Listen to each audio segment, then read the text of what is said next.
Thank you all for joining us today for this last of our regional carbon conversion procurement grants workshops. My name is Alex Krauka. I am a Seattle-based consultant with the U.S. Energy Association. For those of you who are not familiar with USCA, USCA is a nonprofit, apolitical, non-lobbying organization founded in 1924. That serves as a resource by convening energy stakeholders to share policy, scientific, and technological information to foster the advancement of the entire energy sector. And I do really want to emphasize the entire energy sector. USCA is very much a apolitical, all of the above organization. We support everything from renewables to fossils to nuclear to everything in between.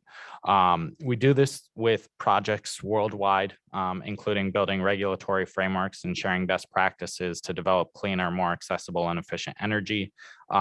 We receive the majority of our funding with projects with the U.S. Agency for International Development, U.S. Department of State, and then obviously the U.S. Department of Energy, based on our workshop here today.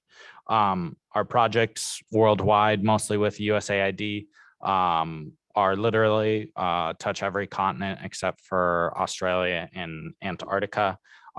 We also have a pretty important program that's not pictured here in Eastern and Southeast Europe, working on bringing those countries into kind of the Western European energy framework, which, as everyone understands, is critically important at this point. A little bit about our consensus program, which is what brings us here today. USCA's consensus program is a cooperative agreement with DOE's Office of Fossil Energy and Carbon Management that seeks to educate the public, policymakers, industry, and other stakeholders and build a consensus on the benefits of and requirements for CCUS and other carbon management technologies. So think methane emissions mitigation, carbon dioxide removal, sustainable domestic development of rare earths, critical minerals. Most of what falls under the FECM umbrella, we support them with. And we do that through a series of activities, including webinars, briefings, workshops, such as this one that we're hosting today. We put out a series of white papers and technical reports throughout the year. And then we also have a monthly news clips that we use to keep our stakeholders informed and engaged. If you're not already on our mailing list and would like to subscribe, please feel free to email my colleague, Michelle Littlefield at mlittlefield@usca.org. For those of us in the room, she is the one manning the registration table. So feel free to talk to her. Just a quick disclaimer acknowledgement. I'm not going to read through this, but we are recording this and it's there for posterity's sake. A quick note regarding the Federal Advisory Committee Act. Again, I'm not going to read each of these bullets. However, I will emphasize that today's effort is not part of a federal advisory committee. We cannot provide advice. We're not driving towards consensus. You can think of much of today's exercise as kind of a live request for information. We are hoping to get a lot of candid information from our participants today. However, we're not, this is not part of a federal advisory committee, just that's the most important part.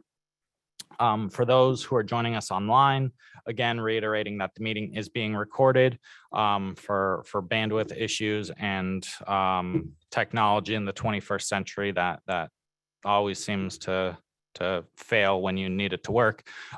We ask that you please keep yourself muted.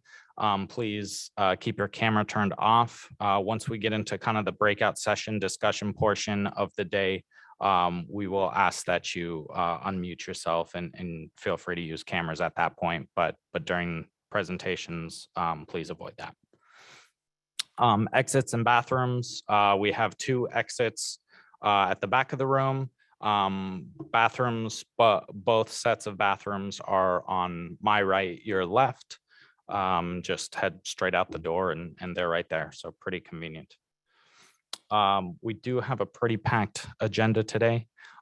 So I'm going to step aside here and pass it over to Amishi Claros, who's the program manager in carbon conversion program manager at DOE's Office of Fossil Energy and Carbon Management, where she'll discuss the importance of carbon capture and conversion to decarbonization. So with that, Amishi, the floor is yours, and I will pull up your presentation.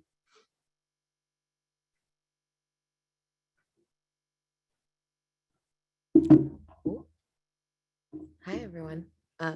As mentioned, my name is Amishi Kumar Claros, and I am actually acting division director right now for carbon dioxide removal and conversion. So it's a pretty expansive division.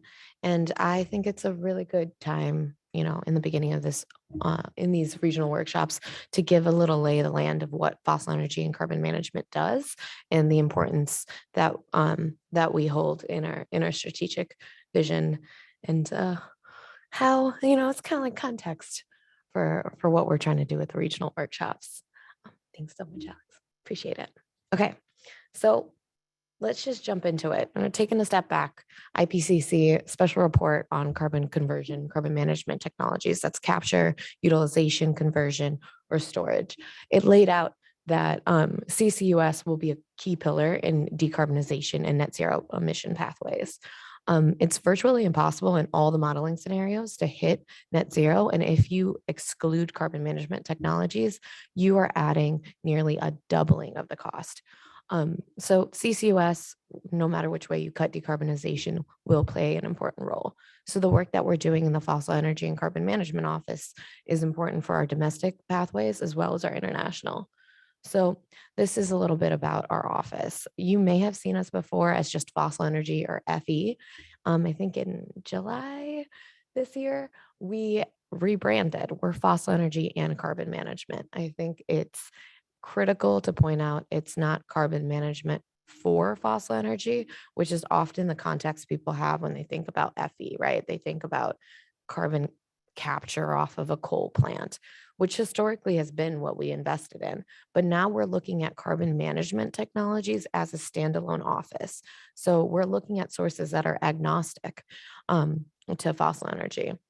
We're looking at direct air capture, we're looking at industrial sources, and we're looking at like natural gas, heavy industry, as well as, ocean sources for carbon as well. So it's a pretty expansive view on how we're going to manage that carbon in our ecosystem.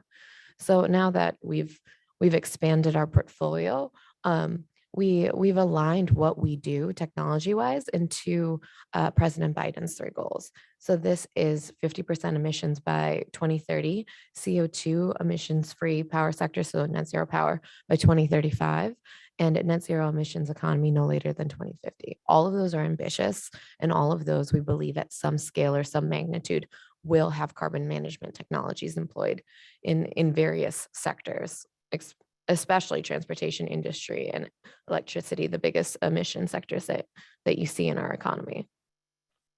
A little bit more on what our office is. So the technology priority areas are listed on the 7, or listed 1 through 7 on the left.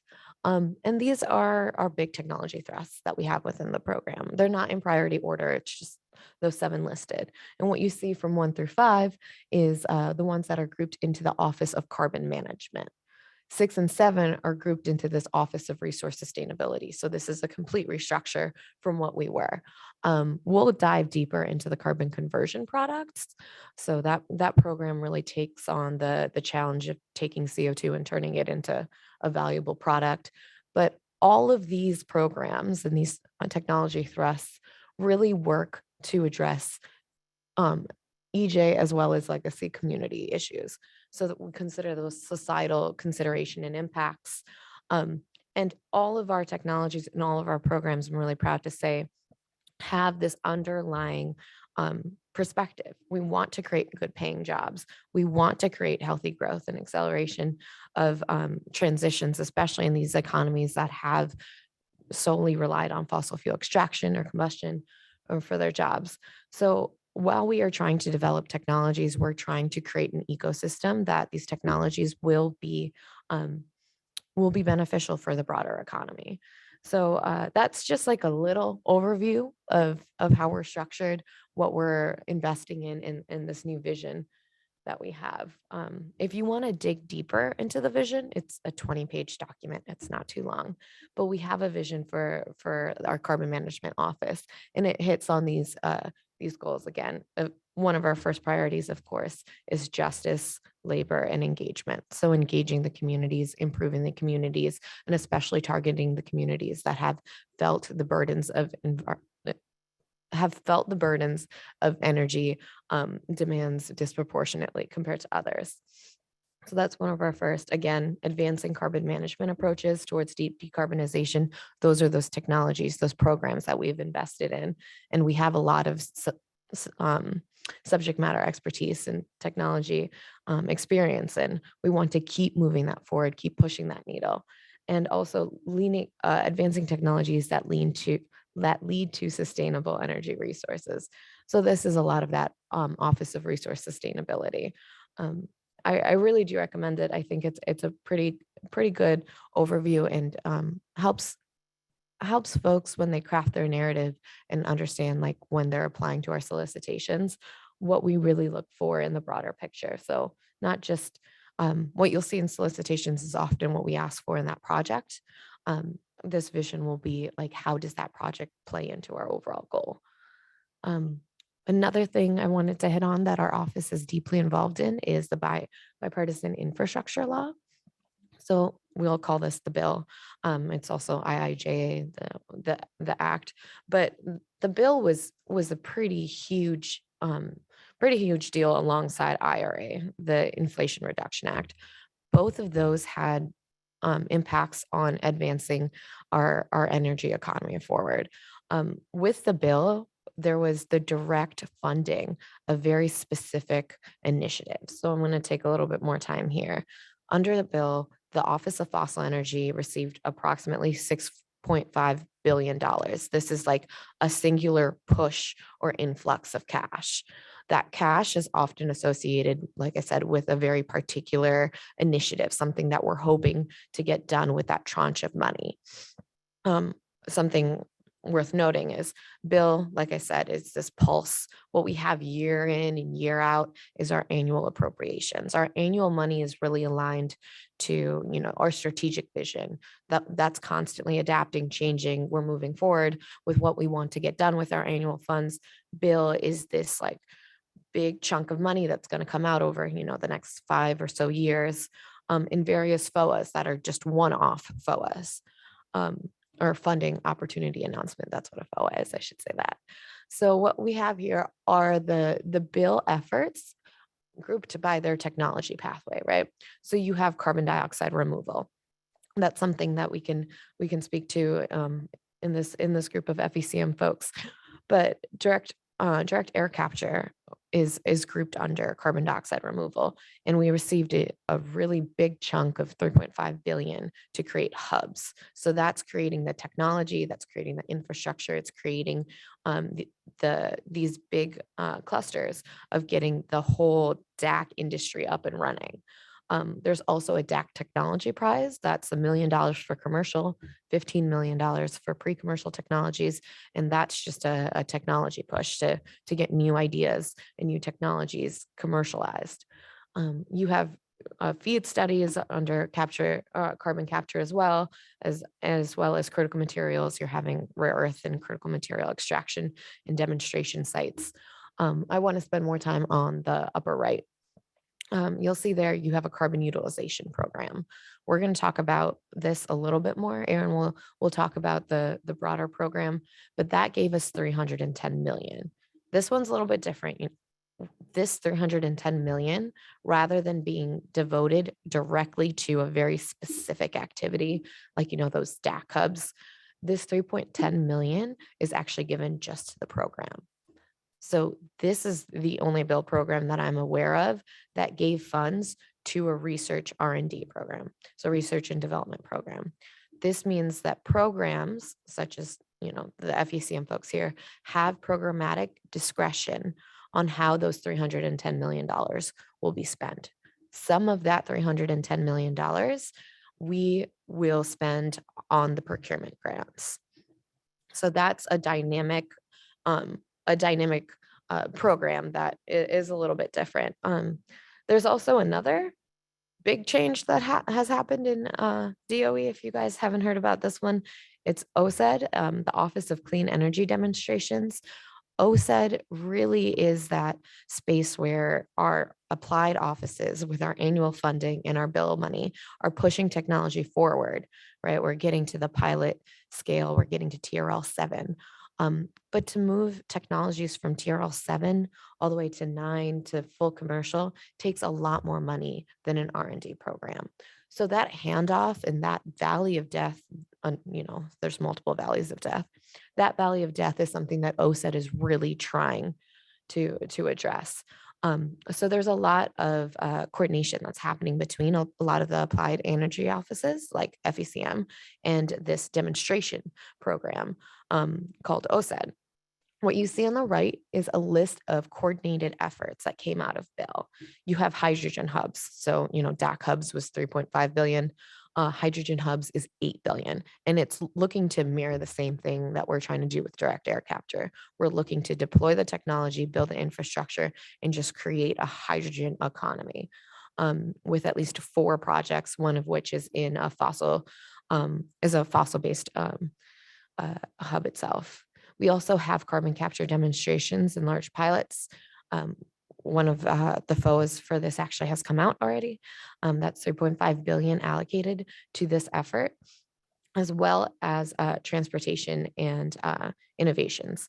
So that's the CIFIA program. We're working alongside, or Carbon Transport is working alongside the Loan Programs Office to help divvy out $2.1 billion to create the carbon infrastructure that this carbon management technology space will need. Other things to note, OSED will also work with us for, our annual appropriations. So I think this new structure is really helpful and helps us, maintain like really strong pillars of excellence within our programs. And one of the final things I really want to touch down on is the Inflation Reduction Act. I mentioned Bill did a lot to move us forward, especially in terms of direct funding. The impacts for carbon management when it comes to IRA or the Inflation Reduction Act are a little bit different. It's not direct funds per se given to the program. It's actually modifications to 45Q. So 45Q is a tax credit. I liken it to a production tax credit, very similar to what you see in the renewable space. So this tax credit is for carbon oxides. There's an applicable pathway for utilization products. So, very much in this realm of what we're going to be talking about today. An IRA amended a lot of the burdens industry was having when it came to 45Q. So there was in the latest in the older amendment, there was a commenced construction date of 2026. That's a very aggressive target to get your permitting done, your NEPA done, your offtakes, all the things, financing lined up. So getting all of those lined up to be able to break ground by 2026 was going to be incredibly difficult. When you added in bill money, in which, we're getting billions of dollars put into this industry, now having the billions of dollars go out and then having to hit the permitting after projects are selected to be able to hit the 2026 original commenced construction date was going to be incredibly hard. Congress was responsive to that. They extended the commenced construction date to 2033. So that means a lot of these bill projects and a lot of our annual appropriation projects have some runway to be able to meet the construction requirements to apply for 45Q tax credit. Another big change was thresholds. The thresholds often that were laid out in the previous 45Q, such as 100,000 tons for DAC, extremely hard to achieve, right? We have 4,000 tons a year for direct air capture as the global largest DAC facility. So attempting to reach 100,000 tons per year was going to be hard for a DAC facility to achieve, to apply for these loans or these tax credits, pardon. Rather, now the threshold for a DAC facility is 1,000 tons per year, far more achievable in terms of where the technology is today. There's a similar reduction in the thresholds for electric generating units or EGUs or power plants. We're now looking at 18,750 tons. So you can look at deploying carbon capture, not on like a gigantic plant, but say perhaps a turbine or a unit within a power plant. And other facilities also had their threshold cut down to about 12,500. That makes, smaller sources of carbon dioxide or emissions, such as industrial, heavy industry, a lot more attainable and makes them capable of applying for the 45Q tax credit. This is great for conversion, right? We're not looking, well, ideally, it would be great if we can convert millions of tons of CO2 into a product, but then you risk inundating, your conversion product market. Rather, having these smaller sites for carbon conversion makes a lot of sense in terms of, you're not building a well for something that's less than 100,000 tons. You're not having to build transportation pipelines, which take permits and take time. Rather, you can take those smaller sources of CO2 and convert them into a product. A really good business case once you add in, especially the 45Q. And finally, the thing that I think is the most helpful for us, especially when we look at our techno-economic analysis of projects, is the increased costs or increased payback that we're getting from 45Q. We're looking at $85 a ton. If you're capturing from industry or point source, oh no, that was me reminding myself to not talk too much and leave time for questions. So if you take it from a point source and you go to saline, you can get $85. If you go to a conversion pathway or EOR, you get $65. If you take it straight out of the atmosphere, such as direct air capture, you take it to saline, storing it underground, you can get $180, which is fantastic of an offset, and $130 if you convert it into a product with a business case or EOR as well. So those ups in the price are fantastic. I know I breezed through quite a bit, but I do want to leave time for questions. Hopefully you got a little taste of what FECM is doing, a little difference on like the bill money versus our annual money, and the importance that all of these technologies play, especially with the upcoming IRA. So thank you for your time.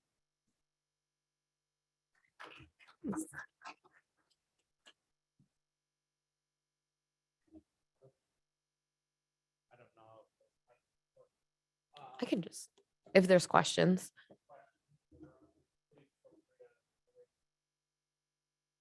Yeah, go ahead.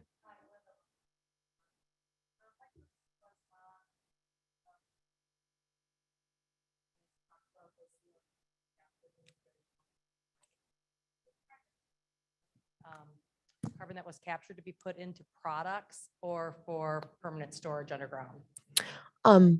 So for that integrated project, I believe it's looking at a variety. The FOA is actually, one of the FOAs is active right now. So I would reference that. But when we look at integrated projects, often you can have multiple pathways. But each pathway comes with their own requirements, right? For storage, it needs to hit Class 6, or it needs to have some kind of integration study done or a study done for where it goes. And for conversion, there's often an LCA requirement. Yeah. Can I have another question? Yeah, for sure. On the 45Q, I know that our team didn't feel that we qualified for it the way that it was originally written. The old way. The old way. Mhm. And so then now when I see terms like all other facilities, is that a pretty broad term as far as what would be covered by that if you're doing some type of conversion? Yes. So they have expanded a lot of the terms, and there will be, like, IRS will have to issue guidance because a lot of stakeholders have engaged explicitly IRS on getting clarity around, what constitutes as a facility, what if it's disaggregated, and the rules for obviously applying. We are not part of those. We yield, or we can listen to stakeholder inputs, and we can obviously tell IRS about the questions that we're facing, but we often direct people to directly engage with IRS to be like, we need guidance around these core principles. What we offer up in the 45Q process is we have we'll actually have Matt talk about our LCA requirements. And that LCA requirement, there's an amendment that explicitly IRS was like, use NETL's guidance, use this amendment, and we will evaluate for conformance to that methodology. And we just give like a, did it conform, did it not conform report to IRS. But a lot of those like, facility, is it eligible questions? IRS will have to issue guidance and policy on. Okay, thank you. Yeah. If nobody else has a question, I do have one other one too. Yeah. Sorry about And then we that. have one more in the back. So when, do you want to go? When you're looking at organizations, when we originally started, we were doing carbon capture and then permanent burial. And once we published our scientific paper, we were getting a lot of calls for turning things into products and things. When you're looking at funding, do you look at groups that are like singly focused, or do you that are just, that's their mission? Or do you like when they have a portfolio of solutions when you're partnering up? That's a really good question. So usually in our solicitations, we will be funding like a very particular approach. There are some solicitations that are integrated in nature, like they'll say integrated projects on the solicitation, in which that expansive view is helpful. But when it is a very targeted approach, it's never a negative if you have a poly generation or poly offtake approach in your business. It's just when it's coming out of, say, our annual funding, the R&D funds can only really go towards what we're explicitly asking. There's a bit more flexibility overall, generally speaking, when it comes to the bill funds, because those are like very broad initiatives. But in our annual funds, it's pretty explicit, and you can have that be part of your company if you're looking at multiple things. But if the solicitation is asking for solid carbon products, and say you make, say another byproduct, and that solid carbon products, the R&D dollars have to go towards that technology space. Does that help? Okay, thank you. I think we have one more in the back. For LCA requirements, Mhm. is that a high bar, or is it a pretty stringent process, or what? Could you speak to a little bit to that? Yeah, I'll speak to it super high level because we have a whole presentation with an LCA expert on it. And the emphasis, especially when we're looking at 45Q or we're looking at up grants, will be conformance and like conformance to the program, and like what's the term that I'm looking for? I have two C's and I cannot think of the other C right now. Oh, darn. Matt, do you remember what I say with the two C's?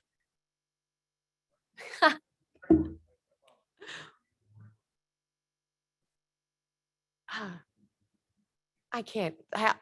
You know what? It's gonna pop up in my brain as I'm falling asleep. But what we're really looking for is something that can like that everyone is transparent about, and it conforms. And I think if you hit those standards of transparency and as well as conformance, that's what the methodology is there for. Because ISO standards are pretty broad. You can spin it and cut it in a lot of different ways. So our methodology is just trying to create some uniformity that we're seeing. Maybe it was uniformity. That's not a C though. But yeah, that's we'll have Matt speak to it a bit more. One more question. I got a question related to the carbon utilization program. Do you have a plan for a hub-like activity from lower TRL to all the way to higher TRL? Because there's a lot of technology challenges in lower TRL. If you don't solve that one, we cannot go to value-added products or something happen. So to accelerate, you probably need to put all of them under one umbrella, not necessarily BES come up with something, or so probably you have to put everything in under some sort of hub. So under one directive, start making immediate progress. It's very difficult to say immediate progress, but force the issue basically. Yes, that's a very fair comment on especially the conversion space. And Joe will talk about at least how our program, our conversion program or utilization program covers those TRLs. But something I didn't really hit on for Bill was that there's a lot of coordination in there. There's not everything was like, here's some money, do this. Some of what Congress said was talk about what you're doing in this space, make a task force, make a working group. So we've engaged more than I've ever seen with Office of Science, BES. We're creating working groups and talking to, USDA now. We're talking to fisheries and a lot of different organizations that have that end use for our products, as well as within our office, whether it's advanced manufacturing or ERE. We did a joint solicitation with the Bioenergy Technology Office from the program, which is the first time we've ever done a joint solicitation. So there's a lot of communication, a lot more communication. I'm not saying it's perfect. We keep improving it, but we're starting to, since we're aligned by, end goals, especially with the bill, we're seeing a lot more communication across our office and within our offices as well, or within our department as well. So that's a very fair point. Was there anything online? Yes, there were a couple questions that came in online. First one, can you just kind of take a step back and maybe define CDR, CCUS, and then whether the funding is limited to certain types of CO2 capture technologies? Yes, absolutely. So CDR is carbon dioxide removal. CCUS is carbon capture, utilization, and storage. One thing to note, this program that's funding up grants is carbon. It was called carbon reuse and use, carbon utilization, carbon conversion. Now it's got a lot of names, but the program is really centered on that CO2 to products. CDR, carbon dioxide removal, is another part of the division. And it's also seen like an incredible increase in annual funds and like the bill funds that we mentioned, like those DAC hubs. And that's looking at taking legacy emissions and durably storing them. That's the carbon dioxide removal system. Under CDR, you'll look at things such as direct ocean capture. $5 million just came out for that info at 2614. You'll look at direct air capture, pardon. So you're looking at taking that CO2 out of the atmosphere. Those are legacy emissions that are embedded into our world. And we're looking to not just capture them, but eventually store them if you're looking at an integrated system. So that's the terminology, I think, that needed to be clarified. What was the second half of the question? Whether the funding is limited to certain types of CO2 capture technologies.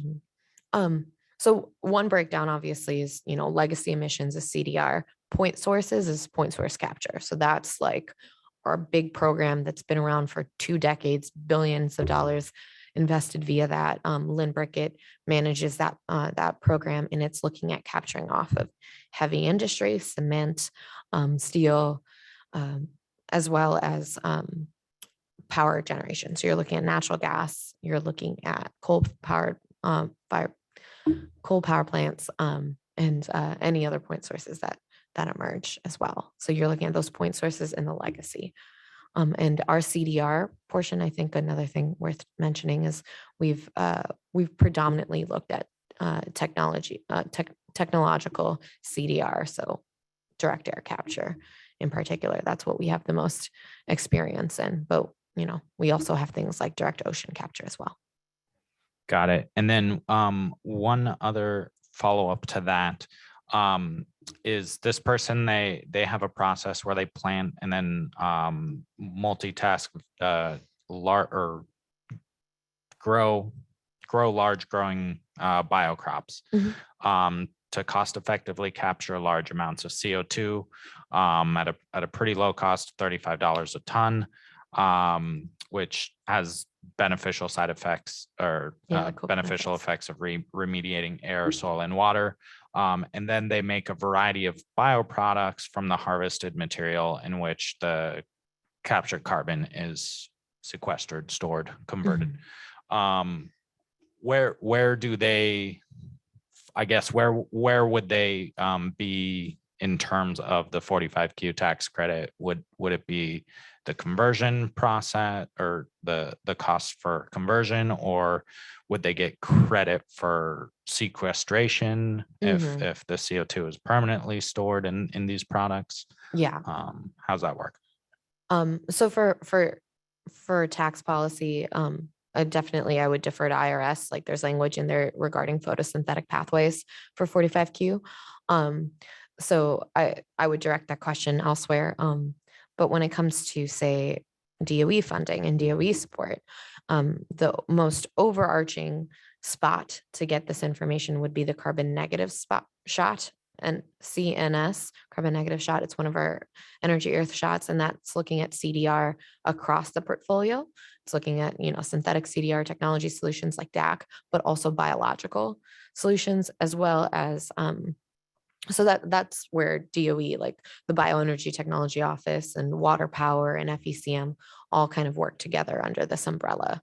And there will be efforts across these R&D programs that could help them, depending on explicitly what they're looking at, right? Like for the conversion program, we look at the creation of bioproducts. Explicitly, we've looked at algae, but if there's other bioproducts, we would love to hear about those as well. And there's feedstocks and there's renewable carbon in the Bioenergy Technology Office. I think understanding what the R&D programs are trying to do in their lanes and how it works to an overall mission is probably the best thing a technology developer can do when interfacing with DOE.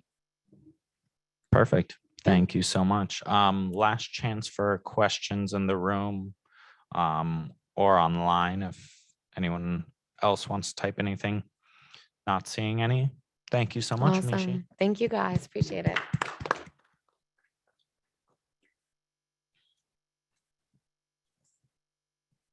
So our next two speakers are going to be presenting from online. So let me just stop sharing our screen and introduce our next speaker.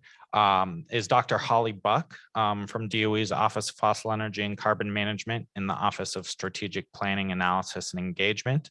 Holly is going to discuss societal considerations and impacts, a topic that is really incredibly important to the energy industry as a whole. It has probably received short shrift in the past. However, I think finally is getting kind of the spotlight that it deserves. So with that, Holly, if you want to go ahead and unmute yourself and share your screen, let me make sure you're allowed to share your screen. I've changed those settings, so you should be good to go at this point. Hello.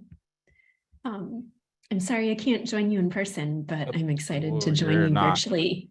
Just give us 1 second, Holly. It looks like we're not hearing you in the room. No.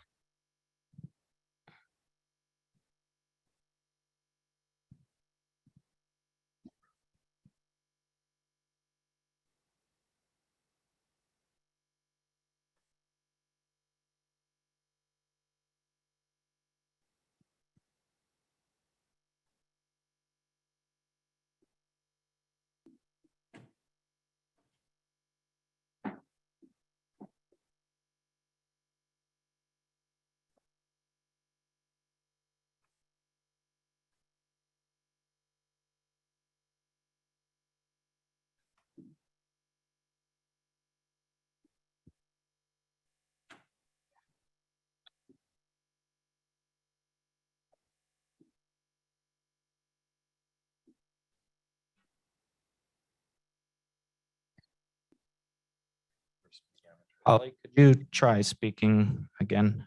Yeah. How is it now? Any better? No, still not coming through. Give us 1 more second. How about now? Yeah. Good morning. Any luck? Holly, Yep. Are you there? I'm here. Can you hear me?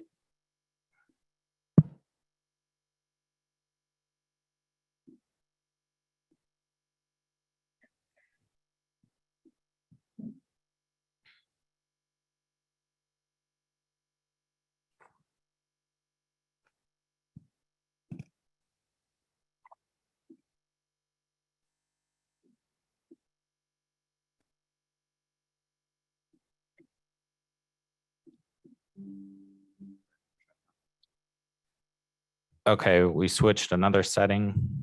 Holly, All can right. you- All right, we can hear you. Perfect. Thank you so much. And thank you everyone for your patience. Wonderful. So I'm just going to talk for a few minutes about the societal considerations and impacts framework that the Office of Fossil Energy and Carbon Management is using for our projects, and also the community benefits plan that DOE-wide is rolling out as a part of the funding for the Bipartisan Infrastructure Law. And so what are we doing and why, basically? We're thinking about 4 really tough challenges. We have all this great capacity and leadership in science and technology, but still a lot of work to do on some of the social and equity dimensions of it. So the first challenge we're thinking about is the lack of diversity in STEM, which can perpetuate inequality and also is a lot of lost opportunities for both workers and firms. And some of the engineering and materials science fields have some of the greatest disparities in this area. We're also aware that a lot of people don't know about our technology or its role in the energy transition. You can see that this is one pretty recent poll that indicates a lot of confusion about what carbon removal is. I think carbon utilization is also kind of misunderstood. People have heard of things like recycling and solar panels. They haven't heard very much about carbon conversion or carbon use or carbon storage, right? And also we have the challenge, it's not just about information, it's about that the public is left out of decision-making when it comes to shaping and deploying these new technologies. And that can worsen trust between scientists and the public, and all of that also acts to inhibit deployment. So this is another challenge that we want to address. Also, we've seen how the benefits and harms and risks from both innovation and industrial development can be unevenly distributed. This is one recent study that looked at nitrogen dioxide pollution in red-lined neighborhoods. So, you know, these are policies from back in the 30s and later around who was allowed to live in what type of neighborhood, who was, you know, granted mortgages, and so on. And you can see that these historic patterns of inequality are still having a real world impact right now on people's health. And so in thinking about developing whole new industries, we're thinking about how to both do it differently and also remediate existing harms and burdens. And finally, a lot of communities have a lack of quality jobs that pay a family-sustaining wage, so that there's a big labor and workforce development challenge that we're trying to meet as well. So what are we going to do about all of these tough things? We have a framework that attempts to address all of these challenges to some extent. And so there's 4 key elements here. You'll see this in the community benefits plans, in our funding opportunity announcements. We want to address diversity, equity, inclusion, and accessibility, community and stakeholder engagement, the Justice 40 initiative, which I'll talk about in a moment, and quality jobs. And so I'm going to talk about each of these in a little bit more detail. But for us, I mean, why address these challenges in our programs? They seem very overarching, society-wide. Well, we both have the responsibility to try to address them, but we also know that this is going to be key to building successful projects. And so we're working with office priorities, with department and administration priorities, but fundamentally, we want these projects to be successful. We want them to deliver actual benefits to the communities in which they're located. And so in terms of office priorities, FACM has a strategic vision that talks about including justice principles and meaningful participation. And so, you know, we've committed to centering those in our funding decisions, as well as implementing the Justice 40 initiative. We also have federal priorities around diversity, equity, inclusion, and accessibility, there's a commitment with this executive order to pursue a comprehensive approach to this within the federal government. But it's not just a federal government thing, right? I think pretty much every major company is trying to make progress in this area as well. And so in terms of defining some of these concepts, I'll just tell you some of the federal definitions as background. For diversity, we're thinking about having a workforce that looks like America, that is hiring and promoting the nation's best talent, that's diverse and representative. And so thinking about how to identify talent, how to announce vacancies in multiple ways, mitigate against bias in hiring, and address the potential barriers that people might have in accessing job opportunities. In terms of equity, that has to do with the consistent and systematic, fair, just, and impartial treatment of all, including underserved communities. Inclusion is about creating an environment where everyone belongs and can thrive. And accessibility is about thinking about ease of use for all abilities, both in terms of infrastructure, but also virtual environments as well. And so when thinking about DIA and how to develop plans about that, we're thinking about, what the benefits of that are. It can improve employee retention, create more productive workplaces, support people from underrepresented groups, and also support collaboration. And so stakeholder engagement and outreach with underserved communities is a part of how we're thinking about this. It's not only a human resources issue, it's a bit broader than that. And so for applicants that are thinking about making DIA plans, we recommend first spending some time to formulate why you're focusing on this beyond funding requirements. It might be cultivating a workplace that's going to attract and retain the best people. It may be aligning with the values that people in your organization hold, or acting on this body of research that shows that more diverse organizations have higher creativity and productivity. And so then the next step could be assessing the current state of DEIA in your project or your company, developing goals and desired outcomes around what success would look like and how it will be measurable, achievable, relevant, time-bound, and definitely specific. We're looking for specificity in all of these plans, as well as laying out implementation strategies for reaching the outcomes that are set out.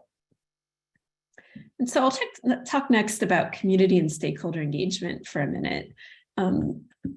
We found that effective stakeholder engagement can improve relations between the community and the project, potentially increasing support for projects and providing the community a way to leverage resources. So there's a school of thought that's thinking about this as a risk management strategy as well. But we're also thinking again about how to identify the benefits and the priorities that the community has in order to better deliver on those. And so this isn't just a plan for outreach teams or communications teams, although obviously they would play a role in that. And this might involve bringing in new people or working with other groups than a company typically has in the past. So traditional communications might be more one-way flow of information, like providing updates, developing talking points for staff, figuring out messaging. We're not really talking about that when we're thinking about community engagement. We're thinking about methods that will have more of a two-way flow of information. So that could be one-on-one meetings, listening sessions, collaborating on things like community-based monitoring, co-developing emergency response plans. And obviously there's going to be some things that have elements of both of these, like an open house or a public presentation, but we want to move towards more of this two-way engagement. And so this is one common spectrum of participation for thinking about these, moving from informing or consulting with publics to involving, collaborating with them, looking to the community for advice and incorporating that advice and recommendations into decisions as much as possible.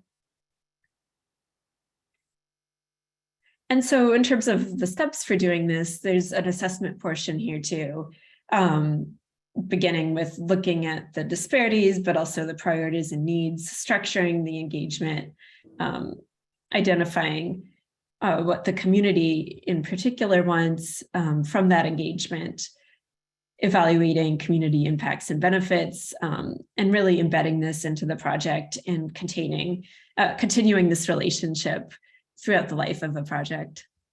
Third, I'll talk a minute about environmental justice. Some of the definitions you might hear within the federal government include the fair treatment and meaningful involvement of all people, regardless of race, color, national origin, or income, with respect to the development, implementation, and enforcement of environmental laws, regulations, and policies.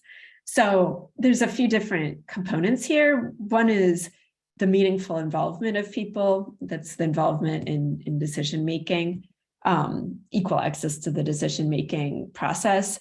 It's also about thinking about the distribution of harms and benefits, making sure that people have the same degree of protection from environmental and health hazards. And then there's also the concept of energy justice, which is about equity and participation in the energy system, thinking again about remediating these existing burdens on frontline communities. And the aim of this is really to make energy more accessible, affordable, clean, and democratically managed for all communities. And so the Justice of 40 initiative was established by this executive order. And the goal is that 40% of the overall benefits of certain federal investments will flow to disadvantaged communities, which is a challenge that the whole department and other departments within the government are working towards. And all of our programs are covered within this initiative because we are working on clean energy and climate change. And so within that, we're thinking about these policy priorities that DOE has identified. Those include decreasing the energy burden and the environmental exposure within disadvantaged communities, increasing parity in clean energy technology access and adoption in disadvantaged communities, increasing access to low-cost capital, clean energy enterprise creation, minority-based enterprises, thinking about the clean energy job pipeline and training opportunities for people in disadvantaged communities, and increasing energy resilience and energy democracy. So some of these apply to carbon utilization, maybe more obviously than others. But we want to consider all of them. DOE also has a specific definition of a disadvantaged community, which you can find on the website. This was developed through a multi-stakeholder process, thinking about all of these different indicators having to do with environmental and climate hazards, as well as vulnerable populations, energy burden, and fossil dependence.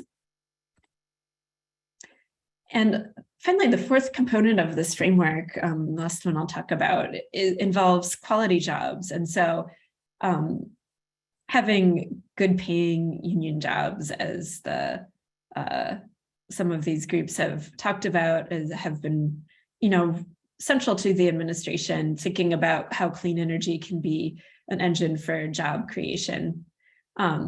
Recognizing that the majority of jobs created by this funding won't require a traditional 4-year degree. So thinking about programs for on-the-job training, including registered apprenticeship programs, as well as workforce development, creating on-ramps to jobs, especially permanent and full-time jobs that have competitive wages and long-term career potential. And so the quality jobs portion of this plan will describe how applicants will be addressing these. So they're really looking for incorporation of strong labor standards, as well as workforce development programs that are thinking about underrepresented groups.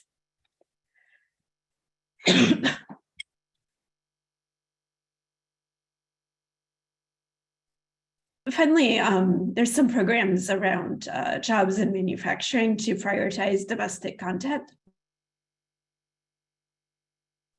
And you can read more about these on, there's a frequently asked questions, and I can share the link and resources about this. But thinking about the Department of Labor's Good Jobs Initiative, thinking about how construction work on bill projects are covered by Davis-Bacon, and other actions that the administration is taking to support jobs in manufacturing. And so kind of to wrap up, with this societal considerations framework and all of these different efforts, office and department wide, we think that all of this will benefit companies from improved productivity and ownership among team members. We think that we'll be able to create more robust pipelines for worker readiness and training, especially for disadvantaged workers, create more opportunities for small and disadvantaged businesses and for people underrepresented in STEM. And the aim here is really to help local and regional economies become more resilient, equitable, and sustainable. So happy to take questions about this framework or related topics, either now or via email. And I'll stop there. Thanks so much. Great. Thank you so much, Holly. If we could give Holly a round of applause. And if anyone in the room has any questions, please feel free to raise your hand. If you're online, please feel free to type your questions, comments in the chat, or raise your hand virtually and we can unmute you.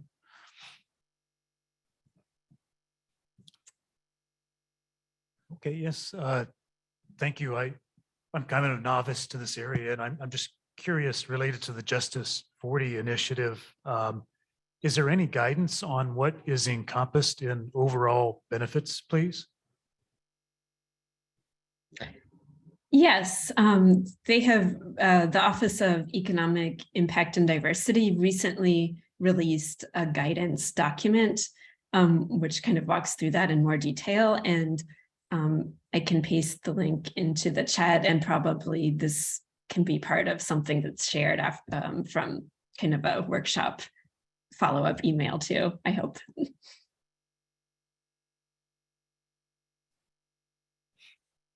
Yeah, Holly, if you can share that in the chat, that would be great. And we'll make sure to post it on the event page for everyone to see afterwards. All right. Well, not seeing any other questions, Holly, thank you again. And if we could give Holly one more round of applause.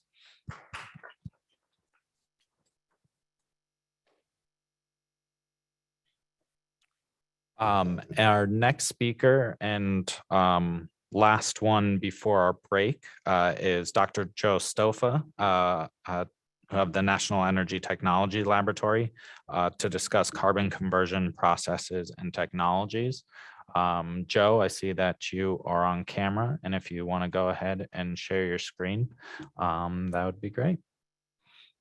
Will do. And can you hear me okay? We can hear you, yes.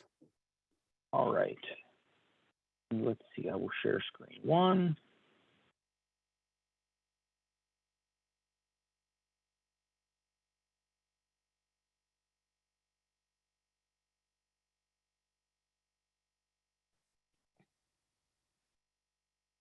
Okay, is that coming through as one single screen? Yes, it is. All right, excellent. And sorry if it looks a little funky. I have a widescreen monitor, so it might not be displaying quite correctly on your side. So yeah, my name is Joe Stoff. I'm the technology manager for the carbon conversion program at NETL.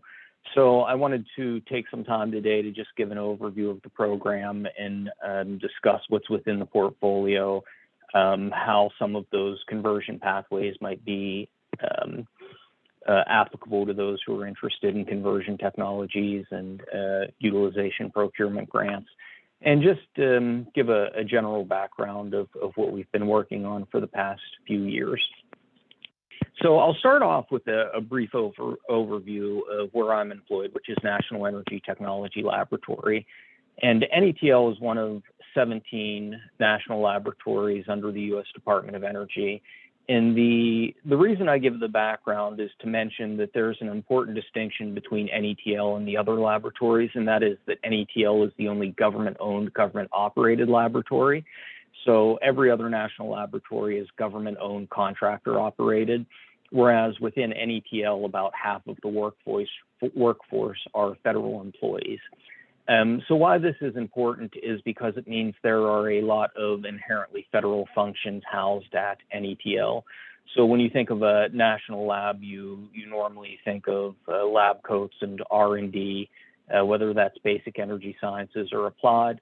And while we do have an applied R&D portion of work at NETL, we also have a lot of other functions, including a financial and acquisition center, a technology development center that works in project management, and a science and technology strategic plans and programming section, which is where I'm housed, that helps implement programs that are FECM funded for the most part. So the mission of NETL is ensuring affordable, abundant, and reliable energy that drives a robust economy and national security. So that's the mission. The vision is to be the nation's premier energy technology laboratory. And the important distinction, again, is that we are government-owned, government-operated. Therefore, a lot of project management and contract and financial assistance negotiation happens out of NETL. So I wanted to briefly cover the mission goals, drivers, and challenges of the carbon conversion program.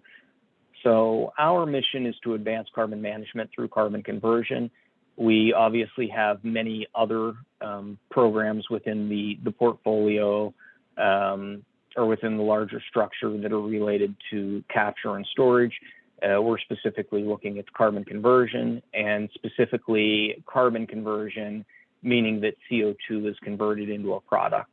So the work we support results in CO2 becoming something other than CO2. And the driver for this is the amount of CO2 emissions. So United States alone, 4.7 gigatons, total global CO2 emissions, 36 gigatons. So the scale of the problem is quite intimidating. It's hard to even think in gigatons. So those are the challenges we deal with, the scale of the CO2 emissions relative to the consumption. We also have a challenge of qualifying economic viability and environmental impact. That requires a lot of resources. We can have engineers and scientists tell us whether a concept is technically feasible relatively quickly. But determining whether it's economically feasible and determining the impact in terms of total life cycle emissions, those are much more difficult questions. Other challenges are that electricity prices are rarely negative or free. So if we're going to put energy into CO2 in the case of us trying to upgrade it, then we have to figure out how to do that cost effectively. And then another large challenge, and our Elon Musk quote for the day, prototypes are easy, production is hard. So getting something to work once in the lab, while that is an important step, that is the easy part compared to making it economically viable. How do you produce it at scale? How do you mass manufacture it? So those are some of the challenges we deal with. With regards to the program structure itself, there are kind of three legs to the stool of carbon conversion. We think of biological uptake, which is conversion of CO2 into algae and bioproducts. We think about the catalytic pathway where we take CO2, convert it into fuels and chemicals. And we also think about the mineralization pathway, where we have, some alkaline source and some cations that we can convert into a solid material or other mineralization approaches.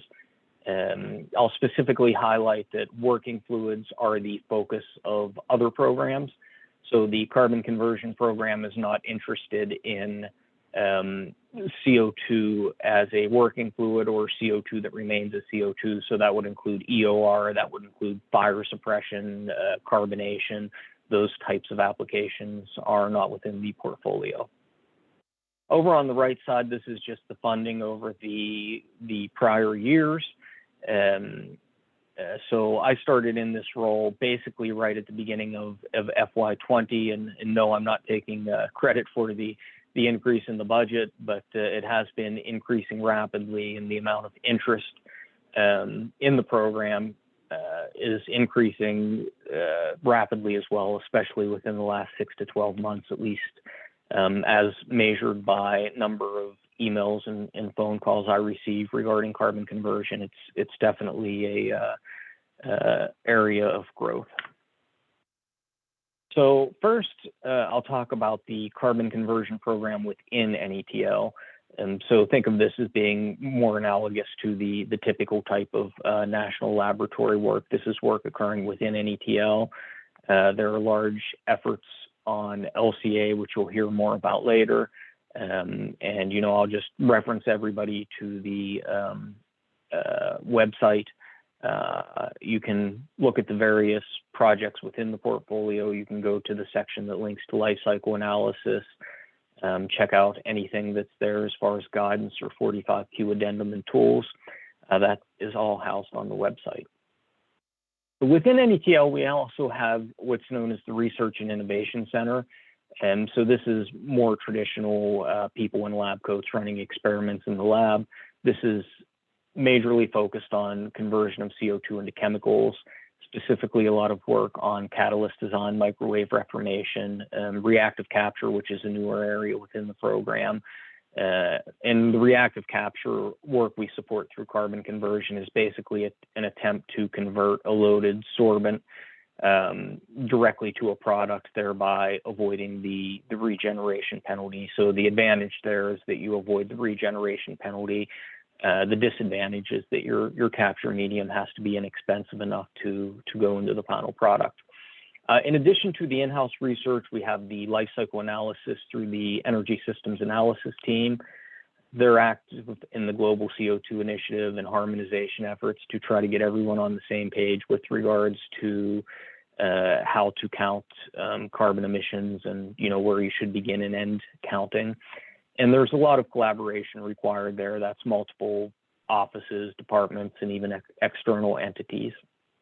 And so that's a big effort led up by Tim Scone at NETL. Then we have the techno-economic analysis through EPAT, our energy process analysis team. So we know that all successful technologies must add value, and we know that the cost of final product is dependent upon many unknowns. So we'll cover that in some more detail later. So next I'll cover the carbon conversion program through NETL. So this is extramural research that occurs outside of NETL. So this could be FWPs with other national labs. We often release funding opportunity announcements you can find on FedConnect. The majority of our funding goes out through FOAs and is competitively awarded. There are also SBIR and STTR grant programs, as well as other mechanisms, including TCF, ACT, and EPSCoR, and the utilization procurement grants that's in development that you'll hear more about later. Right now, we have about 36 projects within the portfolio, and again, that's across the three legs of mineralization, the catalytic pathway, and biological uptake. But I do want to mention that the demonstration grant program you'll hear about later is not exclusive to FECM and NETL efforts. So it's broader than that. The goal of the utilization procurement grants is not to serve as some type of walled garden where only previously FECM, NETL supported efforts can can thrive. Certainly they could be applicable, but it's not exclusive to them. So I'll discuss these 3 different conversion pathways and what are some products that might be interesting to certain stakeholders, as well as some pros and cons of these various conversion pathways. So biological uptake, there's a range of products possible, whether that's animal feeds, dyes and colorants, polymers, soil amendments. Also, you can think about biological uptake for algae to fuels. We haven't funded work on that within the carbon conversion program because that is specific to the mission of DOE EERE's Bioenergy Technologies Office, BETO. So we don't fund work in that area, although we do work with them closely and stay up to date on each other's progress. So the advantages to the biological approaches are that we're using well understood processes. Humans have 10,000 plus years experience with agriculture. We also like that it's mostly enabled with what we call catalog engineering. So you're just picking up commercial off-the-shelf equipment for the most part and assembling it. That's always a benefit. We know that biological processes do a great job of creating complex molecules. The drawback is that you generally need large areas to achieve gigaton scales. When we look at the CO2 uptake of Earth's biome, we know that certainly Earth can achieve gigaton scales, but it's never going to be as fast kinetically as a high temperature, high pressure vessel.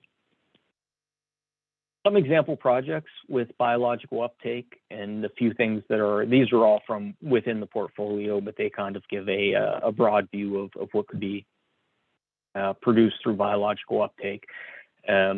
So we've maintained conversations with HHS and USDA to try to understand requirements around animal feed. So there are some, that propose growing algae with CO2 for animal feed. So you have less CO2 emissions associated with the feed production itself. And then, there's some literature out there to suggest that feeding the algae to cows also decreases their greenhouse gas emissions as they emit less methane. So there could be a double benefit there. And then there's also algae-based oils, and you can think of then going to different products, whether that's polymer-type products with the monounsaturated, fuel-type products with the saturated, animal feed on the omega-3 side. And then on the right is just kind of a picture of some algae growing in a column. Oftentimes with these algae products, you'll see, open raceway ponds where algae's grown and harvested and dewatered and then converted. So that's kind of what that pathway looks like. The catalytic pathway, this offers probably the widest range of products. If you have syngas or you have CO2 and add hydrogen, you can pretty much go to whatever you want. We know pathways to the gigaton scale exist because these can be kinetically fast, synthesize almost any molecule. The challenge is that the value of your products must outweigh the cost of your energy inputs. So in the case of algae, right, you have water, you're using sunlight, photons are relatively inexpensive, hydrogen's relatively expensive compared to photons. So the challenge is ensuring the value of the products outweigh the cost of your energy input. And also some of the breakthroughs may require significant funding. Anytime you're looking at electrochemistry or catalyst developments, it's possible to kind of invest any amount you want in R&D in those areas. Some of the products that are under this pathway within our portfolio would be carbon dioxide to nanotubes, as shown on the Sky Nano process there on the left. Also producing methanol from CO2 as well. So those are some products that are in the catalytic pathway. The final pathway I'll discuss is the mineralization pathway. So there's a more limited range of products here just due to the nature of the process. So most of the products within the portfolio are cured concrete blocks, synthetic aggregates. You can think about suboxides, which are kind of like precursors to peat as potential soil amendments, and other building materials as well. The big advantage here is that mineralization is really the only thing we have that can be energetically downhill. So the only thing that may have less potential energy than a molecule of CO2 is a rock. So potentially we can mineralize without having to add energy. We know this can apply at the gigaton scale. Mining technology and solids handling at gigaton scale are widely known. You know, I once had a summer internship a long time ago in a coal preparation plant, and they moved about 2,000 tons per hour of coal. So, you know, moving things around at thousands of tons per hour at a single facility is pretty well understood. So we know it can apply at scale. Again, mostly enabled with catalog engineering and commercial off-the-shelf equipment. There's also the ability to address other waste streams, so there's co-benefits. You think about the amount of cations within produced water or mine tailings, that could represent a significant sink for CO2, as well as a way to potentially produce a synthetic aggregate or some other value-added material while simultaneously treating a water source. So there's a lot of co-benefits with mineralization potentially. The big challenge is that the products often have a low specific value. So if you think about, you know, dollars per ton, there are, you know, polymers out there if you're going the catalytic route that are $100 per kilogram. But if you're thinking about cement in concrete blocks, you know, you're probably talking about hundreds of dollars a ton rather than a kilogram. So yeah, low specific value, that's a challenge. Some of the projects we've supported is the carbon built technology out of UCLA, which you can see on the left, and then also some work looking at various carbonates produced by University of Wisconsin-Madison on the right. And I wanted to kind of move toward the back half of this, or back third of this presentation, talking about the necessity of TEA and LCA for an uncertain future. So one of the things I'm always going on about is how, you know, the electricity sector is going to look different in the future, and what is that going to look like? So there's kind of three big visions of the future as I see them. There's the tomorrow will look a lot like today vision, which is we have this mix of fossil, renewable, and nuclear resources. We have abundant waste heat. Industrial electricity prices stay around $60 to $80 per megawatt hour. There's the inexpensive and abundant hydrogen vision, which obviously I'm partial to as a DOE employee, with Earthshot and $1 per 1 kilogram hydrogen within 1 decade. So if we have inexpensive and abundant hydrogen, that certainly assists with thermochemical conversion of CO2 into chemicals and plastics. And you also get wide decarbonization of steel, cement, and fertilizer and other industry. And then finally, there is what I call the techno-cornucopian worldview. This is kind of best summarized probably by Tony Seba and the Rethink X group, where, you know, they say, hey, look at these cost curves for solar and wind and batteries. We're going to have $20 to $30 per megawatt hour electricity within the decade. Everything that can be electrified will be electrified. Obviously, that would be favorable for electrochemical approaches. And then there are all of the other unknowns: carbon prices and credits, what are direct air capture costs, energy breakthroughs. And so the reason I mention all of this is only to say that when we think about techno-economic analysis, the result of the techno-economic analysis is not a single number. It's more like a response surface. So, you know, it's not how much will this process, you know, what's the required selling process of this product in 10 years from now. It's what's the required selling price 10 years from now is a function of all of these other variables, you know, electricity price, DAC cost, carbon prices and credits. So how do all of those costs affect the required selling price of the product? So yeah, some high profile discussion items. We're expanding the program. Funding's been increasing quickly, both the annual appropriated funding and with utilization procurement grants as well, representing approximately $310 million over 5 years. You know, there's a lot of collaboration with multiple stakeholders. This is necessary due to the scale and the breadth of the challenge. So it's not just FECM. There's lots of other DOE offices we collaborate with, whether that's EERE's BETO, even AOMO a little bit. There's other USG departments, whether that's HHS and USDA and IRS, and there's also NGOs involved. So there's a lot of collaboration among multiple stakeholders.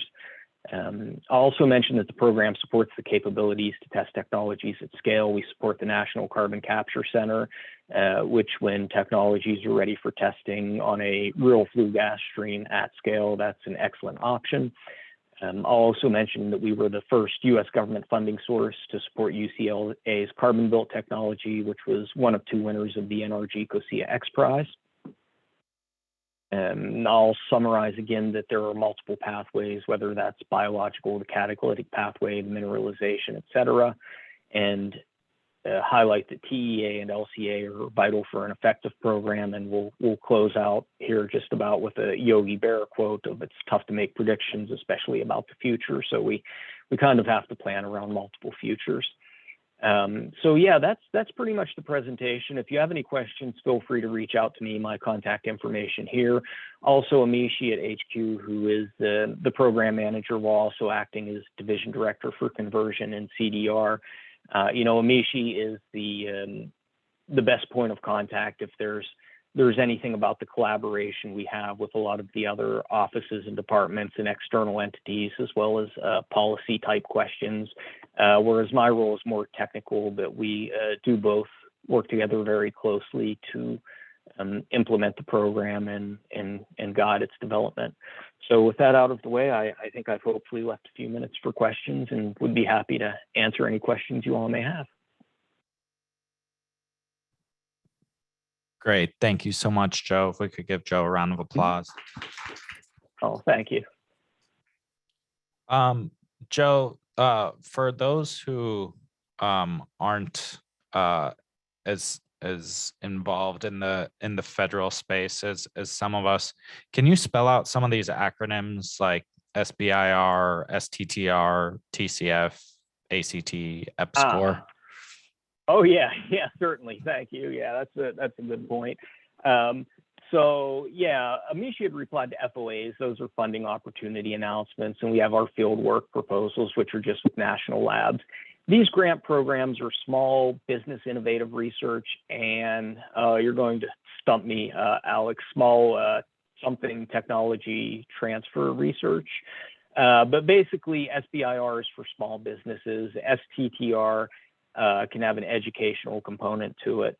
Institutions of higher education. So those are grant programs for R&D that is more applied under our programs. So typically there's a $250,000 phase 1 and a 1.5 million, maybe 1.4 million phase 2. And those support small businesses that are trying to commercialize something. And then these other ones are smaller parts of the program. There's a technology commercialization fund. There was a program with accelerating CCUS technology. And then EPSCoR was kind of a coalition of some universities. So that's more for the university participants. But yeah, I recommend everybody check out FedConnect if they want to see the program opportunities posted. Those will be when funding opportunities are posted. And then the SBIR.gov website, they'll have links to the various releases. There are usually several releases per year for SBIR and STTR. So any topics we write, you'll see those posted in those releases. Great. Thank you, Joe. Any questions? Oh, we have a couple of hands in the room here. Hello. Hello, my name is Yisong Lee from Oregon National Lab. Thank you for your presentation. I have like a general question about the boundary of the CCU and CCS. You mentioned about the algae derived, like the fuels or chemicals or other products, and they could be considered as a CCU. What about the other kind of biofuels in general? Because the biofuels may take the CO2, and I don't think that those would be eligible for the CCU. And that's the first question. And the second part of the question is about the between the CCU and CCS. For example, the mineralization, you explained about the mineralization, that's kind of considered as a CCU, I think. But at the same time, it may store carbon in a certain, certain product. So I wonder whether there's a specific definition of the CCU and CCS, or if you have any comment, that would be helpful. Thank you. Yeah, certainly. Thanks for the question. And to give a little bit of background, 18 months ago, I think it was about 18 months ago, we were not fossil energy and carbon management. The program was fossil energy. Being fossil energy focused historically, it was all about point source capture. So there was a lot in the portfolio where, we are taking, concentrated CO2 streams that could be from a utility or industrial source and converting those. So those fit within the scope of the program.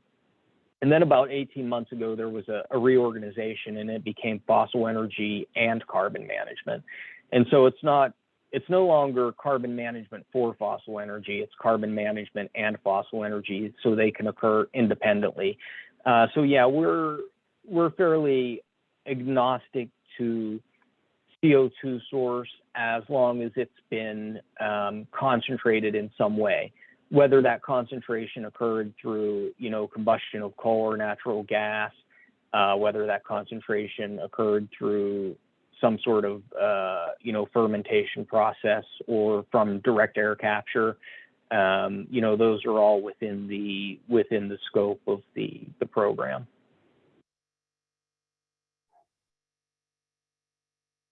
So you'll see projects on all of those. We may directly convert from those point sources.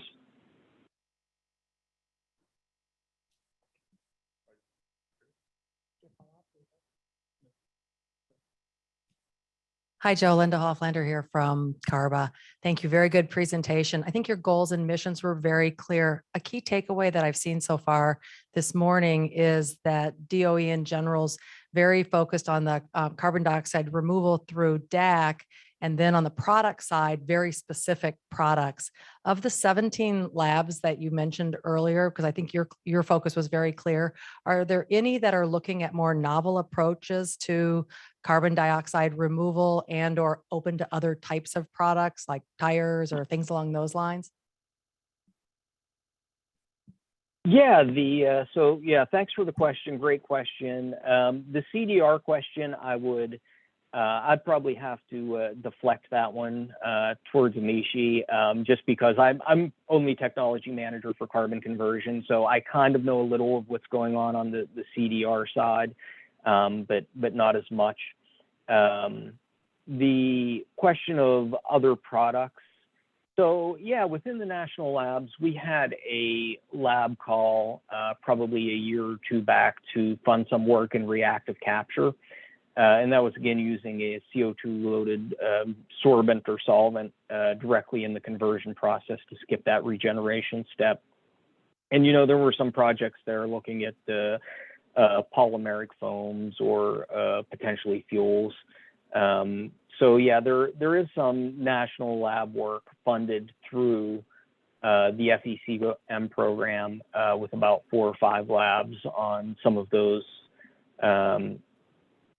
other areas. But generally, within the program, we try to stay to those 3 pathways. With regards to CO2 conversion that's not FECM funded, that is at the national labs, my knowledge there isn't as complete. I would have to get back to you on that one.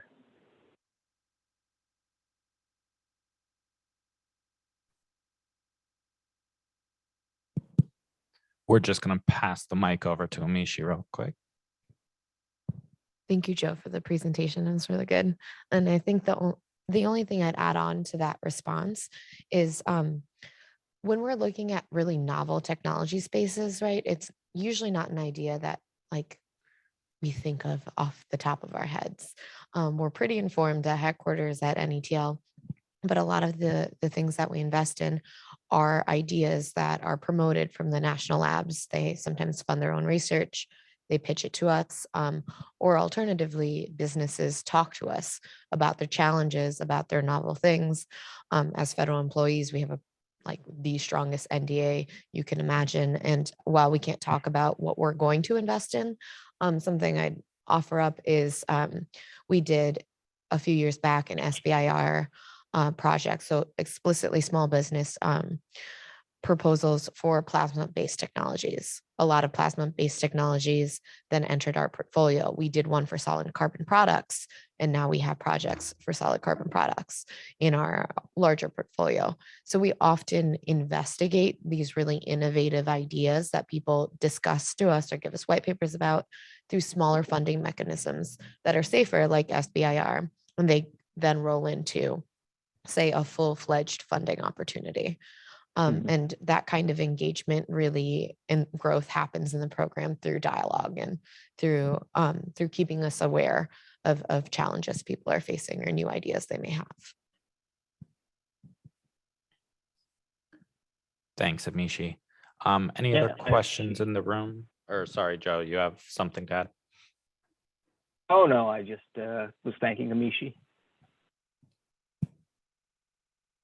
All right, well, not seeing any more questions in the room or any online. Joe, thank you so much. If we could give Joe another round of applause. Thank you.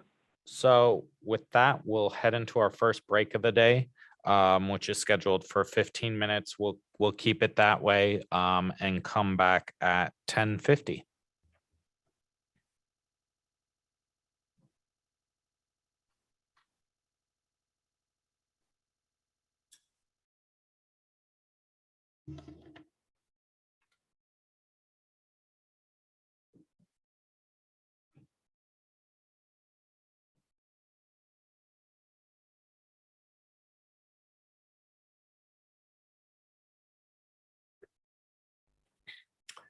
All right, so next up to discuss carbon conversion and the IIJA or BIL initiatives and grants is Dr. Aaron Fuller, carbon conversion program engineer, carbon dioxide removal and conversion in the Office of Carbon Management Technologies. Aaron, the floor is yours. Let me test your clicker. It's working. Thank you, Alex. Good morning again, everyone. I'm Aaron Fuller, and I will give you a brief overview of the Infrastructure Investment and Jobs Act, known as the Bipartisan Infrastructure Law. Despite its valuable impact and support, there are very few public examples regarding policies to reduce carbon emissions through procurement. And it's very important because federal, state, and local agencies basically and arguably have unmatched capacity through their procurement to purchase products and to help drive down emissions. And also, it's been argued that the general society in the whole wants the government agencies to do more than just purchase products with the right quality, the best value, the best price. They also want them to purchase products and do things that have a broader impact on a society. So they're targeting and want the government to use its power for environmental benefits also. And this is something that state public agencies and entities can also do to drive public policy regarding reduction of carbon emissions through public procurement. So this carbon utilization program has, as you see here, through the bill, it has some very important aspects. The one being here, you see an eligible entity shall use a grant received to procure and use commercial or industrial products. So eligible entity being the first, meaning state, a local government, or public utility. And those are explicitly defined in various grant language within the Department of Energy. So, and then there's requirements. The main two are here that are noted in the law, in the bills. The use or derived from anthropogenic carbon oxides. Anthropogenic is also very important because that allows us to inform us about the feedstock that incorporate into these projects. And it's carbon oxides. That's also very important because it allows to involve other industries that may have carbon monoxide as an off gas and not only carbon dioxide. And then one of the most important things here is the life cycle analysis requirement. That's also very important because the new product has to have an improvement over the incumbent product or quote unquote business as usual. And so this reduction has to be a minimum and this has to be a benefit to society. So it's already included part of the carbon convergence R&D program. And this LCA requirement also lets us have a way to evaluate these new emerging technologies that sometimes may only have a small or minor improvement over the best case. And in this program here, the way it's set up, this allows us to work towards the net zero emissions targets of 250, but to do so in a more realistic way due to scaling up issues concerned and around this like new technologies with carbon conversion. So here's an overview that was mentioned earlier by Mishi with the funding stuff. It's done over 5 years, as you see, and also under there, the eligible entities again, and funding. This was noted earlier, it's not only for the upgrades program, entire R&D programs, and the amount of money allocated to this upgrade programs will be at the discretion of the program. And producers of products are more familiar with the LC methodology and process, then we will potentially have more funds allocated as the years goes along, as more products then will also become approved upon the list of vendors and suppliers. So it was mentioned earlier in Joseph's presentation about the LCA. This is very us to evaluate in a uniform, transparent, and consistent way the carbon potential reduction of the different technologies. So that's very important that that is consistent and done across the whole board. And as was mentioned earlier, 45Q, it's also can be looked at into. Also take a look at the website and take a look at 45Q. So how does this process work? So you will have a manufacturer, right? They will have a product. One has to be derived from carbon oxides, meaning anthropogenic carbon oxides from say a source or whatever it may be from. So they will do an LCA based upon the requirements that is in the LCA toolkit. And then once they have done this, they can go to the eligible entity that desires to purchase their product. And once this eligible entity have this information, then this eligible entity can submit a say packet to the DOE, because the DOE has to approve the LCA, that it was done according to the requirements, following the right methodology and so forth. And once the DOE approve this LCA, and it has this approval process, then the entity can go back to this manufacturer and set up a purchasing contract or purchasing agreement. And then this eligible entity, and then this manufacturer is also put on the list of approved vendors or suppliers of this product for the program. And then once this contract is set up, then the eligible entity can, once the contract is set up, then the eligible entity can submit the packet to the DOE detailing this product that they're being purchased and other requirements and so forth with the use of this product, and then submit this to the grant program. And then it goes along this process way.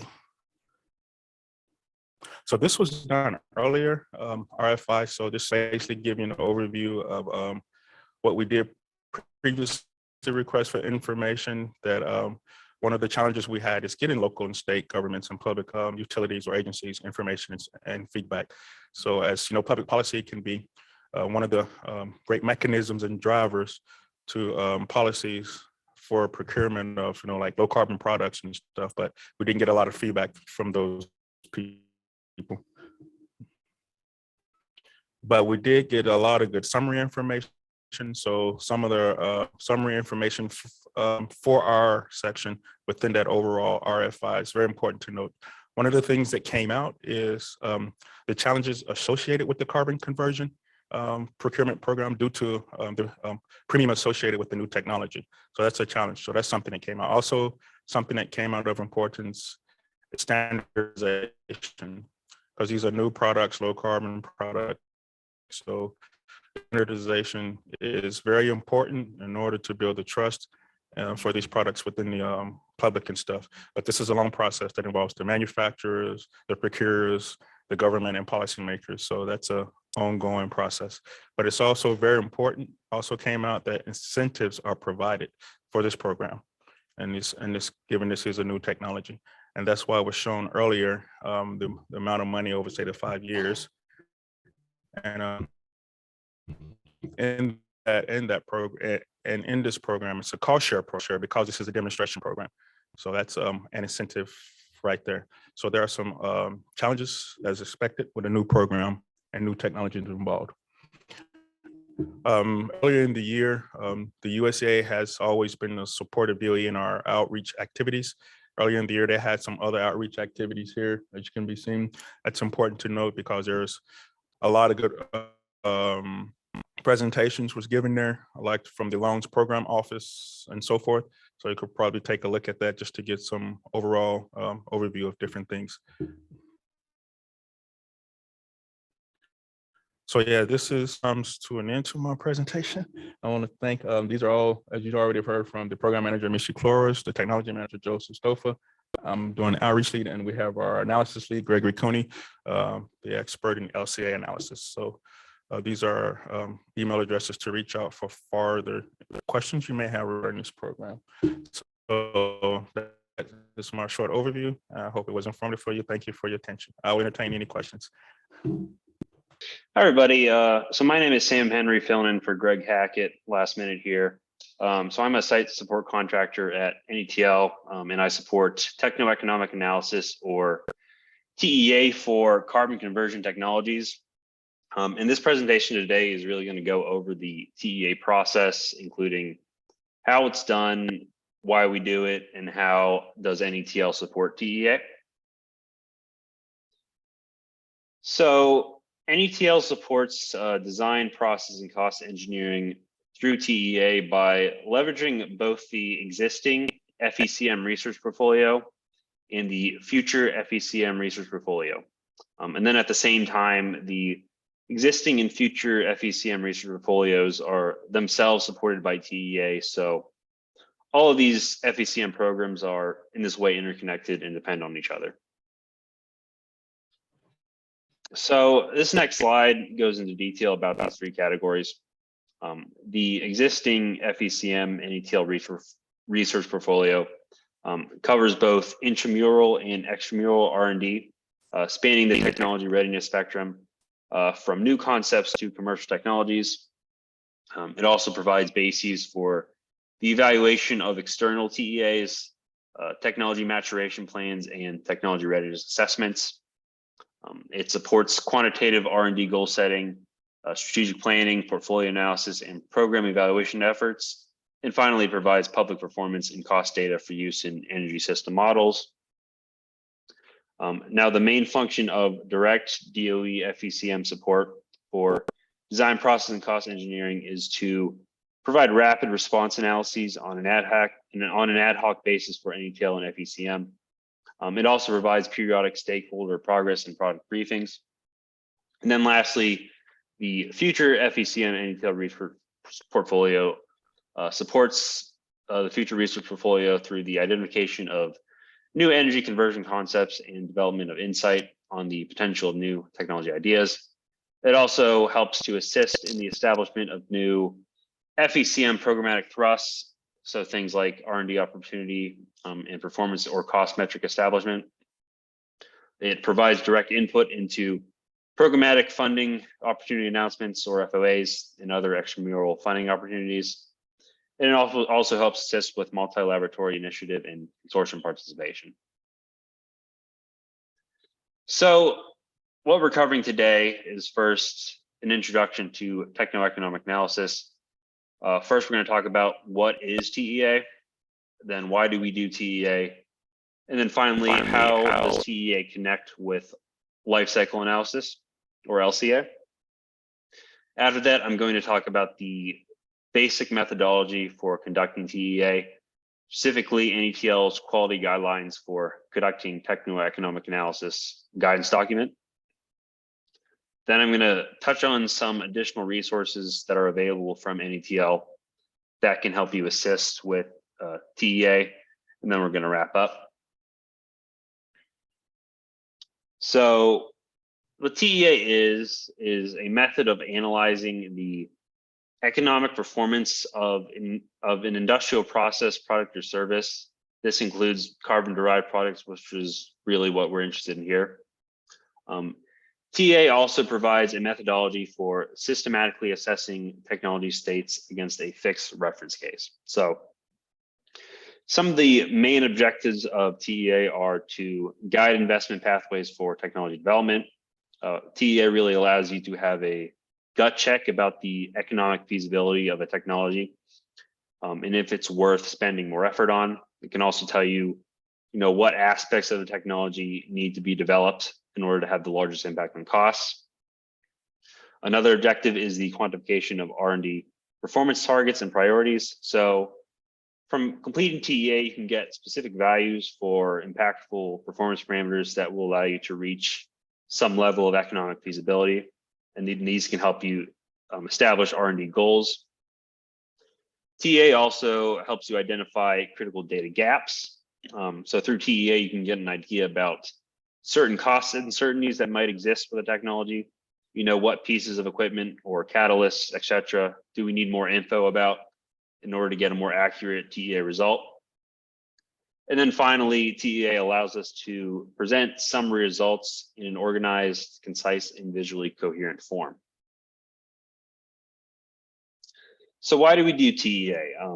The main reason TEA is critical is that it provides a transparent and verifiable cost and performance comparison to the business as usual production methodologies, as long as you're following the established methodologies for critical review.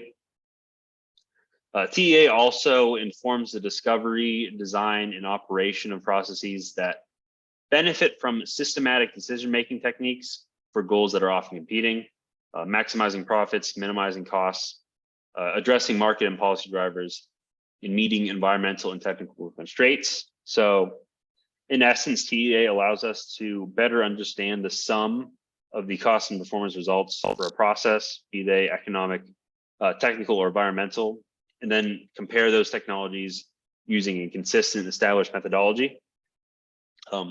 Like I mentioned before, TEA can provide quantification of uncertainty, and it also provides an ideal performance or cost operating configuration that can serve as a target for lower TRL technologies. So LCA and TEA are often tied closely together, but there are significant differences between these two. So TEA primarily focuses on the in-developed technology being evaluated, the required balance of plants, and the cost or energy state of incoming and outgoing resources and waste streams. Now, the results from TEA are then fed into or developed in parallel with the LCA. This, of course, derives the impacts of the technology from cradle to grave to give you a better understanding of the environmental impact of the technology. So you can think of the TEA as having a shrunken down scope as compared to LCA. So for example, TEA would consider the cost, the pressure, temperature, and composition of some incoming hydrogen or CO2 stream, but you would need LCA to assess the environmental impact of how that stream was generated. TEA also doesn't consider process components manufacturing or the end-of-life disposition, and it doesn't typically consider the end use of the product. So again, the TEA scope is really just focused on the carbon conversion process from inputs to outputs, while the LCA will consider things like the input generation and the end use of the products. So like I referred to previously, in order for TEA to really be useful, you need consistent established guidelines that should be followed in order to have confidence that results from different TEAs can actually be comparable to each other. So to tackle this issue, NETL has developed guidelines for completing TEA. The document that's linked in the bottom right here refers to NETL's TEA guidance document for power plant generation. And there's also an additional guidance document in development that will be tailored specifically to carbon conversion TEA. Now, this guidance involves a 4-step process. The first step is development of a technology analysis plan, the creation of a performance model, cost estimation, and reporting. This first step, the development of the technology analysis plan. What a technology analysis plan is basically a roadmap for executing the TEA from start to finish.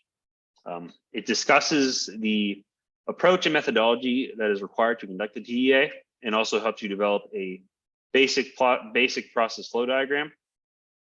An important thing to note with the technology analysis plan is that it should be discussed with all end users prior to initiating the analysis in order to make sure everyone's on the same page with the methodology and the assumptions. It should also be updated as the TEA is performed and preliminary results start to come in, and that might change the objectives of the TEA. The technology analysis plan should also address things like the analysis objective, the chosen reference case or scenario, typically a traditional technology that produces the same products as the novel technology. The plan should address the novel cases and scenarios to be evaluated, the novel design basis, including performance, costs, and any sensitivity analyses. And then finally, the execution timeline of the entire TEA. Now, once you have your technology analysis plan completed, your next step is to create a performance model. Typically, you'd utilize available tools and software, such as Aspen, ChemCAD, and ThermoFlow. For each case, you want to hold your product amount constant by keeping the same chemical product rate in order to have a good comparison between the different cases. The performance model also helps you understand how your balance of plant equipment will be affected by the different technologies. As part of generating your performance model, you also need to develop a detailed process flow diagram and then include information such as your feed purity specifications, your conversion rates, heat duties, rate constants, emission potentials, other things like that. Now, once you've fully developed your performance model, there's some useful information that is generated. First, the performance model helps you develop the material and energy balances consistent with the baseline procedure. It also generates similar performance and output results from the model. And it also helps you supply additional detail for modeling novel equipment. So things like design equations, killing methodology, and the design basis. Now, once your performance model is developed, the next step is to complete your cost estimation. So one important aspect of this is understanding the accuracy of your costs. To do this, NETL relies on the AACE estimate class, which has 3 different levels: concept screening, feasibility study, and a budget estimate.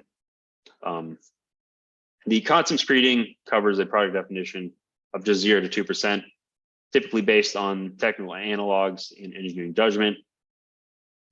Then a feasibility study has a little bit larger of a product definition of 1 to 15%. This is based on the preliminary mass and energy balances. And then finally, a budget estimate has the largest product definition of 10 to 40% and is based on detailed process and economic modeling. Now, as part of your cost estimation, you'd include things like capital cost estimation, capital charge factors, project and process contingencies, global economic assumptions.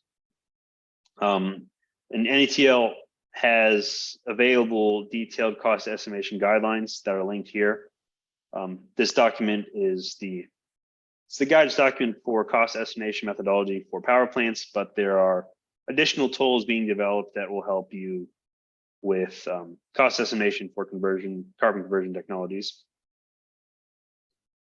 Now, once you've completed your performance model and your cost estimation, the next step is to report your results. So As far as reporting your results, you want to report first a summary of the technology analysis plan and any discussion with end users. In reporting your performance model, you'd include things like the block flow diagram, the detailed simulation model, and any material and energy balances. Next, to report the cost estimation, you include things like the detailed costs based on the chosen comparison metric, things like the allowable cost of CO2 and the cost of product generated. You'd also report the detailed total overnight capital cost estimates, and finally, any sensitivity studies that were carried out. All this should be collected in a report deliverable that summarizes the above and includes enough detail in order to reproduce the stated results. In particular, this means detailing any assumptions that were made during the analysis.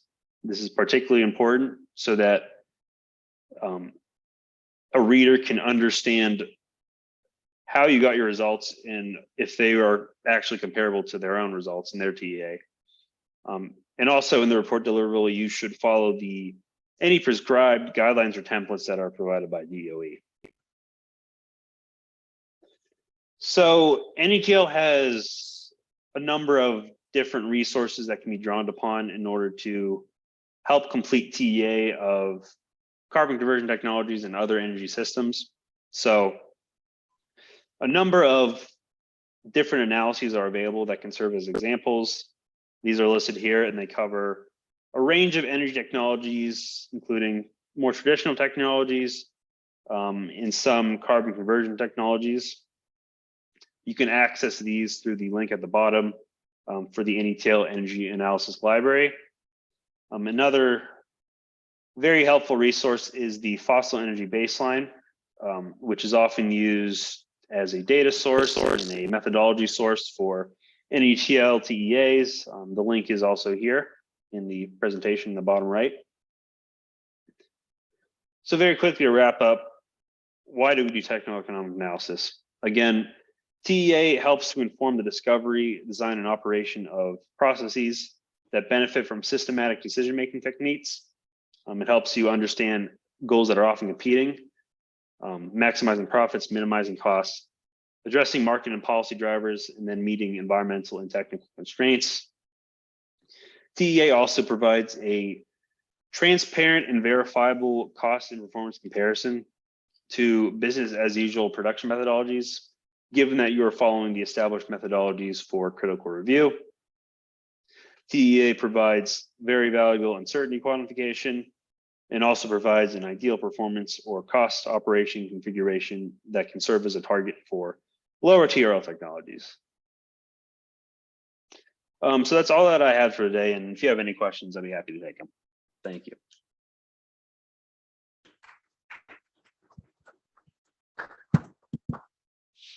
Great, thank you so much, Sam.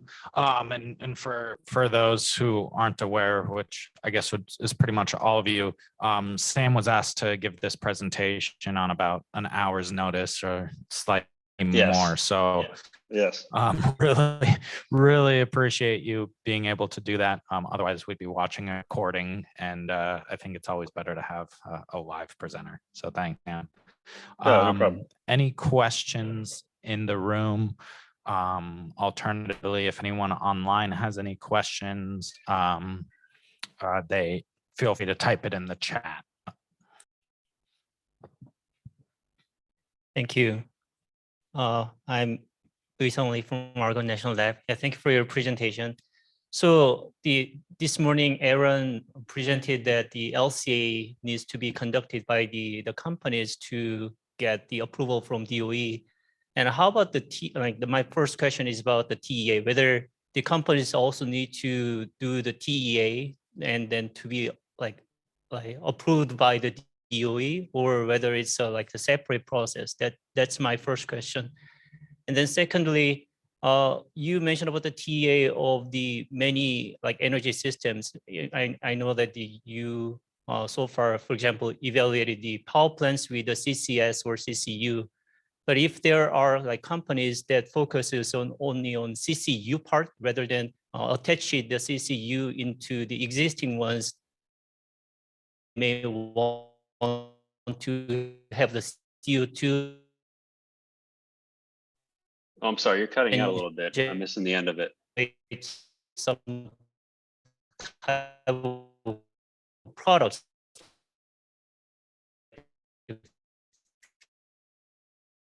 Yeah, I missed like the half of the second question there. Sorry, I couldn't hear it. Sam, did you hear the first question? Yes, I did. So, Okay. First question was about if companies would be required to provide a TEA. Right. As I understand it, there are discussions on exactly how TEA is going to fit into it. There's no specific requirements yet, but in the future, more information of that will be doled out as discussions go. And then I'll ask a second question if you can hear me. Yeah, let's try again. Yeah, the second question is about you NETL evaluate the multiple CCU or CCS technologies for the existing CO2 sources like the power plants plus CCU, for example. But if there are companies who may dedicate for their technologies for specific products, for example, fuels or chemicals or cement products, and then they may not necessarily have all the information about the upstream, meaning the power plants. And do you have such like TEA? Let me ask a question. Will the TEA be able to evaluate the analysis results in terms of the such product basis, let's say gallon of the fuels or the kilogram of the concrete products, or you may need to include the upstream, meaning the CO2 sources? Right. So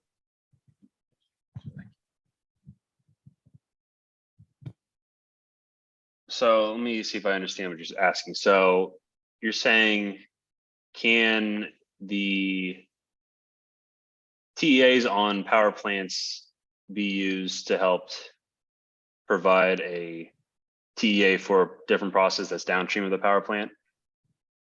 Is that what you're asking?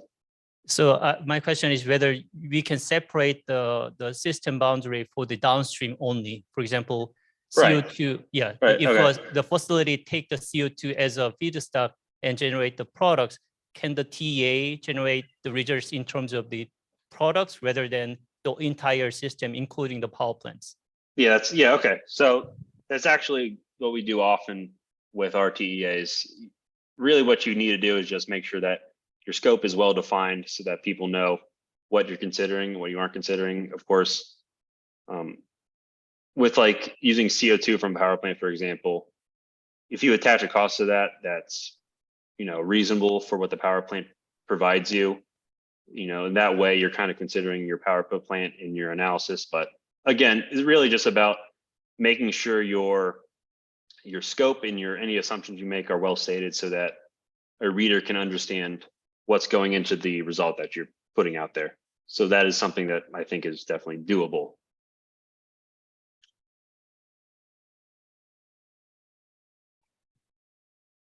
Great. Thank you, Sam. Any other questions in the room or online? Not seeing any. If we could give Sam a round of applause, and thank you again for the last minute substitution. Yeah, thanks everybody.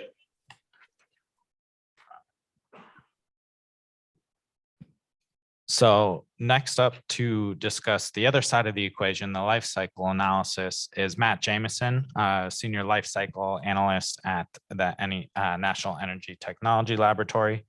So Matt, let me pull up your presentation here.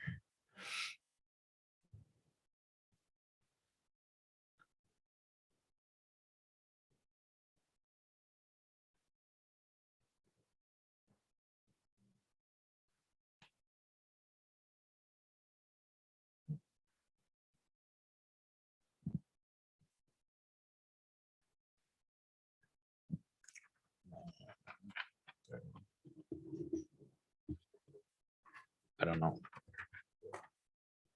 where oh, you have the clicker. Oh, okay. That was quick.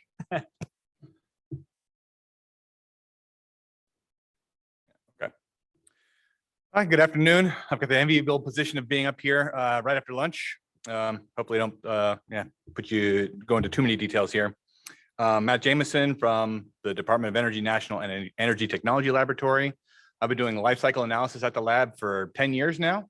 And I'll take this opportunity to highlight, since I'm in Minnesota, that I got my bachelor's in mechanical engineering in the University of Minnesota Duluth, about 2.5 hours north of here. Yeah, a great opportunity. I was able to go back to the alma mater over the weekend. So I'm happy to be here. I want to start out by looking at why we're talking about life cycle analysis in the first place. Here's the same slide we've seen several times here. Excerpt from section 4302 of the BIL specifies that commercial or industrial product must demonstrate significant net reductions in life cycle greenhouse gas emissions compared to incumbent technologies, processes, and products.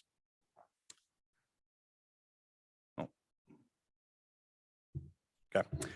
It is important to look at the life cycle of carbon utilization technologies because there's no guarantee that a carbon utilization system will be environmentally beneficial solely because they use a carbon dioxide as a feedstock.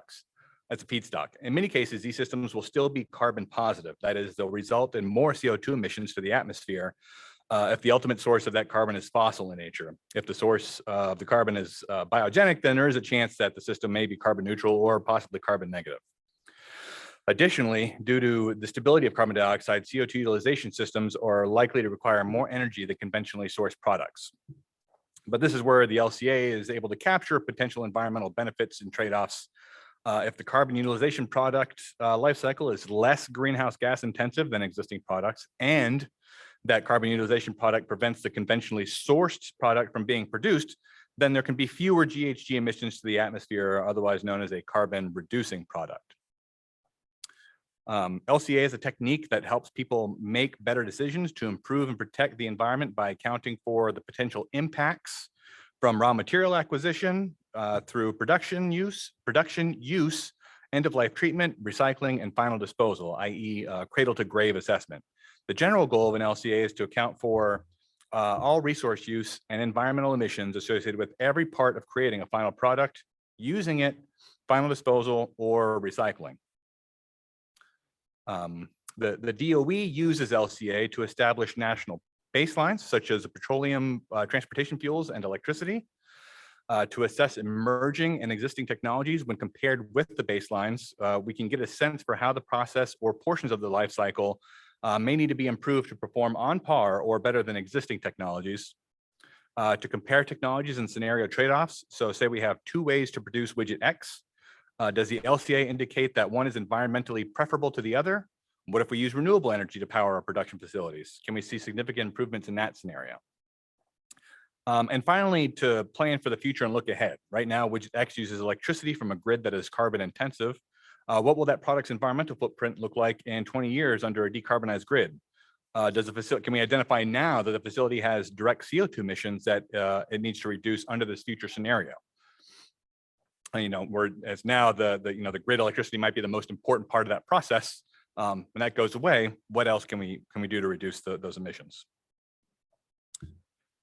We choose LCA to guide research and development investment, to choose technologies that are environmentally better than existing technologies.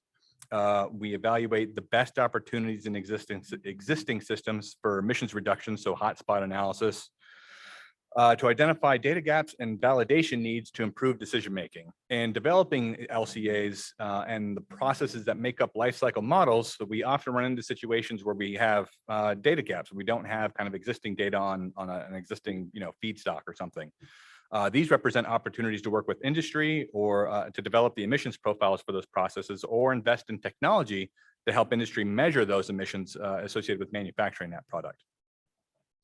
And finally, assess potential benefits from commercializing technologies. At what scale does a new technology begin to make a meaningful difference in emissions?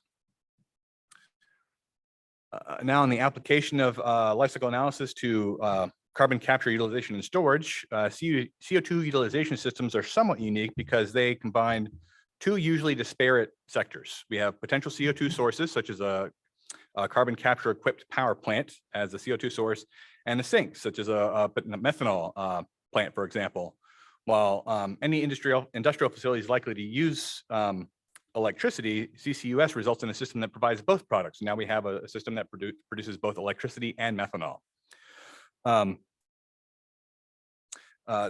There are a variety of potential sources and even more potential uses of CO2 as shown in the graphic here. And these are just the ones that we kind of know about. Also, LCA also needs to provide a comparison of this integrated system with a combination of life cycle systems that provide the same function. So to compare our combined captured power plant, methanol plant, we would have a comparison system that's, power generation from possibly like a regional grid or a national grid average and a conventionally produced methanol plant. And finally, a consistent approach is necessary to ensure comparability for robust decision-making. For the CO2 utilization and conversion program for FECM, there's a need to be able to compare different studies going.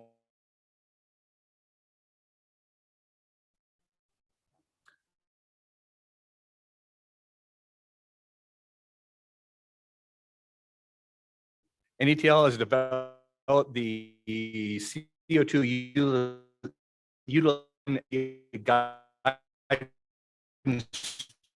toolkit to address the needs of the DOE's carbon conversion program. And the following few slides will address how the toolkit improves the clarity and specificity of existing ISO guidance on LCA, ensuring accuracy of LCAs developed by personnel new to the LCA framework and minimizing the effort required to perform the LCAs or minimizing it to our best efforts.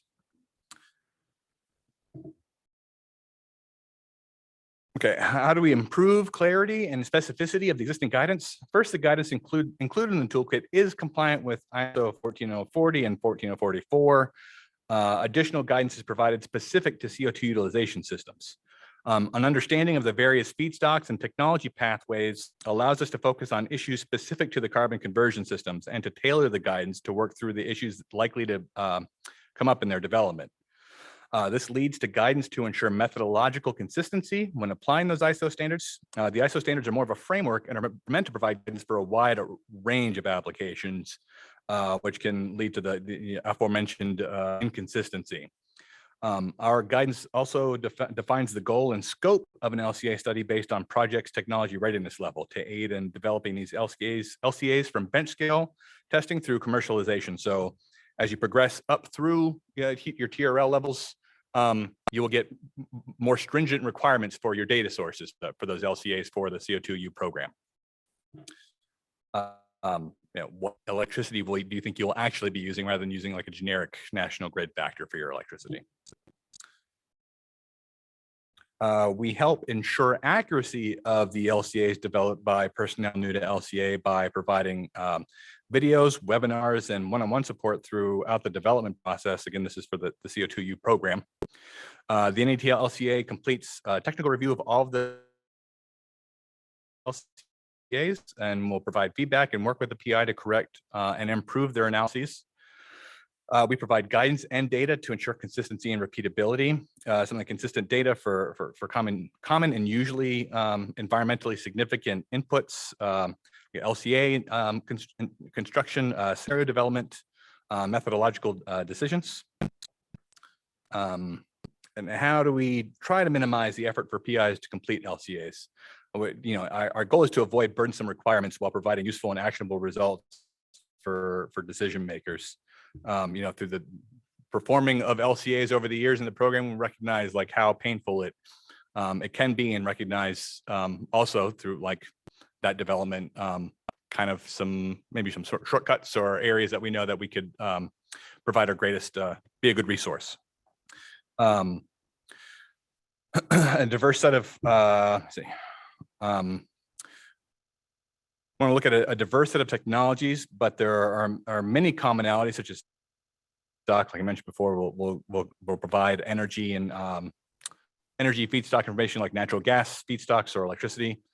Structure the toolkit to provide guidance for all stages of the LCA, from goal and scope identification, LCI data, modeling, and results interpretation. Are all kind of templates that we provide enough information to kind of like fill in your own data. The NATL CO2 LCA guidance document is the starting point for understanding the LCA requirements for kind of this program for the grant CO2 UP grants. The guidance document spells out what is required, suggested, or optional for each LCA. It also provides guidance on using the data and tools in the toolkit. This is the kind of a clip capture from the website here. So we can go around and look at the various resources available. So yeah, from the guidance document itself, we have the CO2 ULCA documentation spreadsheet. So some like blanks that you can fill in with your facility data to know, or to be able to use it within a life cycle model and to document it for the purposes of the CO2 utilization program. The training resources that we mentioned, the webinars and training videos and things are available in the training resources section. The NATL CO2 Open LCI database version 2, which we released in March or April, has, again, those kind of common use feedstocks and an example product system, which has that algae product system that's in there actually has a kind of companion example report that's also available within the toolkit. An OpenLCA contribution tool, which works with the OpenLCA software to provide graphs needed for the CO2 ULCA report template that's at the bottom. You can download the full toolkit. The link is at the bottom. I encourage you, if you're interested, to go check all of that out.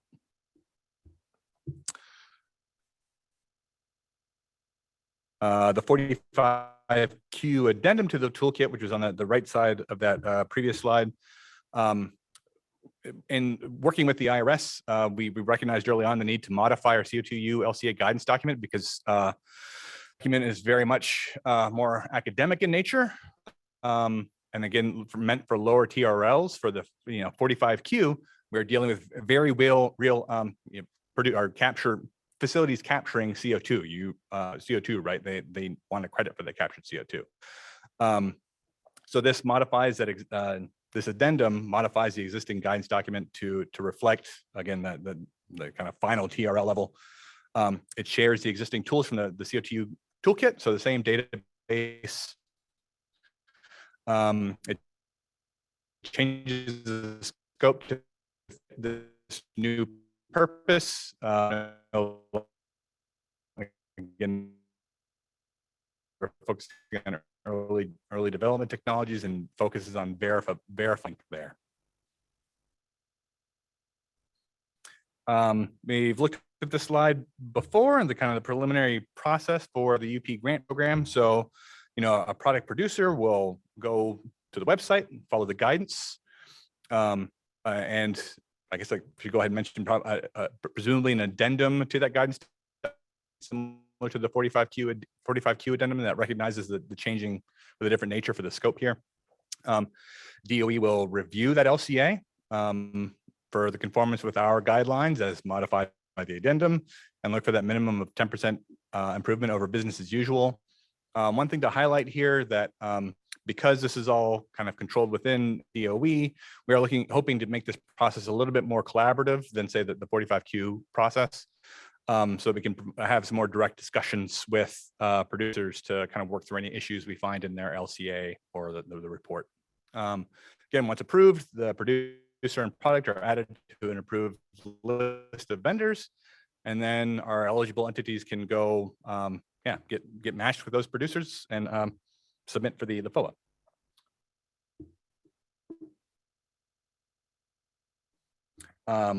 Just wanted to highlight also that we haven't developed the CO2 guidance toolkit in a vacuum.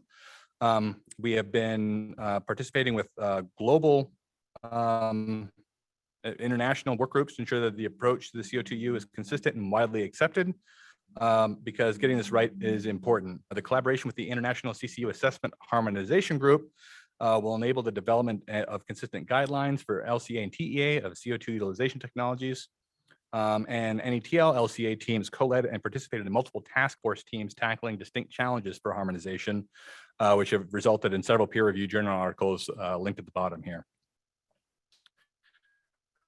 And lastly, we'll touch on environmental product declarations. So environmental product declarations broadly use LCA as a tool. when combined with product rule categories, which are in how these entities that gives you the rules, like for different products, like a cement industry might have their own product category rule. The EPDs, again, will allow facility to give you their greenhouse gas emissions for that product. But those EPDs don't require a comparison. They are, a cradle to grave or gate assessment of that product just by itself. So you can compare it with other products. And aside from that, making sure that we have a good basis for the comparison, we also, the carbon dioxide sources are adequately characterized. We kind of don't expect or is unknown how these product category rules might be modified by industry to include different CO2 sources. So we want to make sure that is handled correctly. And then I think we brought it up earlier that the Buy Clean or similar programs that require EPDs to enter the marketplace. This process that's outlined today won't create EPDs for those things, but the LCA can potentially be used to the EPD to qualify for those programs. Again, LCA is the basis. I need to modify your model, some different material inputs to align with the PCR, but hopefully it's an easier process. That's what I had for my presentation today. You can send your questions to Greg Cooney at headquarters, and then to the link for the website. We have Dr. Rajiv Asari, group leader and senior scientist of University of Chicago's CASE program, Material Science Division, Joint Center for Energy Storage Research, and the Consortium for Computational Physics and Chemistry to discuss carbon conversion activities at Argonne National Laboratory. So with that, the floor is yours, sir. Yeah, thank you. Thank you for promoting me up to the ladder for today's talk. So this is going to be a slightly different topics for majority of you guys. So you guys are talking about LCA, TEA, very TRL, very high level. Some of the research I do, and I hang around with people with the TRL level 0 and 1 and 2. So kind of a little bit more fundamental side, but so I will try to put some of the information as we go along. Okay, very good. Yeah, so as you mentioned, like I am from Argonne National Lab. We are in Chicago. We have quite a lot of new major strategic research initiatives. So this slide is a little cryptic, but some of the initiatives are AI for science and autonomous discovery and sustainable energy initiatives. So the one of the beauty at the moment is here we have quite a lot of research facilities such as advanced photon source and argon leadership computing facilities, and also recent centers are battery research centers. These are starting from TRL level 1, 2, and providing some more firepower to startup companies such as Joint Center of Electrical Energy Storage, which is a BES energy storage hub. And also we have EFRC, that is Energy Frontier Research Centers, also funded by BES on water energy, water, and also future plans for water AI initiatives. And majority of these carbon dioxide utilization conversion projects are coming under science for circular economy at Argonne. Somehow it's not shown here. So, so the carbon conversion, as I mentioned, it's a part of the circular economy. Majority of the work we were looking at developing methods and materials for carbon dioxide capture to a very basic level, fundamental understanding to Dr. Lee there. He's more into LCA and TEA methods, but majority of the stuff I am involved, and the directorate involved are conversion at atomistic level, and also using either chemical conversion or photo conversion or electrochemical routes. I mean, chemical conversion are a majority of the stuff we are looking very detailed. For example, hydrogenation of carbon dioxide in nickel catalyst, nickel 110, or so that details. So facet dependent catalysis. And also the good thing is we have a capability of a TEA and LCA facilities as well. I think the most value we can add to this kind of program is discovery of new and improved catalysts. This is a little bit more more got a boost because we have a better techniques for understanding, like AI or data-driven approaches for understanding catalysts. So I have one example I can show why this is important. So this is one slide I got from one of our colleagues, senior scientist DJ Lu. Part of the work he has developed quite a lot of catalysts, especially copper catalyst on copper clusters.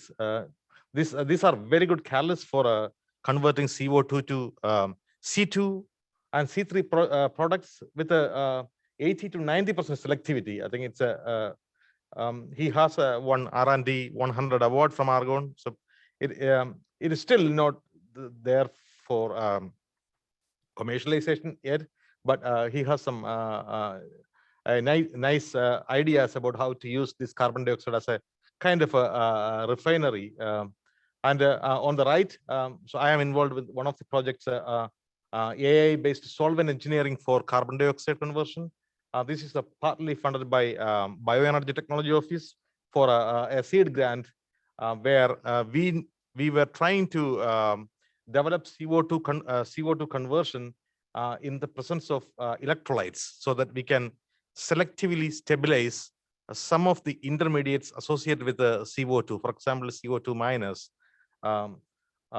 to value-added products on the top of a surface. So there is a multiple way you can stabilize. So if you stabilize this kind of intermediates to channel CO2 to different products. So if you are a chemist, you know CO2 is a very linear molecule with a not easy to place or not easy to put electron on it.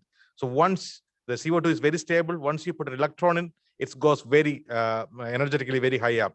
So any pathway C2 or C1 or any other is highly thermodynamically feasible, but the selectivity is very poor. So that's why you need a very good catalyst for these activities. So this is another story. So two folks, Larry Curtis from our group and Amin Salehi from UIC, they work together to make a metal organic framework, have a very good turnover frequency for converting CO2 to ethanol. And in Argonne, we have a couple of other research topics on this carbon dioxide conversion are high entropy alloys for CO2 conversion. There is some promise. We are still trying to understand the fundamentals of these processes. As I mentioned earlier, there is quite a lot of data-driven approaches, because we can generate catalysts in silico and do high-performance DFT simulations, high-throughput DFT simulations to do 10,000 or 20,000 different catalyst combinations to do selected conversions. So one another thing I just want to point out for this office. So we've been working on the catalyst for catalysis for a couple of almost a decade. The one part on the left is directly a BES project, and the second one on the right is a Bioenergy Technology Office funded CCPC, which is initiated by Argonne, Oak Ridge, INL, and NETL. I think NETL folks are here. So Madhav Shamlal is one of the starting members. Now is Bill Rogers from NETL is the spokesperson for the CCPC. So this one is awarded for performing research to enable technologies for ChemCat Bio initiative, which is the catalyst conversion. So I think, so one more slide. I have some take-home messages, if you can read it. So at this current state of the art, just to only one direction I'm saying on electrochemical CO2 reduction. So largely it suffers from low reaction rates and insufficient C2 productivity and higher over potentials and industrial scale stability. I think there is a quite a lot of fundamental research needed, and also some sort of hypothesis-driven careless designs, as well as hopefully so we can accelerate this process using some sort of a autonomous careless screening. Now slowly developing at Argonne to develop catalyst using robotic processes. So so the hope is now we have AI and autonomous methods available so that we can really accelerate. We can even limit the or we can using some sort of a robotic platform to do multiple testing of this catalyst.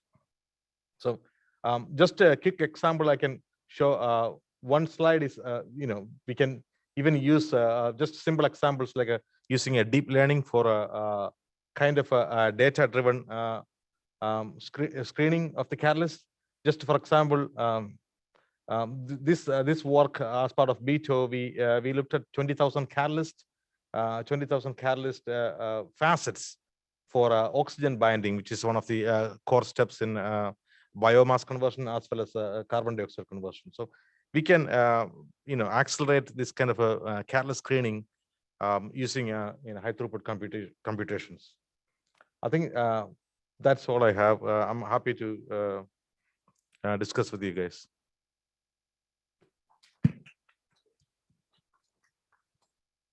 Thank you, Dr. Asari.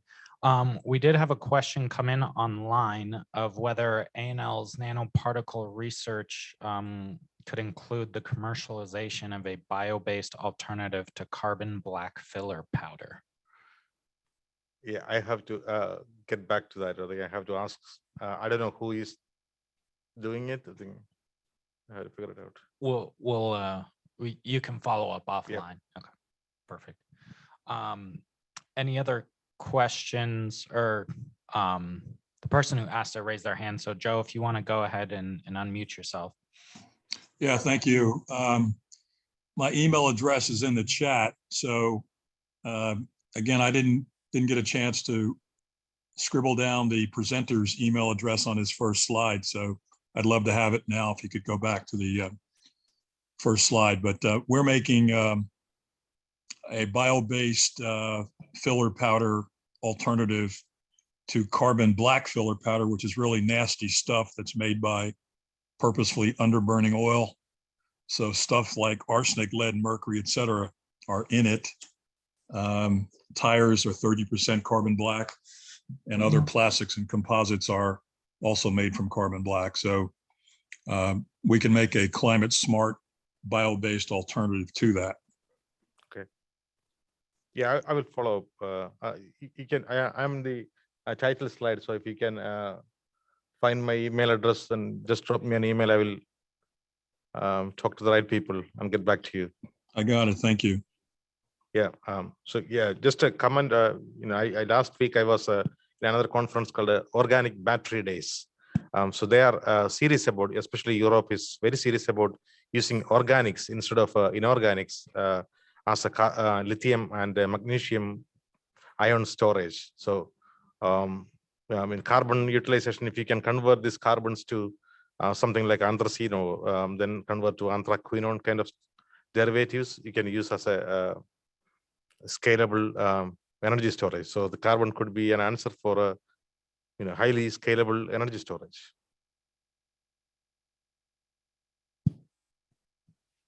Any other questions either in the room or up?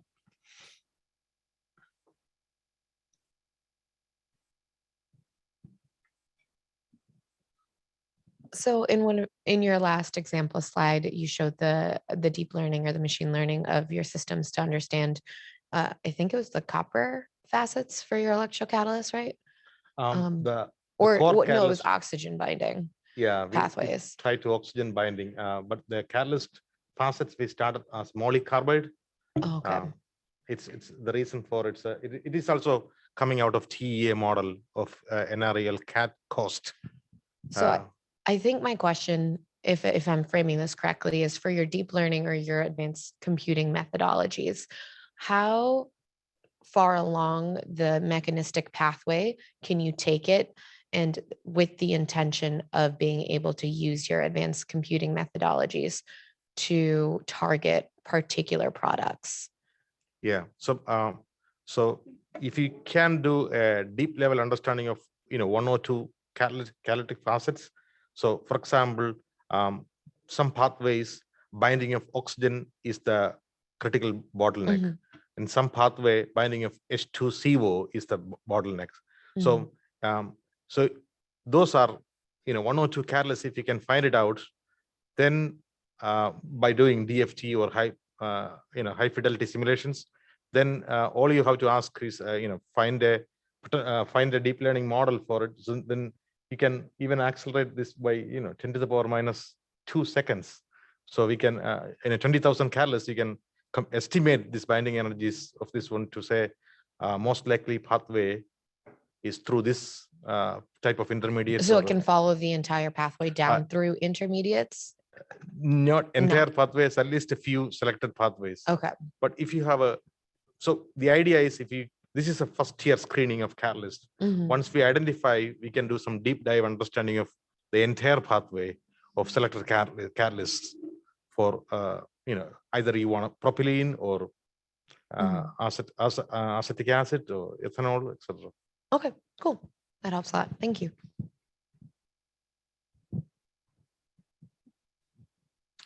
Any other questions from the audience? Not seeing any. Thank you so much, Dr. Asari. Thank you.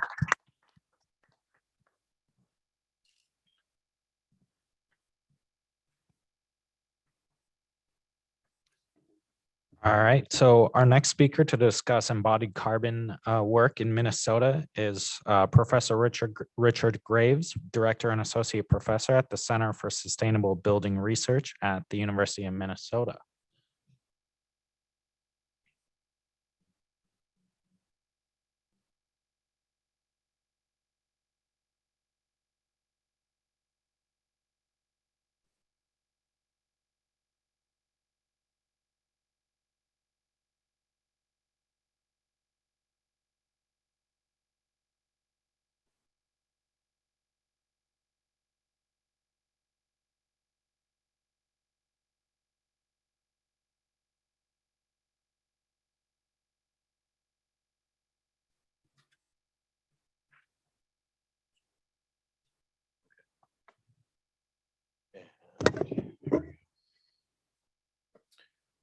Great, thank you. Thank you for inviting me here.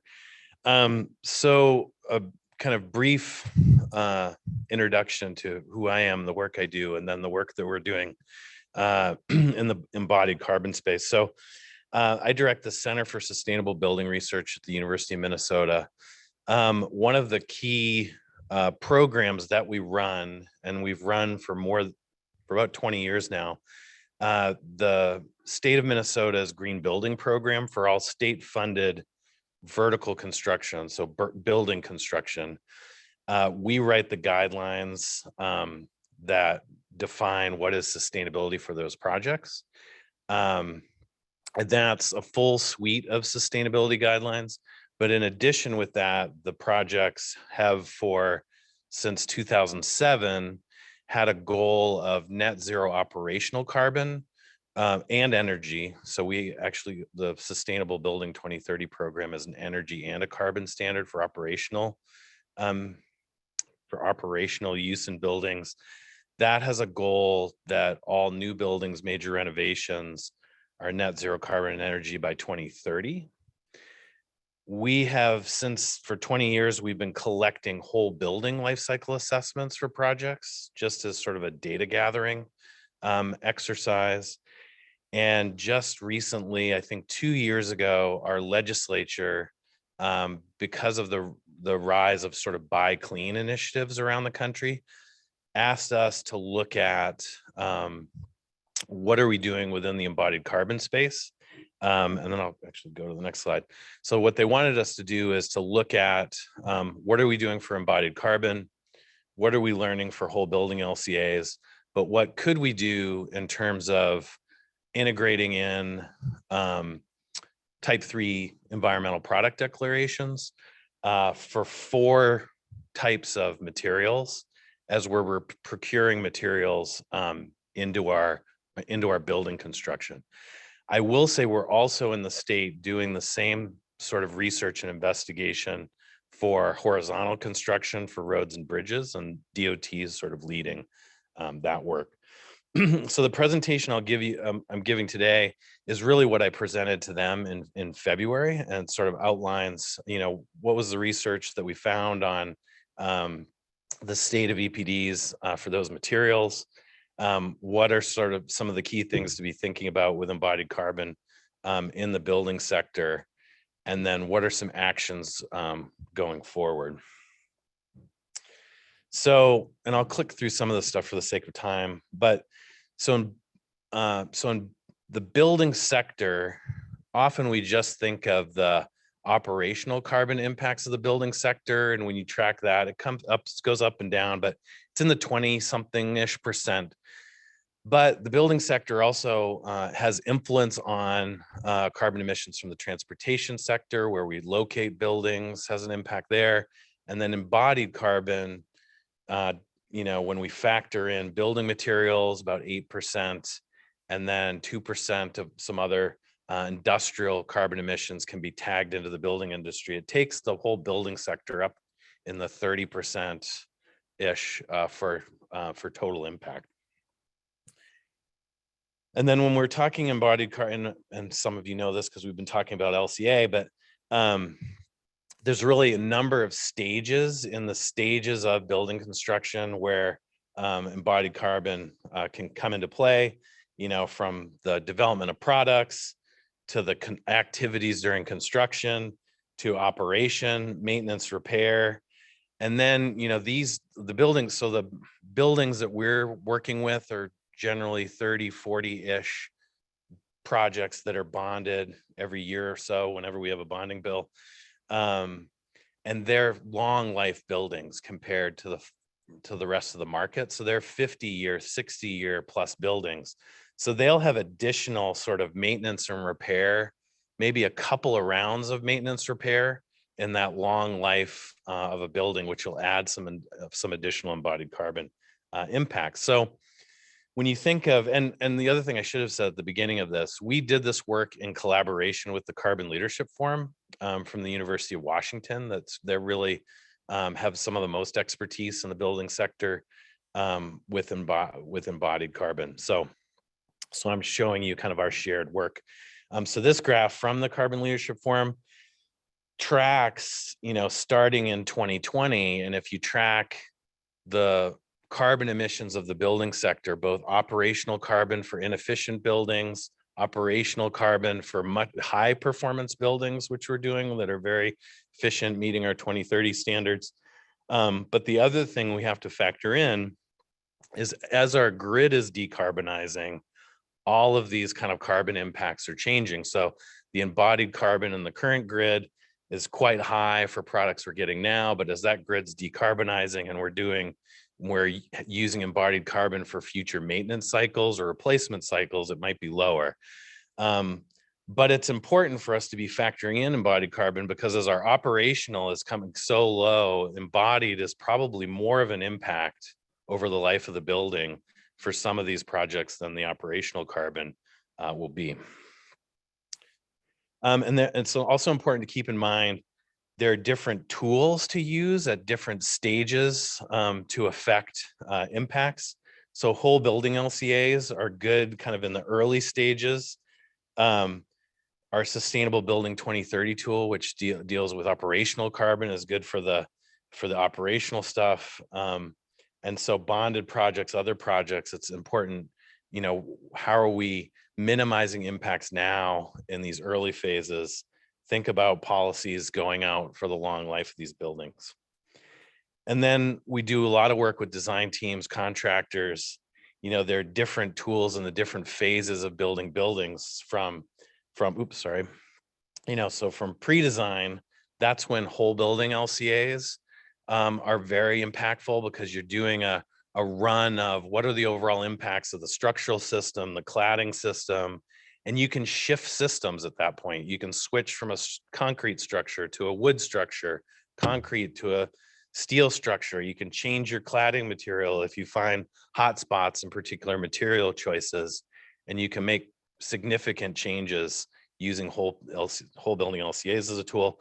Then once you've locked your building in pre-design, then that's when buy clean policies can come into play, and you've sort of decided what materials you're using.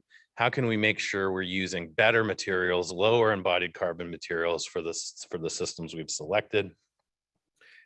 We use type 3 environmental product declarations as sort of where the industry's going to control these things. There's still a lot of exactly what are the requirements that we're really figuring out. One of the challenges we have here in the upper Midwest is that you can see from this map that places that have adopted buy clean restrictions, because what happens is the policy, a signal is given to the marketplace that we're going to require type 3 EPDs. We might even be requiring limits in those type 3 EPDs for procurement in the future. And usually 3 years, 4 years after that signal is identified with some buy clean initiative, the industry starts to fill in by having EPDs. California has a buy clean initiative. Washington, Portland, Oregon, and some others are starting to develop it. And usually the EPDs sort of grow up around them. So, and we only have 225 EPDs. This is 18-month-old data. So we have hopefully we have a few more. So this is the table showing, where what industries have type 3 EPDs fitting into horizontal vertical construction. So as to be expected, concrete of many varieties is where the vast majority of the EPDs exist now, and where most of the Minnesota-based ones do as well. With this research, we were also looking for EPDs within masonry, aluminum, steel, and wood products. And we also have to start to think about, the feasibility and cost of requiring these things. How would we create limits in the future? Generally, and I know there's some product manufacturers in the room, but generally an EPD costs maybe $30,000 is the ballpark number I've heard. So if we're going to start to grow, if we look at our supply chain for these materials for the buildings that we're doing here in Minnesota, how do we do some level of support to get EPDs created for the products that we're feeding into that system? And there may be some inequities in the system, smaller manufacturers that are deeper in our supply chain that might not be able to afford to do that we need to figure out in some future policy, how do you support that?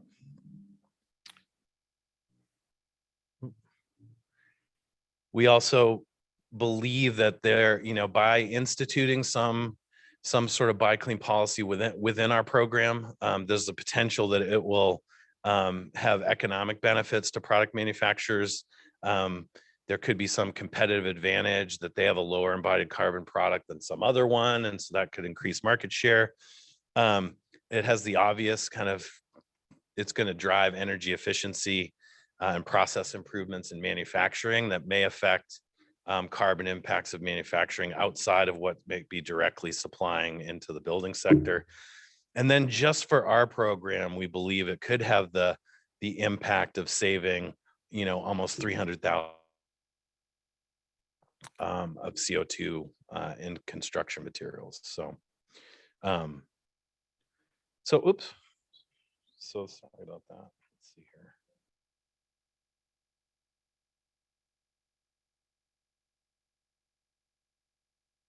Why it's doing that. Zoom just quit, so I don't know.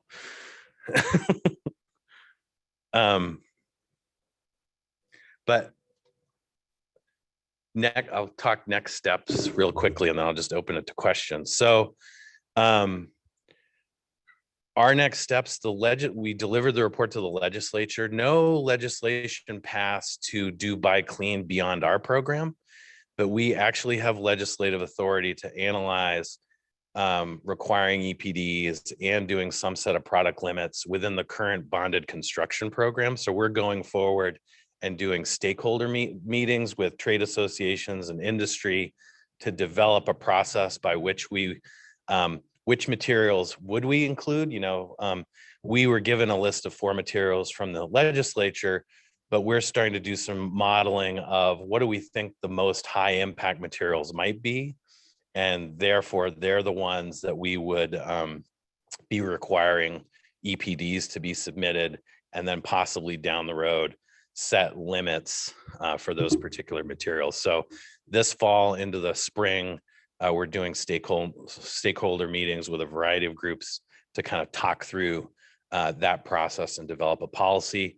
And that comes from most of the other successful policies we've seen around the country did a stakeholder process that increases compliance and then makes them be more impactful. So with that, I can take questions in the room or online. So maybe in the room first. Thank you.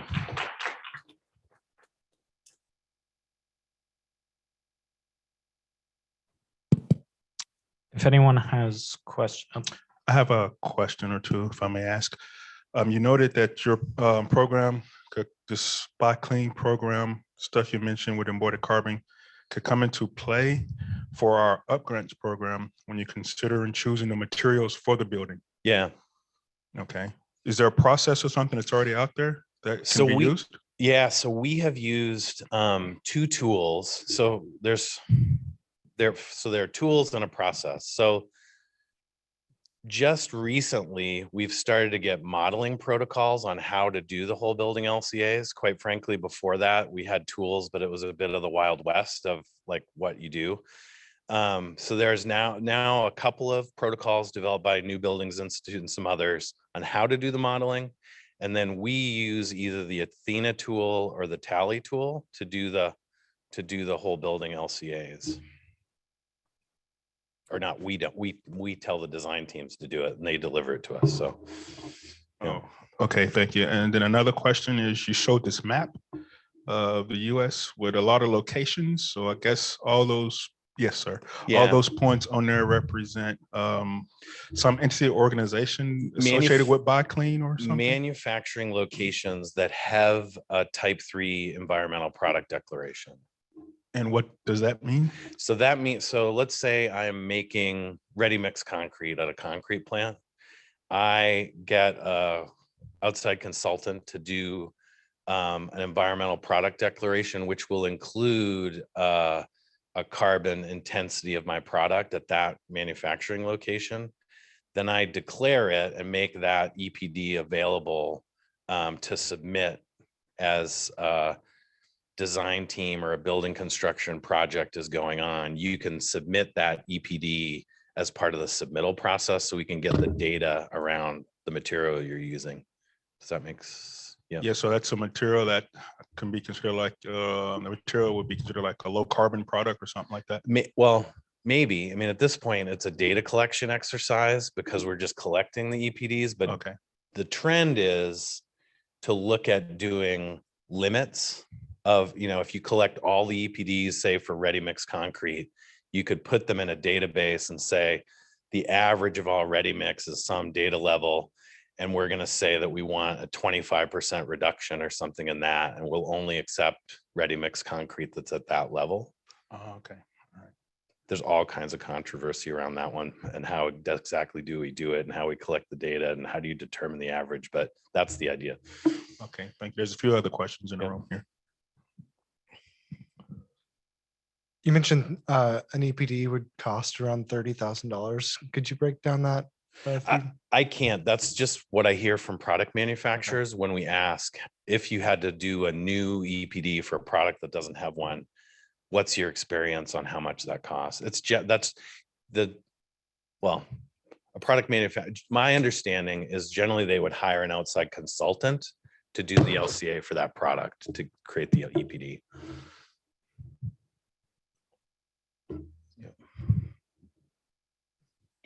Thank you. So please understand my ignorance in this area. I Yeah, don't have the building experience, but so when you mention of the by clean, how clean is clean? That's my question.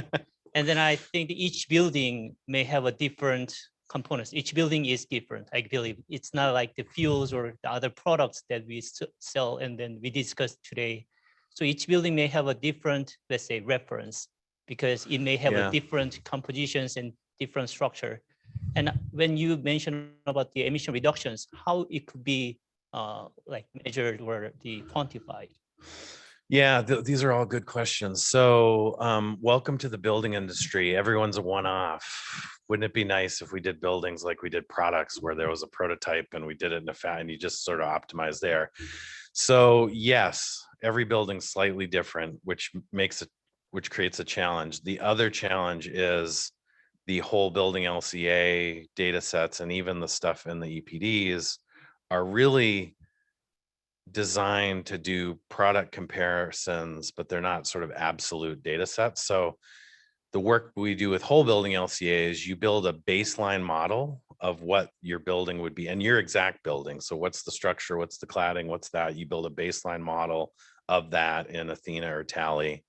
That's your baseline, and then you improve on that. So it's a relative comparison to a specific baseline for your project. The thing we do find, even though buildings vary, components vary, there are sort of hot spots in building construction that, because buildings will often have maybe a typical material set might be 5,000 different materials in a building. So that could be complicated. However, what we found is there are sort of hot spots in the structure.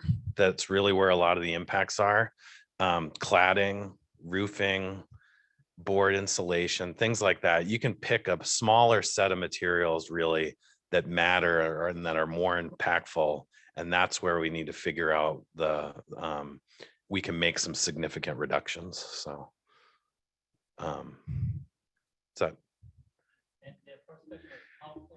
Yeah, hard. That will be a never-ending question of how clean is clean.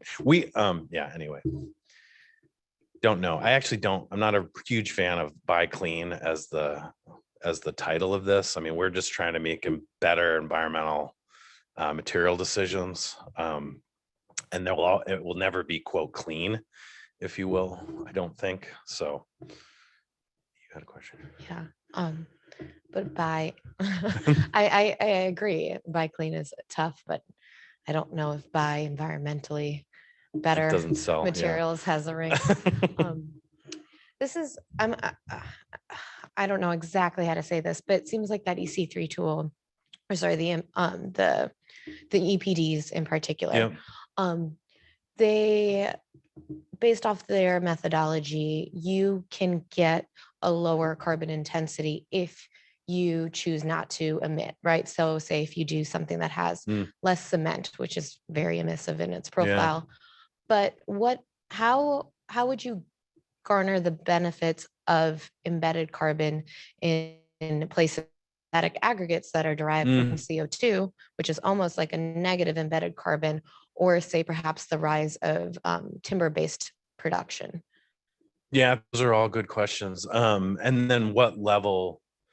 So we need so across the building industry, we need better data sets that are going into the EPDs and going into the whole building LCAs, because in many cases, they're not at that granular level. If we have a particular product we're switching out and might even have positive benefits. Yeah, like good carbon. Yeah, how do we factor that in? So I think that's in the future, is to figure out how to integrate those in. There was a second part of what was the second part of your question?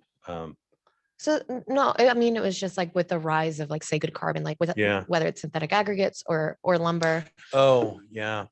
I think there's also, so we've done a bunch of whole building LCA modeling, basically trying to figure out, are we making this all too complicated? And if there's a certain short list of decisions that you make, do you then, like, for instance, how much would it make sense if in pre-design, you've switched your structure from concrete to wood, at that point, would it make sense to keep doing and submit some type 3 EPD on the wood with some reduction, because you've had such a dramatic reduction with the switch and structural system?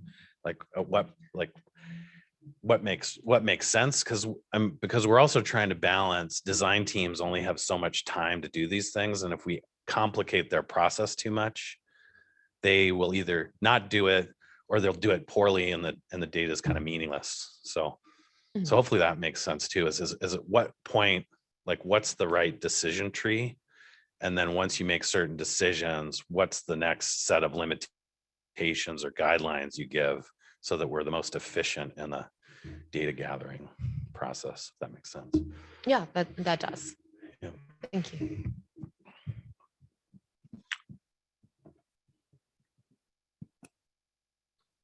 Thank you. Thanks, Richard. Can you go back to your slide where you're showing that Minnesota has 234 or 5? This one?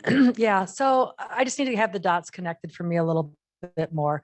So when Aaron had asked if you were part of the program, you said no, and then it started to fall in place that, I mean, you talk about companies doing reduction, and then you talk about people who then have to move over to removal. So it seems like when I look at this, that people who are doing carbon dioxide removal, we would be working with the actual concrete material handlers like ready mix and whatnot, trying to give them the solution, because you're trying to work with partners who through the supply chain are Right. reducing the emission for the ultimate build out, right? Yep. So like exactly. for the people who are doing solutions for carbon dioxide removal, you're saying these are the people who are kind of buying into these programs, and then these other people haven't even started yet. So it almost kind of gives us a short list of supply chain people to go after if we were going to be going into building material CO2 reduction. Accurate? Exactly. There's Okay. a set of manufacturers that down the road will get reduction targets that will need partners to lower their EPDs by some percentage point. That's for vertical. Keep in mind, there's a potential that in horizontal roads and bridges stuff. So asphalt, I didn't identify asphalt, but asphalt would be something we probably should identify asphalt, because we have tons of asphalt in our site development for vertical. So I would add asphalt to this too list. I would add rigid insulation, and I would add some single ply roof materials. We got a list from the legislature. If we did our own list, we'd add a few materials. So, okay. Other questions?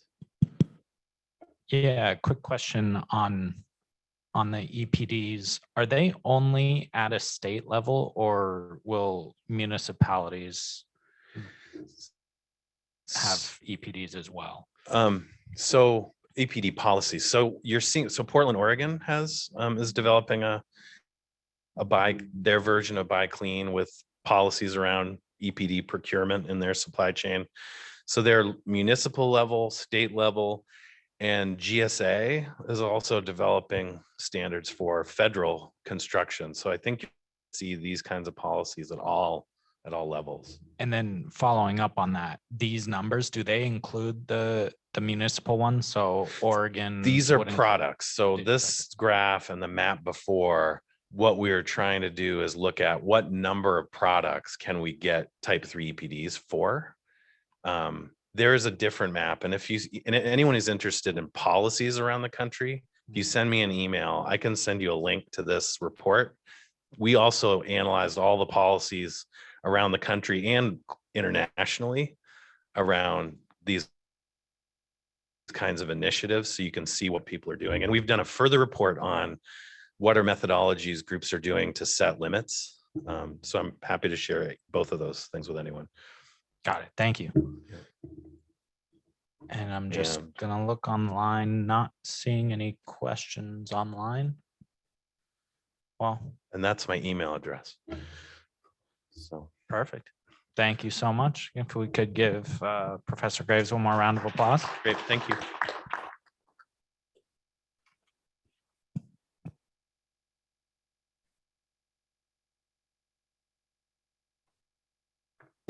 All right.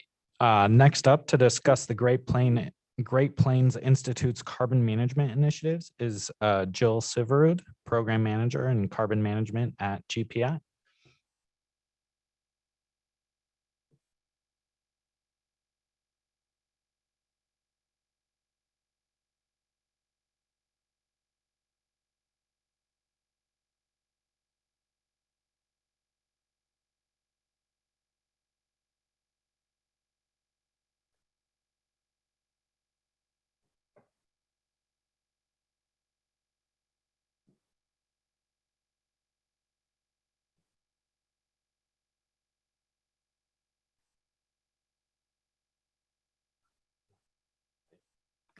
you.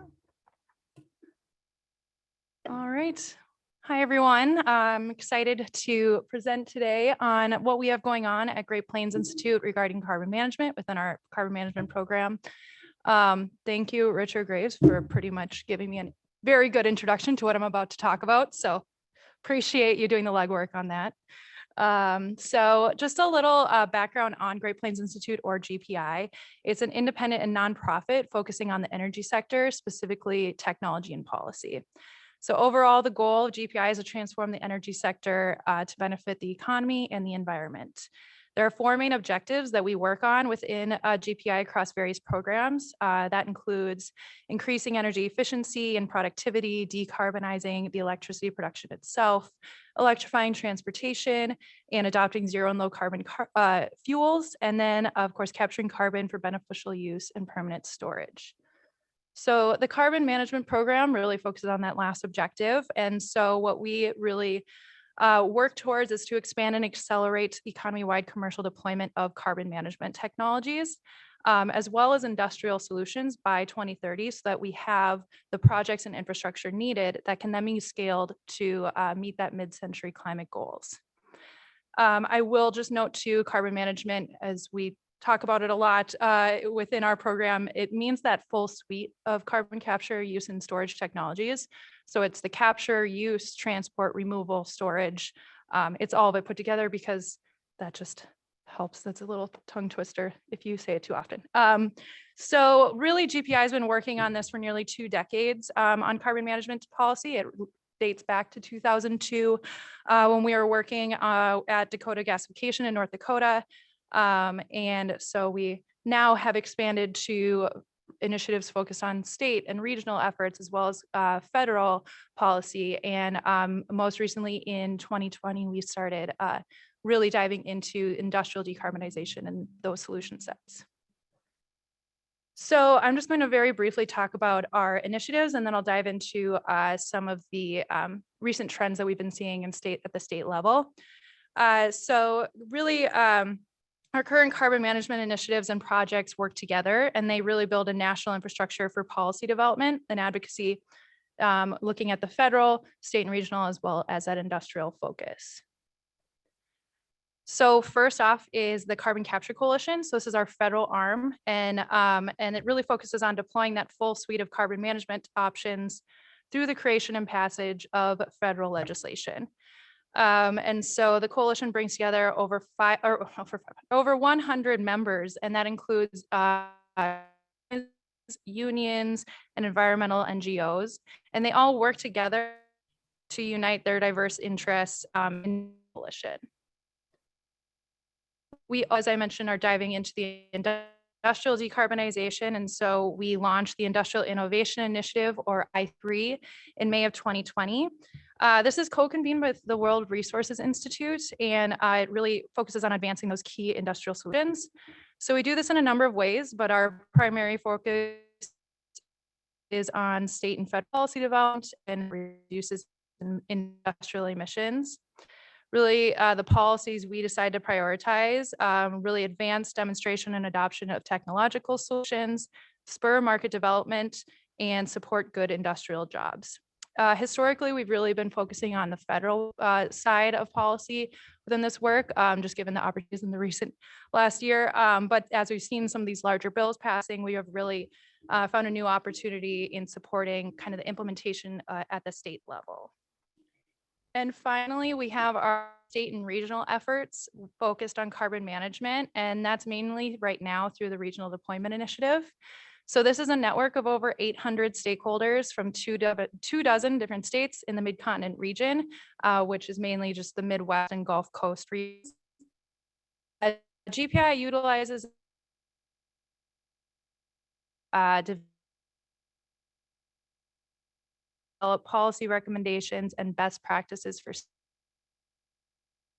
where those opportunities are within different regions through different deployment modeling and jobs analyses. And I'm just going to quickly preview the Carbon Action Alliance, which we will be launching next week.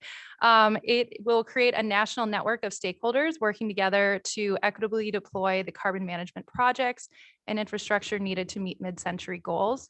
So really, it will bring together all of those initiatives that I just introduced at the federal, state, and regional levels, but really use those networks to provide education and advocacy about the suite of carbon management and industrial decarbonization technologies. And so it's a growing network, and it will continue to grow with partners working together. And we're also really excited that in addition to the launch of the Carbon Action Alliance, we'll also have a website where we will have various communication and resource materials geared at multiple audiences to really meet people where they're at within their knowledge of carbon management. And so that includes audiences such as individuals, communities, governments, businesses, and investors. And as mentioned, we are launching this next week in New Orleans, and also the website, which I have the website address listed. It is not working yet, but it will work next week when we launch. So with that, based on kind of the legislative tracking that we're doing at the state level within these various projects, as well as meeting with our different memberships and participants within our initiatives, there have been some emerging trends at the state and regional scale that really fit into what we're talking about today. So first, just looking at carbon management specifically, there's been over 60 bills introduced within 26 states just within 2022 related to carbon management. The topics around these bills have been mainly focused on financial support and regulatory policies and planning, such as Class 6 and underground storage, to assist in any future projects within these states. Next, we have low and zero carbon hydrogen, where we've seen over 30 bills introduced in 14 states in 2022. The areas of focus for these bills are, again, within the financial incentives, but also including hydrogen and low carbon hydrogen within state sustainability plans and legislation. There's been a lot of mention within this legislation on hubs, on hydrogen hubs, and that's due to the recently passed Bipartisan Infrastructure Law, which included funding for regional hydrogen hubs. And then finally, procurement has been a really popular focus within our various memberships and across states within the US. So in 2022, at least 15 bills were introduced in 10 states related to procurement. And this is really focused on setting up those information sharing and data that we need, which includes how to set those standards, the information and disclosure, and also financial incentives and labor standards. So many materials were noted in a lot of these procurement policies, but by far the most popular was concrete and steel. And also just looking not just at 2022, but across the board, there's been 5 states that have enacted an embodied carbon legislation or procurement, with California being the only one so far who is currently in effect, and the others working on their implementation right now.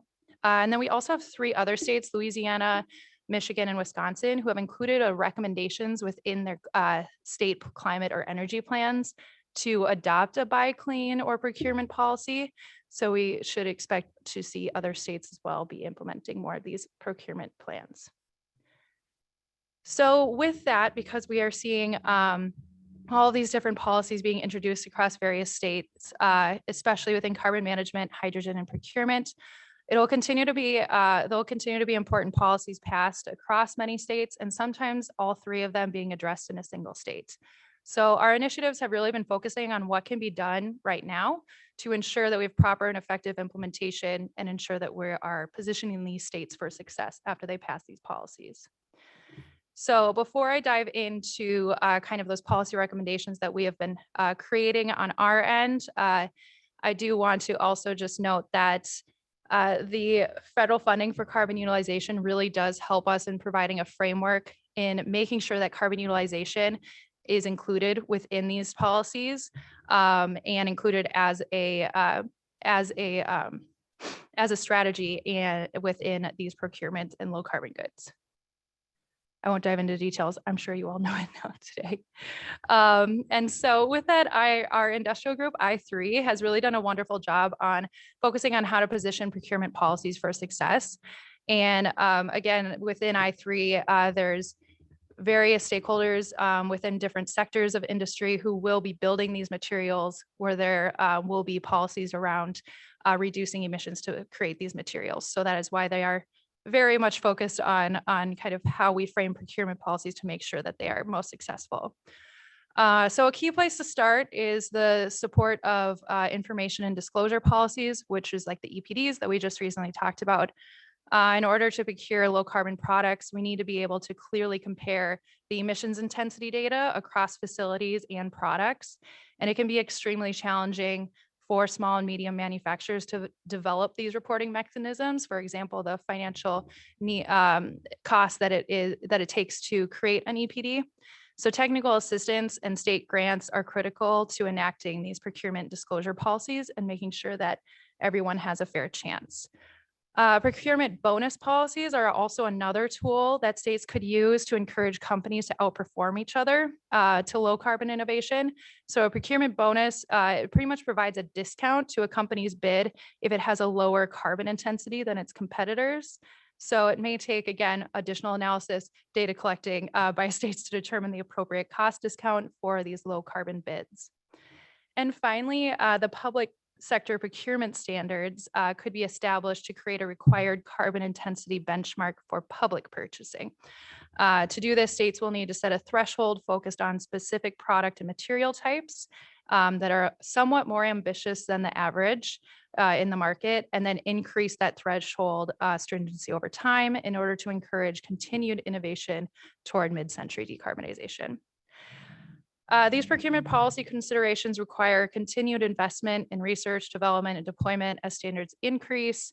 Many I3 participants and facilitators have done a lot of work on procurement, and this is currently a really active space. I apologize, I am about a mile wide and an inch deep in that expertise, but happy to try and answer questions if possible. I do also want to note that I3 has been really able to do well in understanding the various product decarbonization pathways that are available to industrial sectors to lower the emissions of the materials that they're developing. And that includes low and zero carbon hydrogen, electrification, efficiency, and as well as carbon capture and utilization. So again, we are working to ensure that all pathways are included when considering standards and information disclosure policies for low carbon goods.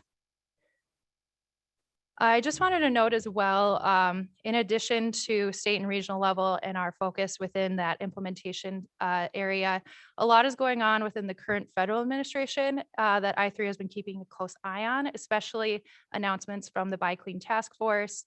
This includes highlights on construction materials, procurement, prioritizing the federal government's purchase of specific products, the DOT releasing its first agency-wide Buy Clean policy, and even Department of State launching a decarbonization initiative focused on construction materials at embassies and other facilities overseas. And so the reason we're really keeping an eye on all of this is, again, the more information, the better. This is a very new and still not heavily implemented in a lot of areas. So really the most information sharing that we can do will be helpful in better understanding how we can get these implemented successfully at not only the federal level, but the state and regional level. And one most recent focus that we have is on the recent RFI, request for information from GSA on clean construction materials. So GSA is seeking information on the following list of construction materials and are accepting responses until November 3rd. So just in case anyone does have some expertise in this area and can provide some helpful information for them, it is linked on the slide. So hopefully you will get those slides in short time so you actually can submit your information by November 3rd. And then finally, I just really wanted to emphasize the point that ultimately policies created at the state level that complement federal investments, they really catapult the success and impact of both of them. These state policies focused on the regulatory and planning, financial incentives, and market development can really enhance the funding that's coming down the line on the federal end, just simply by being able to increase the project feasibility and bridging remaining project gaps that there may be kind of on the ground, and also creating those shared infrastructure systems that will ultimately create economies of scale. And so just wanted to also emphasize that at the end here. And with that, I will answer questions if you have any, and thanks for having me.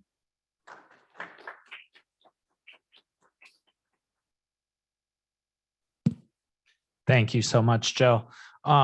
Anyone in the room have any questions? Yeah, I have a first question, if you don't mind. On your first I3 slide, you showed policy.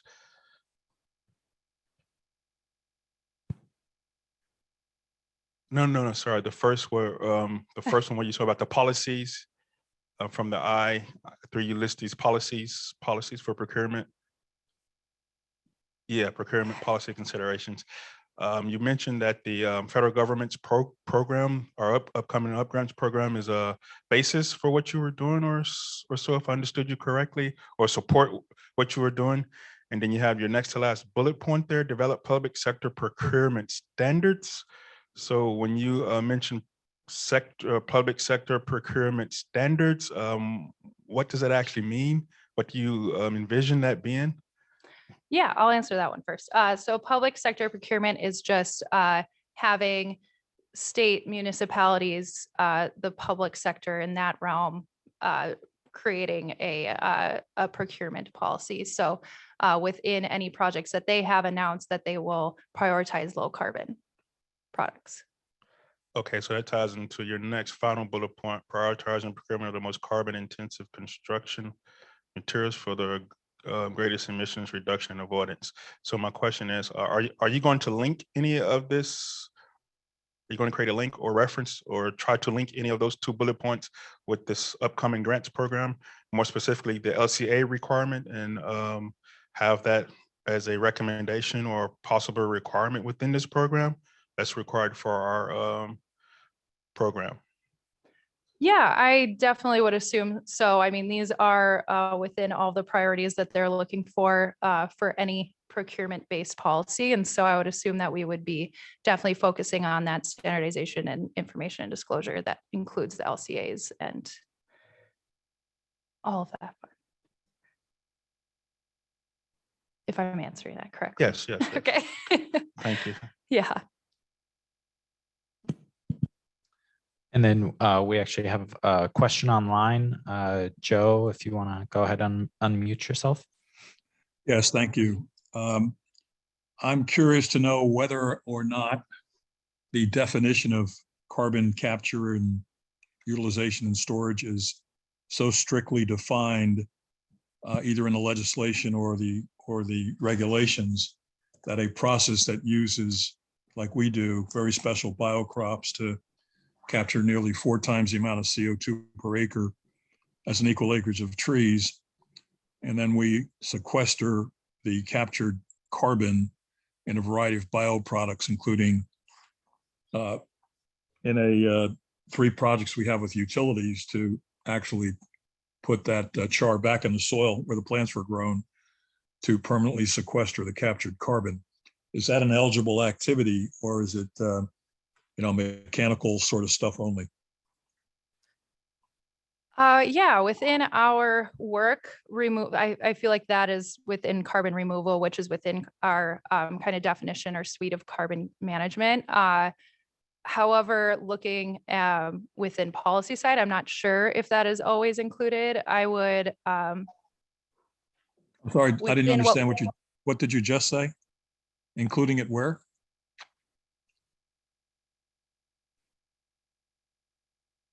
Oh, sorry. It's carbon removal essentially, but I'm not sure. It would have to be, it's very individual within each policy, whether that is included within the overall carbon management, but within our work and efforts, we do include the removal. Yeah, and I was not able to see your slide at all for some reason, and therefore I could not get your email address. Can you? We'll post the slides to the event page Okay, in the next day or 2. Yeah, Joe, definitely happy to talk offline. Yeah, thank you.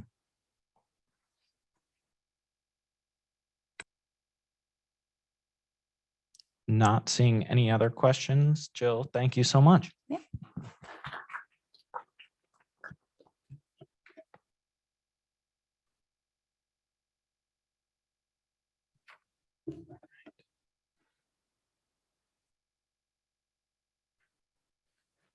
Next up, to discuss cool soils, the Minneapolis Biochar Initiative is Jim Doughton, Carbon Sequestration Program Manager for the City of Indianapolis's Department of Health.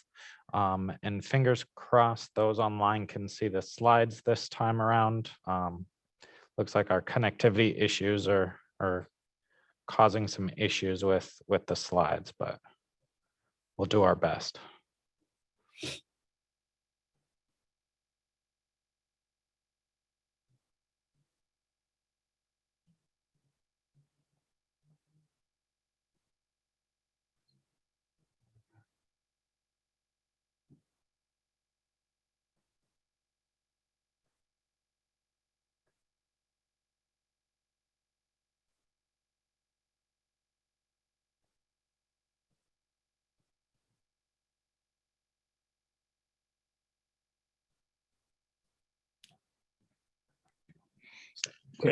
Can't see them. How about now? But anyways, my name is Jim Doughton, and one correction, may have heard it wrong. Actually, Minneapolis, not Indianapolis. I can't remember which said there would be a heck of a commute otherwise, but I'm actually a local kid. But my name is Jim Doughton. I'm the Carbon Sequestration Program Manager for the City of Minneapolis and the Health Department. I want to talk about the Cool Soils Biochar Initiative in Minneapolis.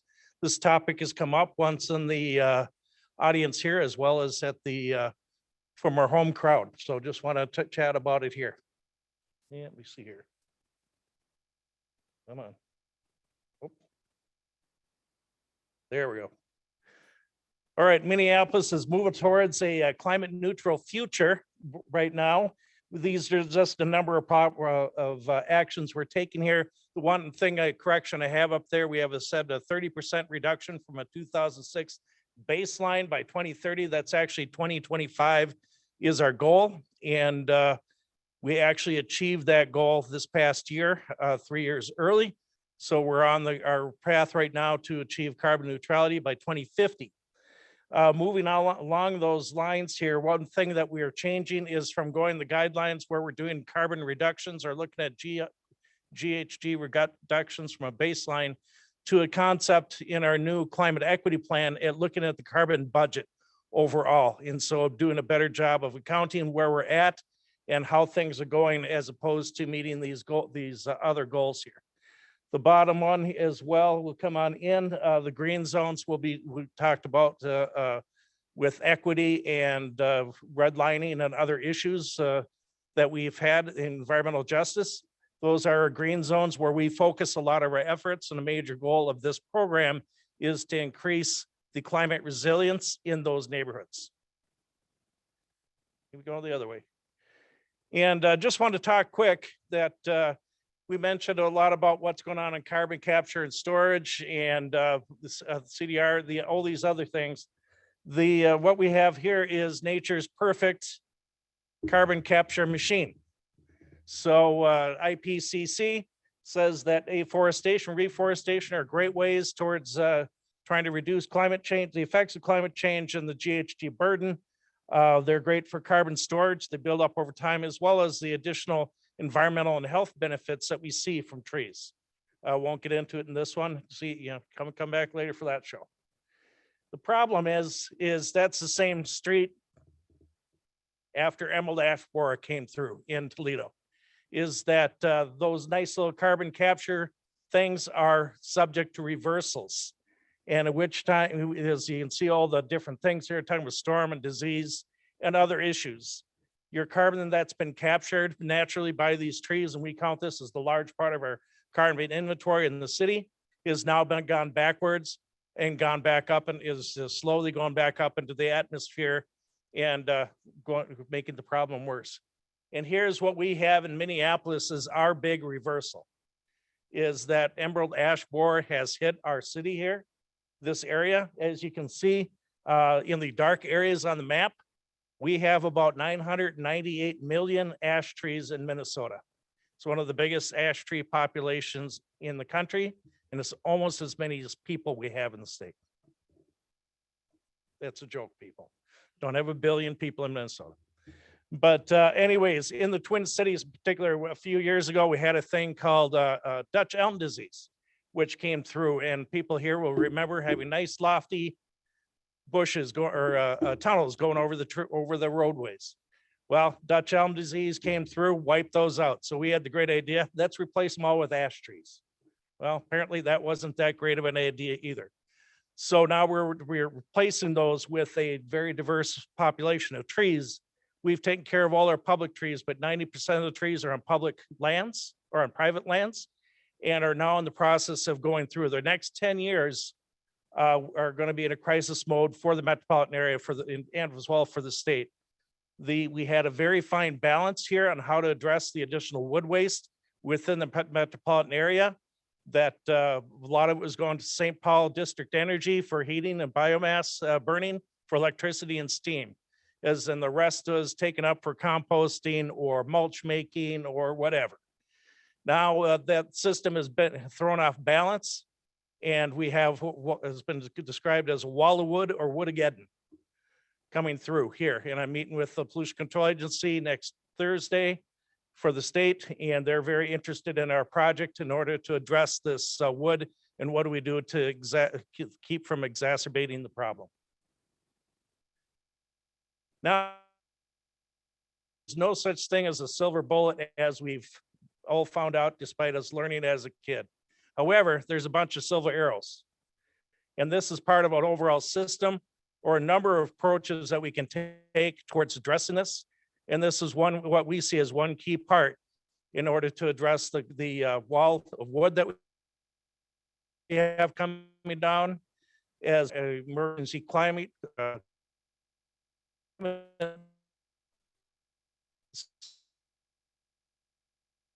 situation going on, and how to address the deficit in wood. In this case, you can take herbaceous material or biosolids as well. If you find wood works best because of the litter in there, there is different ways to pyrolyze the wood. You can do it fast, you can do it slow, or you can gasify it.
Folks at home, I apologize for the disruption here. That was not my fat finger that hit the button, just to let you know. But continuing on, just on the talk there, we were just chatting about that biochar itself is a stable, highly mineralized carbon compound that is typically over 75% carbon. Most of the materials we've been working with are in the low 80s as far as percent carbon. A pound of biochar is the equivalent of about almost 3 pounds of carbon dioxide in its equivalent for removal. They have 2.5 times there. That's a guy who's just speaking with in Dubuque, and he's being a little bit on the conservative side. It's also highly porous. It's great stuff, but based on its temperature from low, medium to high, it has different properties, whether or not you're looking for chemical removing things, acting as a soil amendment, or what your purpose is. Want to talk about here really quick. This just visualizes what's called the biochar cycle. And normally the carbon cycle, we have the tree, it grabs the carbon dioxide, eventually dies, goes back up into the air. And what we're doing is interrupting that cycle at the point where the tree comes down and putting it through a biochar reactor, we get a source of energy, a replacement for a fossil fuel source, as well as the biochar on there. Depending on your process, you may get out another type of bio oil, a syngas. For our purposes, our focus is on the biochar and direct energy that's coming out of it. Uses this process called slow pyrolysis. As I mentioned, we have no problem with feedstock with the wood crisis that's coming through the Minnesota area that's going to expected to last for the next 10 years. The other thing is that for the last 10 years, Minneapolis has been working with biochar. We've had to purchase it to bring it on up, demonstrate its use, and get the excitement going and show how it's done. The one key piece missing was the pyrolysis, and that's what we're working on right now. We have a solution to that now as well. Just a quick history. This is the Minneapolis biochar history. It said for the last 10 years, we've been working with biochar. I accidentally came across it as an unsupervised hydrologist in southern Afghanistan, taking a look at crop issues and why things weren't growing. And I came across biochar and started setting up village level pyrolyzers to deal with agricultural waste to address it. Came back working for the city. They're like, hey, that sounds great. What can you do as a side gig going through here? 2014, we signed a memorandum of understanding with the Shakopee, Metawakan, and Sioux community. If you're from this area, you know that's a very small tribe located on the southwest corner of the city here that has a very large casino. So a lot of resources. But they have a 7th generation ethos. They invested in and built the largest organics recycling facility, composting place in the state. We had made an agreement there. I brought my biochar over there. They mix it with their magical compost, and we've been delivering it primarily to at-risk communities in our green zones to help with equity issues in places where we have health disparities, inadequate food deserts, et cetera. And that's kind of one of the benefits working for the health department. You see here, the Mishkiki-Gitagon is a native growing organization where we worked with them to help restore native spirituality as well as native growing methods using their seed lines, where we act on tap, not on top, and help facilitate the residents and their own solutions. As well as we did the same Little Earth housing community, which is the only Native American housing community in the United States, or Indian preference. Moving forward, 2016, Minneapolis Parks and Recs, we did a study with the University of Minnesota looking at 400 different tree species, to replace the emerald ash borer loss using bare root stock to see how they respond to their planting in order to maintain or build the resilience and survivability of our trees that are coming out. It keeps on going, but then it culminated in 2019 with a visit to Stockholm, Sweden, to see the biochar initiative in Stockholm that Bloomberg Philanthropies helped set up. They accidentally found out we were working with biochar and said, hey, come on out, check it out. Worked out pretty well. Since then, right after that, we came up with biochar resolution at the city of Minneapolis that we are saying that we propose that we see this as a good thing in the climate fight, and we help support biochar. That was one of the initiatives we're moving forward. The Hiawatha Avenue is the first one moving into large scale transportation corridors along with the Minnesota Department of Transportation in Hennepin County. Since then, we've incorporated biochar into our 2040 comprehensive plan, and particularly in helping build climate resilient communities. So it's incorporated into our comprehensive plan. We have the resolutions, et cetera. 2021, we want a Carbon Neutral Cities Alliance grant, and I'll go over that in just a little bit. But the big news is that 2022 is working on it in 2021, but we are awarded this spring an award from Michael Bloomberg or Bloomberg Philanthropies, the Bloomberg families, for a grant to help in establishing our own biochar production. So with matching money here, and that's why I have a new job as a carbon sequestration program manager. Very happy to be here. Moving along there, we also now, after 10 years, revising our climate equity plan, which was our former climate action plan to achieve climate goals. The one big recognition, as we've heard all earlier today, is the recognition of equity and justice in our climate plans and the outsized effect we see on our vulnerable populations from the effects of climate change. We're addressing the climate action plan. Biochar is part of that. It is also part of the Hennepin County plan now, and I also worked with the Parks Board here in getting that established and helped into their climate action plan as well. So regionally, we're looking at you putting biochar in. The big thing that was missing before is local production, and we're in the process of working that right now. Cool Soils is our biochar production program, and that's primarily directed towards soil health and helping plant production for either be in boulevards, community gardens, landscaping, trees, transportation corridors, etc. We have an agreement with Xcel Energy under what's called a Clean Energy Agreement or partnership, first of its kind in the country, actually, with Xcel Energy and Center Point Energy and the city in achieving carbon neutrality in our energy needs. And Xcel Energy is providing us with approximately 2,500 tons of feedstock from their line maintenance as part of that agreement. So that's working out great for us. Mention that we're using slow pyrolysis with looking at some sources used for energy, but our emphasis is on being able to provide a wide variety of chars from low, medium, high temperature, and different feedstocks for different applications, some soil health, water filtration, remediation, etc. We almost always have been using it with compost. The two work synergistically together. Biochar and compost is kind of like peanut butter and chocolate. They're just better together. And we see one-on-one making three with that. And we've had a really great agreement with the Shakopee, Metawakan, and Sioux. We also have our own organics recycling facility with specialized environmental technologies. I work with them as well in mixing biochar, providing it back to the community.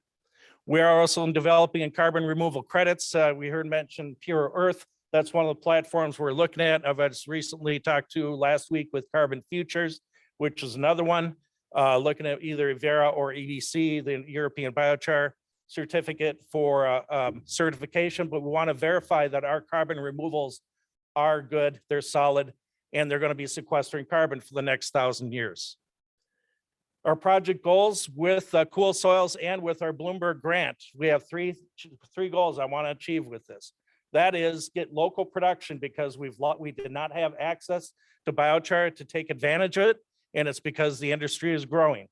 Second one is we're linking the climate and the equity part of it.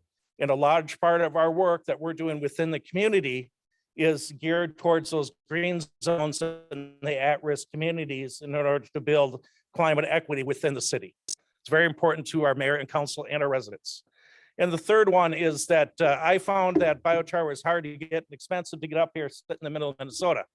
But we've noticed others as well. I'm working with Minnesota Department of County, Dakota County, Ramsey County, others in providing it. And we're looking at this as being, even though it's a city asset, this is a regional asset and been able to bring the climate fight to the area and take advantage of our big loss of the emerald ash and turn it into a benefit where we're going to be carbon negative in locations we mentioned so far, working on urban agriculture, forestry, getting into large scale transportation projects with the MnDOT and the various county DOTs, as well as our own Department of Transportation. We've worked on city landscaping on city facilities, looking at stormwater as far as infiltration. It has the ability to manage nutrients, retain water, increase infiltration, as well as improving your so forestry, so you're bringing up, you're reducing your urban heat island effect, growing additional food, it increases food production, increases drought resilience because it maintains water, soaks up water great. In the future, we want to work more on surface water and the ability to affect removing E. coli and pathogens from our streams, as well as excess nitrogen, works really well for that. And one of the things that we're exploring right now with with contaminant removals, including PFAS, is hopefully removing that from either leachates or surface waters in the ability to do it. And it's having the right char doing the right job. That's Highway 55. If you're between McDonald's and Burger King, down by the airport, that's where their transportation one is. And we grew a nice pollinator corridor. So bringing native pollinators up into the neighborhoods. We're working on it. doing multiple ecosystem services improvements. So coming along here, the climate actions, we can either look at mitigation or adaptation. Mitigation, what we are doing is biochar is recognized in 2018 by the IPC as a carbon negative technology. And that's our climate carbon credit verification will come in. And we're also talking to my new friend in the back here. You got to go to Stuttgart. I got to go to Afghanistan. Life's not fair, dude. But anyways, but with its influence on soil around it, not just the direct sequestration, but its ability to influence the microbial community around there, restore soil health, work with mycorrhizal fungi, et cetera, increasing the biomass and improving that soil health. You can sequester a heck of a lot more, influence the additional generation of carbon in the soil. And Helsinki proved that in a carbon sink development they did in their urban parks. Worked a neat study. But also for us is that big one for us is adaptation in the vulnerable parts of our community. We're doing all these neat things that we have here. And again, building climate resilience. We incorporated this into our comprehensive plan for 2040. And I mentioned the green zones. That's our concentrated areas where I have historical issues with poverty, health, racial disparities, et cetera. Just really quick, mention Carbon Neutral Cities Alliance, thank you. But Minneapolis, Boulder, Stockholm, and Helsinki, we came together and formed a carbon negative work group under the Carbon Neutral Cities Alliance. And we got a group that we put together and working on the products that we developed along with Cambium under guidance of Cambium Carbon is these are the documents that we prepared together. And the big thing is trying to prepare the legwork for other municipality and government agencies to be able to use biochar and make it easier for them to incorporate it into their practices to achieve carbon neutrality. A guy named Bjorn in Stockholm told me a neat thing. Kind of everyone's got their quotes here today. His is that you can't achieve carbon neutrality without a component of carbon negative, which is really insightful. And I took that nugget and a couple of tourist things from Sweden. But the other ones we're working on, these are the ones we're working on. One of the other things I want to work with, I was glad to make a new friend from the university as well, is one of our outsets is looking at the product substitutions such as biochar and concrete, which we feel is a really good future thing that I'd be looking forward to working with the professor and his grad students on helping to develop. I want to give thanks to, this is a quite impartial list of our collaborative partners that we've worked with, including DOT, MPCA, who I met last week, next week before, and especially Natural Resource Research Institute at UMD up in Duluth, the counties in Shakopee, Metawakan, and Sioux community, as well as the others. And they said that by no means a comprehensive list, but at least I want to get the major players out and invited. I hope to be at some point to have the Great Plains Institute on this list as one of our collaborative partners. All right, here's my contact information. And if anybody has these questions at this time, please let me know.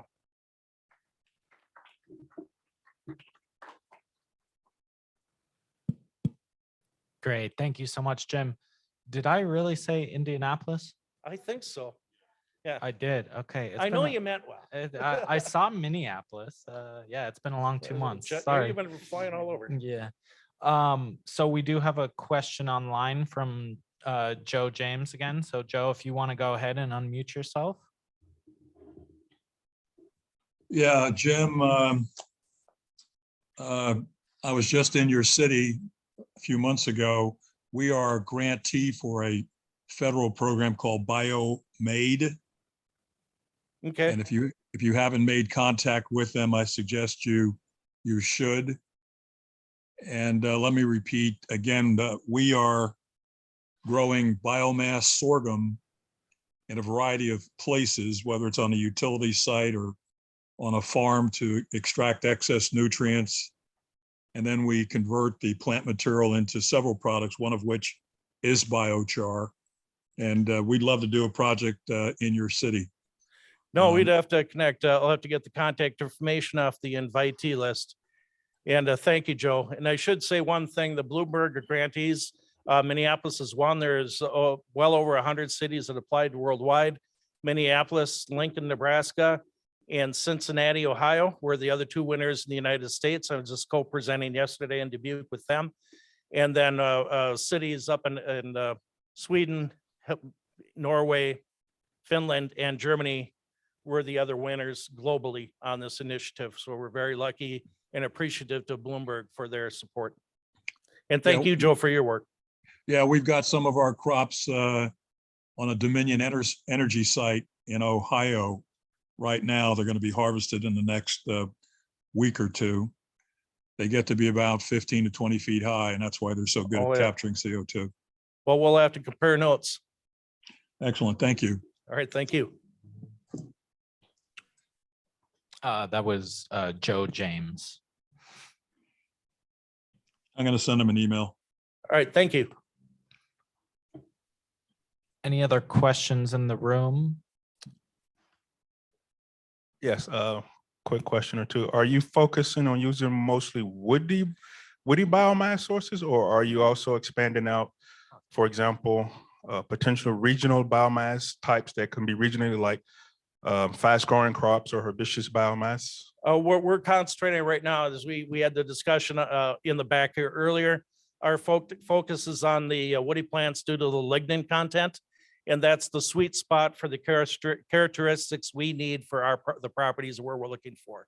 One of the things we are looking at, and I'm talking with the state, I'm talking to a number of counties around the state here, with the getting decentralized production is really nice in this case, because you don't want to have to travel to the feedstock.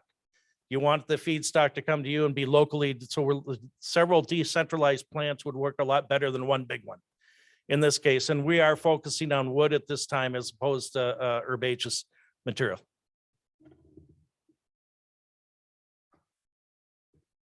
You bet. Okay, there it is. Okay, thank you. Fantastic. And on your slide, yes, cool soils was a negative carbon approach. Yeah, it's a cool soils is just the generic name, and I made that up 10 years ago when I thought I was a hot shot, but it sounds good. It fits the what I'm trying to do, and it is carbon negative in that it is the IPC has recognized this method as a carbon negative technique. So the Intergovernmental Panel on Climate Change. Intergovernmental Panel on Climate Change. I approach. made the assumption everybody knows all the acronyms mentioned in the room. So that's interesting, because the biomass takes carbon out of the atmosphere, and then if you make the pyrolysis instead of combustion, so it doesn't convert it back to CO2 and release it. So it's in pyrolysis, it's kept in the pyrolysis char or product. You are correct. And we heat it in the absence of oxygen, so it doesn't combust, it pyrolyzes, drives the gases off so that would normally burn and then consume the material and leave you ash and heat and carbon dioxide. When we use that gas to fuel the process, but from the outside of the vessel. So that it off gases and drives it, but what it does is changes the carbon form, stabilizes that carbon in there instead of combusting. And so you end up, say, in wood, anywhere from 50%, 30%. Higher temperature you go, the less recovery you get. And so we're looking at probably a sweet spot about 600 to 650 degrees C, which should get me about a 30% yield on the from weight coming in. That's actually would be wet weight, because we are depends. We're making some assumptions on it, and it's hard to get to because of the variability comes in. What is the dry weight that's coming in? And at those temperatures, lower end of that, you should be looking at up to 50% of the carbon, dry weight carbon altered. And that decreases as you increase. You drive off the cellulose hemiacetal and alter the lignin. But you get to 1,000 degrees C, only looking at about 7% recovery of the wood. Oh, yes.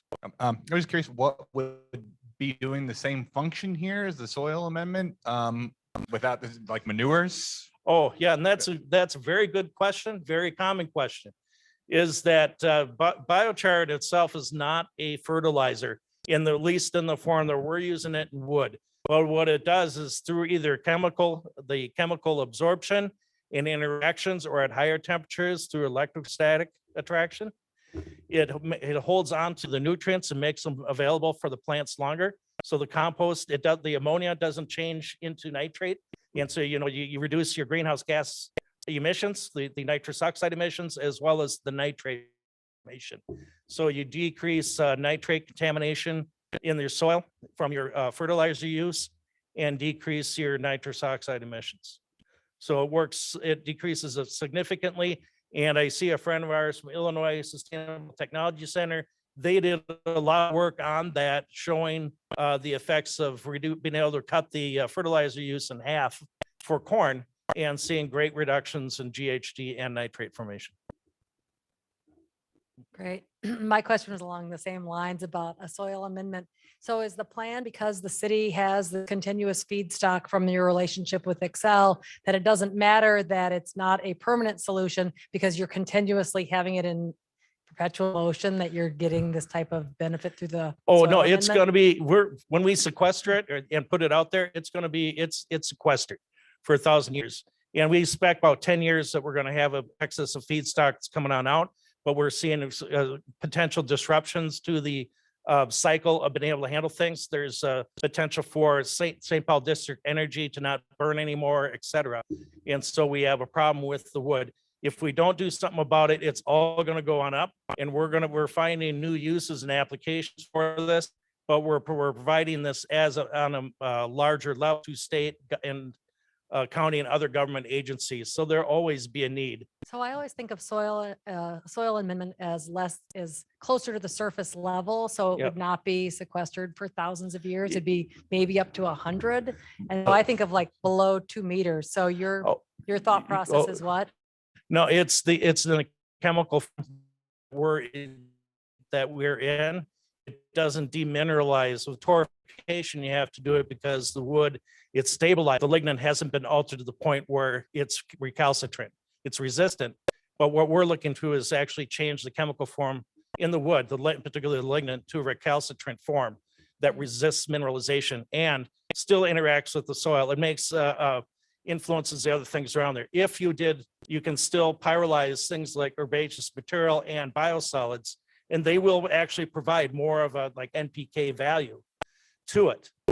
But they're not as long, they don't sequester as long, they interact with the soil and tend to go. The materials that I'm looking at, the temperature I'm looking at, if you dig into that soil in 1,000 years from now, just like terra preta down in Brazil, is that it will still be there. And that's one of the things looking at the verification process is that looking at the mineralization rate, so to predict out that in 100 years, in 1,000 years, what is going to be that mineralization rate? May I ask who did your research on the 1,000-year plus? Oh, it's all over actually, but a good one local is Kurt Spokas at USDA Natural Resource or ARS and USDA ARS. He's out at St. Paul at MUU, as we Thank call you it very around here. much. But he does a lot. That's actually pretty well known, but it's getting those higher mid-range to higher temperatures that where you get that long lifespan. Okay. That was intense, guys. I would actually like to be a part of that call or that dialogue, or maybe some takeaways between you and Linda. In particular, I'd like to point out, I think Neil McDowell's paper from Imperial, which looked at modeling out biochar permanence.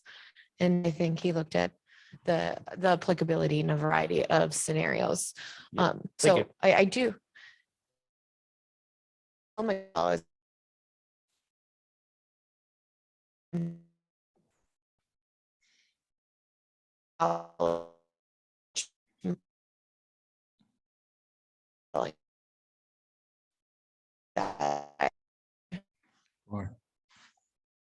We are currently working with on that, and what some of the folks I'm working at are through the University of Minnesota and UMD, the NRI facility, and that's part of research folks, particularly Brian Berry at NRI UMD. He's a chemist up there looking at a lot of he's helped us out with a lot of the analytical on developing standards, and was also taking a look at verifying what would be some of the indicators of permanence that we're looking at. But I'm working with Nick Jelinski, Dr. Nick Jelinski at the U of M, soil scientist over there. We've been running an experimental plot that we mentioned down there, there's what's called the Chicago lot. That's a purpose-built biochar garden. That is also it's a city lot, but it's also basically a sustainable farm that they're using as part of a larger study between the University of Minnesota and St. Thomas. I love the green zone interplay. Final question. Sorry. Yeah, What no, is no problem. NRI? Pardon me? What is NRI again? Oh, 2 hours. Oh. It's the Natural Resource Research Duluth, and the primary contact up there is a gentleman by the name of Eric Singsaas, Singsaas, Eric with the C, and he's director, and he has 3 folks up there that are working at biochar, looking at biochar in market utilization for Minnesota wood products. And has the city also addressed like reversal insurance at all? No, we have not. This is new to us. Like I said, it just coming out. I've been the sole person out there yelling about biochar for 10 years. More people are listening to it. When we went out to Sweden, and the director of public works and one of our chief legislators here got to see it, and they're going, "Oh my gosh, Jim actually knows what he's talking about." So it's nice to see that a third party says the same things you've been saying without prompting. But that is not something that we have looked at. Yet. I'm not sure how much on the reversal is the potential for it, as opposed to like it is with our urban forests and the stores that we have currently, which drives a lot of this, because we had through one of our green zones, North Minneapolis, which is predominantly African-American, we had a tornado go through about 10 years ago. Took out a large chunk of the canopy, and we still haven't replaced it. And that's one of our goals here is with Barrett stock and the biochar to replace that canopy up there, get that tree canopy replaced. Those type of reversals, what made me think about this as far as carbon storage and the permanence of it. But we haven't gotten to the detail of looking at reversal insurance, but that's an interesting topic that I hadn't even thought about. Okay. Well, thank you. I mean, keep shouting. This was great. Thank you. Jim, you And then mentioned we urban, have one more last comment from Joe James online.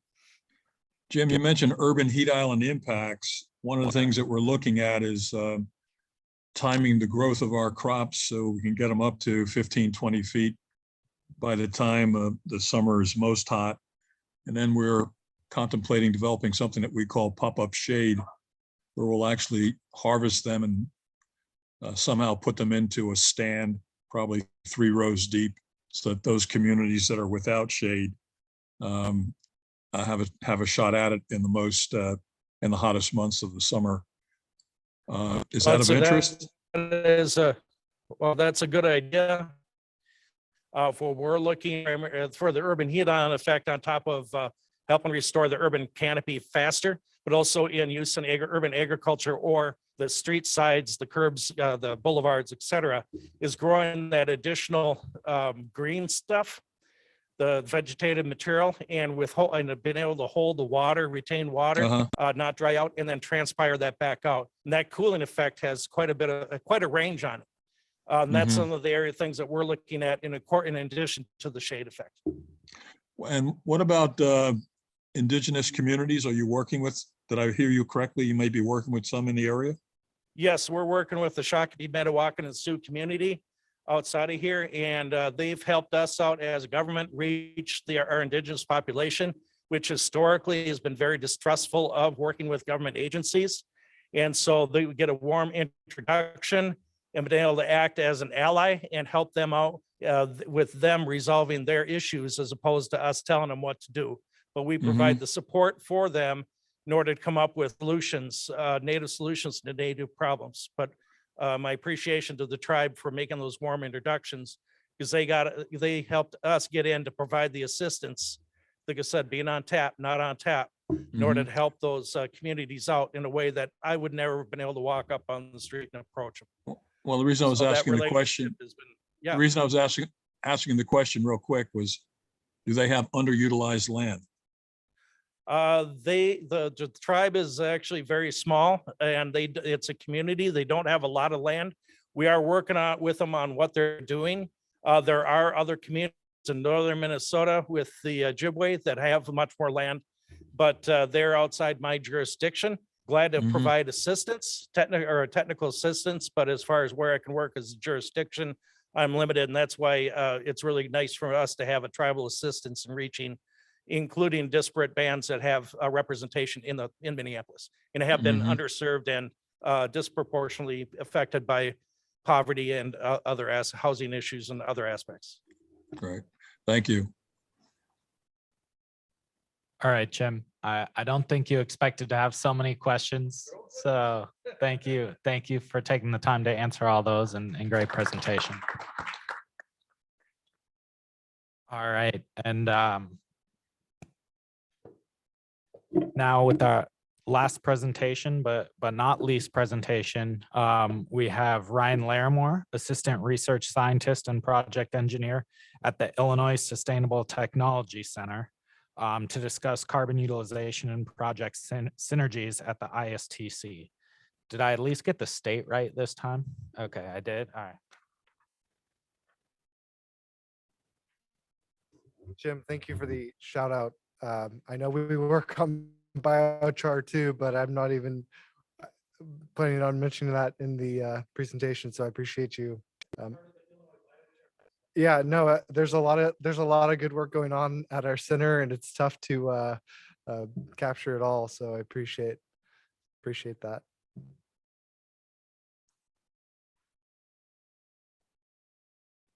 So I'm going to be changing gears a little bit here and talking about algae and carbon sequestration via algae. Excuse me, carbon conversion via algae. But first off, I wanted to give a little background about our institution. So the Illinois Sustainable Technology Center is a survey under the Prairie Research Institute. So when we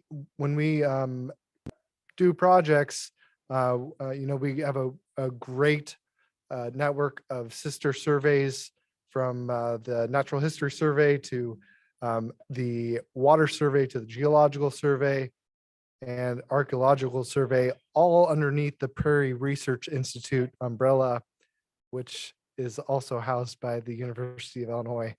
So, I always have to give that kind of, background, because it's, a lot to unpack there, but really it just becomes, a one-stop shop to address these projects. Because when you're looking at any project, you need to understand impacts, and we have all the scientists available to help understand those. Also, just wanted to provide the disclaimer that we're not bound to within the state of Illinois. We have projects all across the U.S., or at least in the states highlighted in red. Quick list of our projects, from big to small. We have a lot of feed studies, so there's a lot going on in that area. I do want to point out one that just kicked off.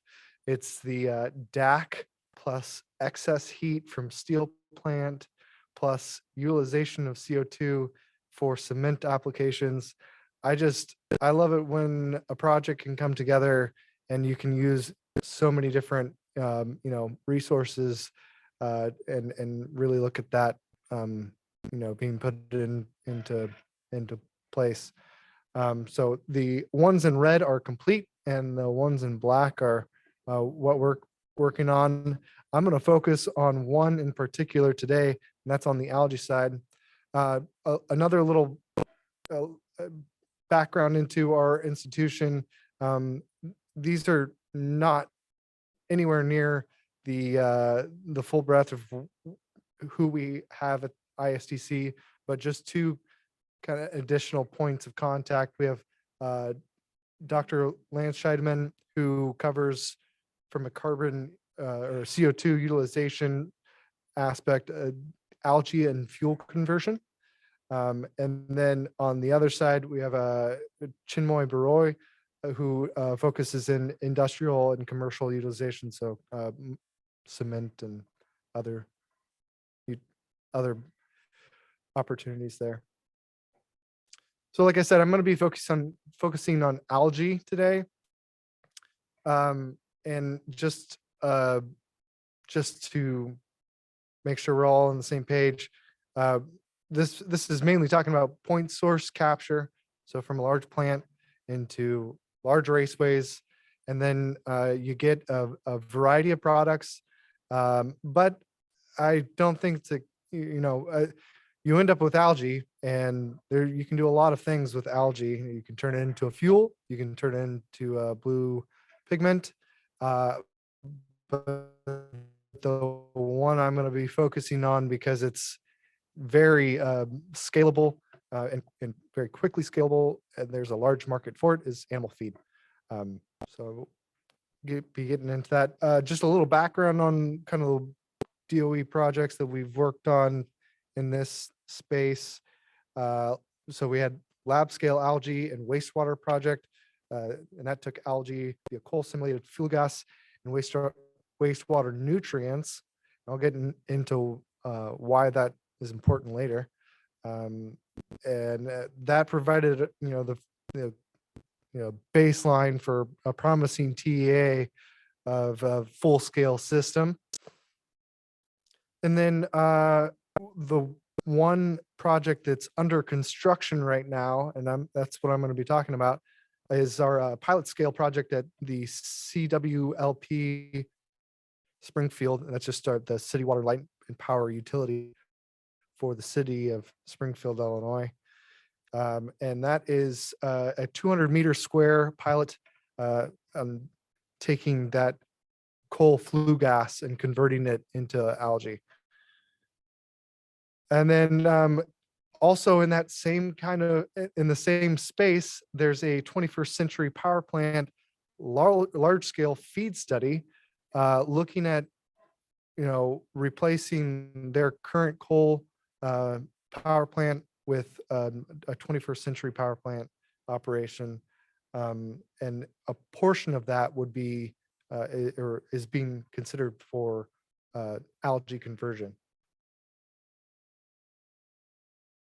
All right, so talked a lot about TEAs today, and I mentioned how coming from industry prior to ISTC, it was a lot of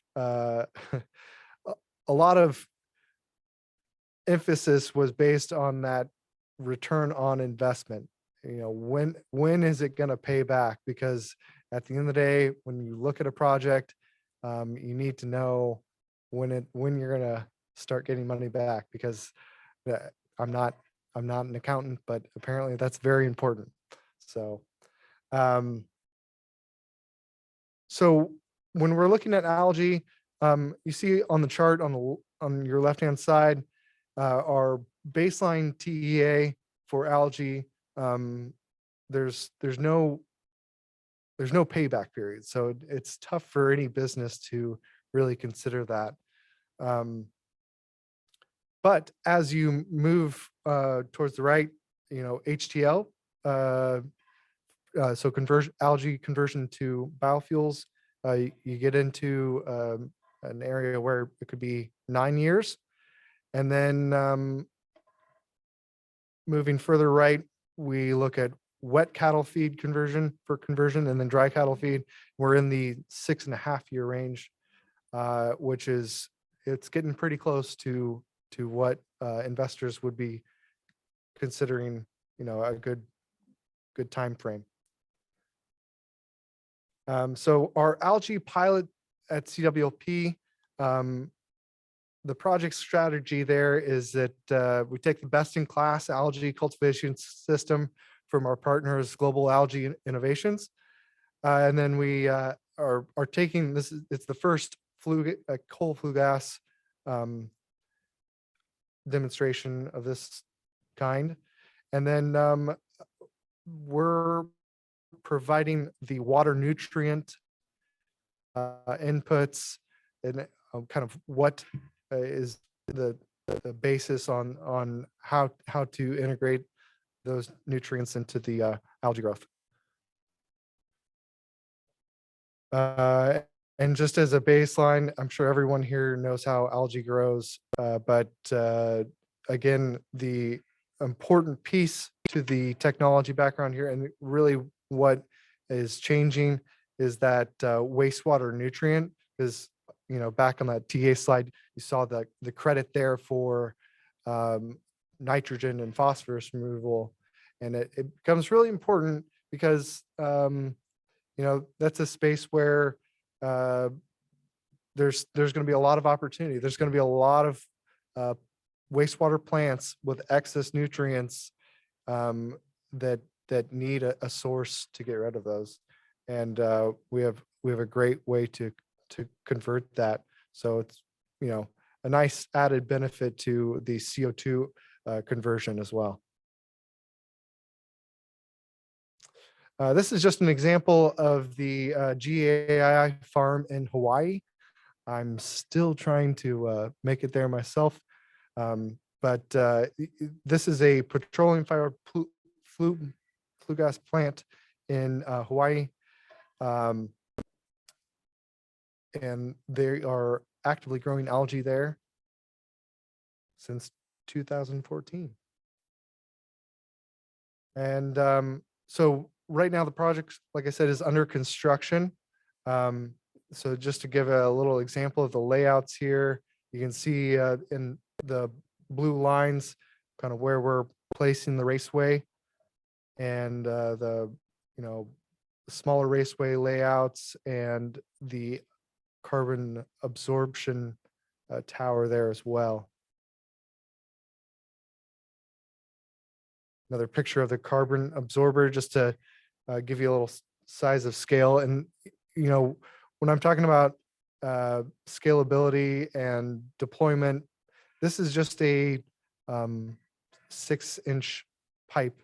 Obviously would be much larger if it were to full-size scale, but for smaller applications, absorbing CO2 and converting it to this carbonated media for conversion in algae, relatively simple technology that I think could be easily duplicated. And then on the wastewater nutrient side, just a little bit of the lab work that we've completed so far, replacing the nitrogen and phosphorus. And we've shown that we can make it to 50% replacement compared to traditional algae nutrient medium.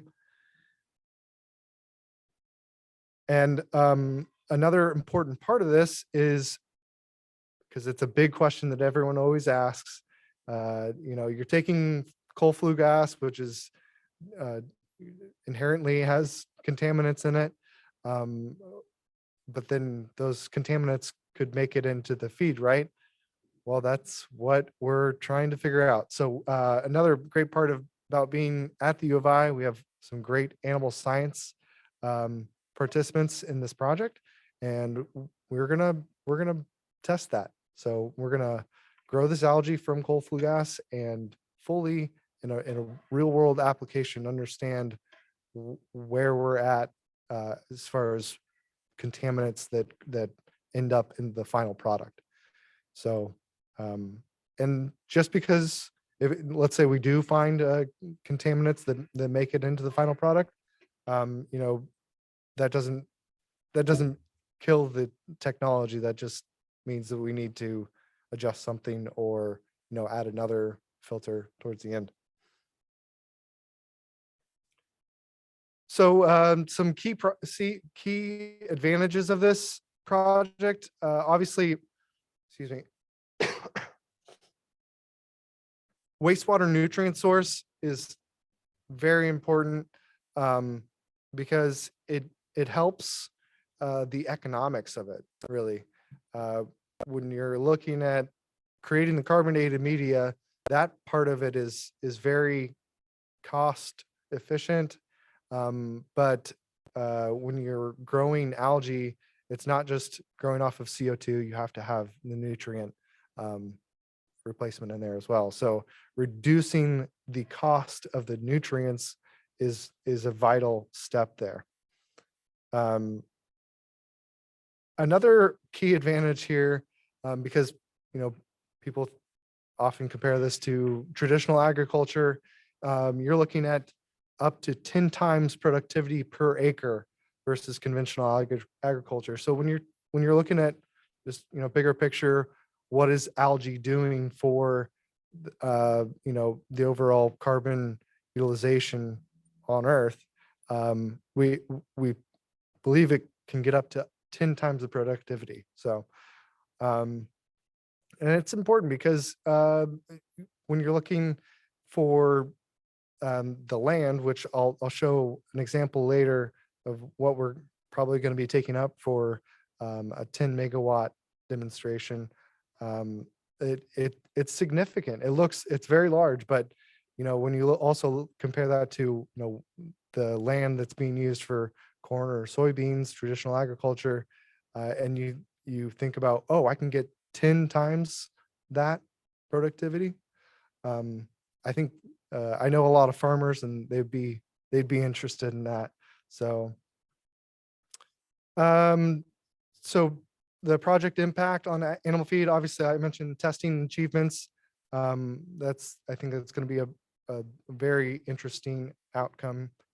And then, I mean, the economic demand for the large market that is in the animal feed sector, and the very quickly adaptive market that is animal feed. I think that's a good potential there. Final impact there, field integration of technologies in a Midwest climate. So right now, the main source of information is in warmer climates, Hawaii, California, as far as algae demonstrations go. Putting this in Illinois, granted it's not Minnesota, I think it's going to be, we're going to learn a lot of different things about, okay, we're getting it in the Midwest. How's the algae growing in the Midwest? And I say another important part of that is we are going to trial some waste heat applications. So can we take, instead of sending water to a cooling tower, can we pass that through a loop in the algae to keep another, basically stretch out the growing season? Right now you're not going to be growing algae in Minnesota, that's for sure. But maybe if you had it in a slightly controlled environment and you were utilizing some waste heat, you might be able to, maybe not now, but earlier in October. 20 degrees is a little low. So just to provide reference there, the green box is our algae project. The blue boxes are the 21st century project, so much larger feed study, but it's a feed study, not a demonstration. And then we also have our large pilot project, which is a carbon capture project on the 10 megawatt scale. So, and that's all happening right there in Springfield, Illinois, at the CWLP site. So the 21st century project is looking at taking about 14 megawatts equivalent for algae conversion. So highlighted here is the land mass required for that. And I already covered, yes, that's a lot of land, but you're converting it from something that's less productive. So, and another part of the 21st century project, so, that's 10 megawatts of algae conversion. And we're also looking at what do you do with the rest of the CO2? So we have to consider sequestration. So now I'm going to kind of segue into, we understand what algae looks like. It's easy to grow if you have a carbon source and a nutrient source, but kind of where does it make sense? So and on that map, on the left-hand corner, the CWLP site, and then just as an example, the ADM site in Decatur, it's about an 80-mile stretch. So it's a lot easier to think about putting, just for example, algae ponds next to a pipeline rather than converting a messy organization of land that might not be the appropriate use for that. So traditionally, as the broader scope of carbon management looks like, we are looking at point source capture and then however distance to a sequestration well. So the kind of vision we're looking for, and this is kind of a call for collaborations with other organizations that might be interested in testing their technology or have advanced to a point in TRL level where they need a little extra push to get a demo project going. We're looking at geographically what makes sense between the point source and the sequestration well. What can we find as far as waste heat or waste nutrients or other aspects that are well within that scope of the pipeline that could make some great sense into putting, for example, an algae farm there, or the previous project I mentioned, a CO2 being utilized in cement production. So we think there's a lot of opportunities there. Left a question mark. So if there's anyone out there that is interested in partnering in something like that, I think there's a lot of space for imagining what that pipeline could be utilized instead of just a pipeline point A to point B. What could we do in between there? So with that, I'll leave it up for questions. Thanks, everyone.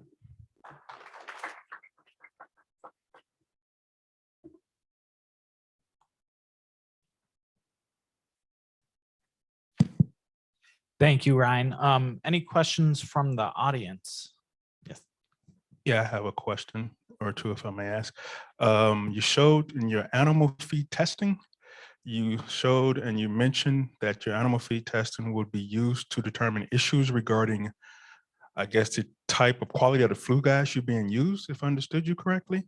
So my question is, are you not considering following, or is there any type of standards to follow regarding the flue gas quality that's being emitted from the power plant? For example, something by USDA? So it's more of, it's not quite that. I mean, the quality of the flue gas is definitely going to impact, your downstream product. Well, let me retract that. What impacts could be there are still unknown at this point. So we're going to create it so that it can be tested. And the way animal feed works is there's regulations on kind of the safety standards and the control points for how animal feed is produced. Spirulina, which is one of the algae strains that we're using, is an approved animal feed product. But producing spirulina with coal flue gas is not an approved method of producing spirulina yet. So there's certain food safety regulations that will have to be overcome in this development process. Okay. Does that make sense?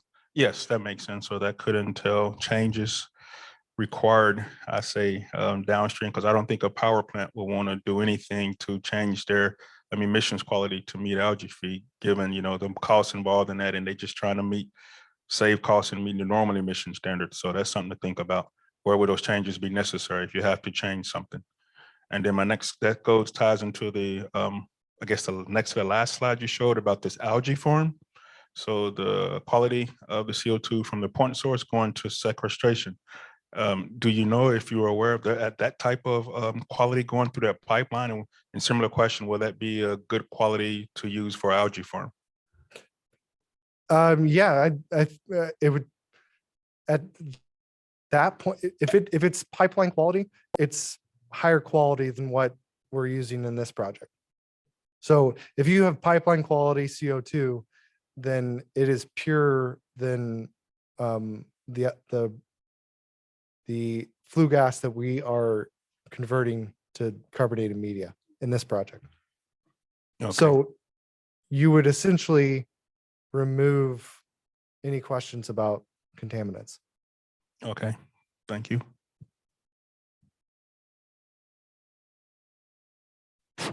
Yeah, there you go. My question was on that same slide. When you showed the sequestration well, a comment was made earlier, and I hope you can clarify it. There was a comment made about a class 6 well for permanence. Is that something that's related with your sequestration well? And can you talk to that? So that's more on our geological side. So we have a sister survey that focuses on geological sequestration. But the idea is really just about your well is never going to be, well, not likely to be in the exact same spot as your source, right? So there's whatever distance in between there, you know, you'll have to build a pipeline. So it's really just trying to marry that idea between CCS and CCU, and kind of how do we take advantage of the pipeline that's going to be required, and maybe some of the other resources along that pipeline. Class 6 well, I can answer that. Class 6 well is it's a permit name for putting carbon into the ground. Yeah. I'm sure Amishi's got a better answer though. Okay.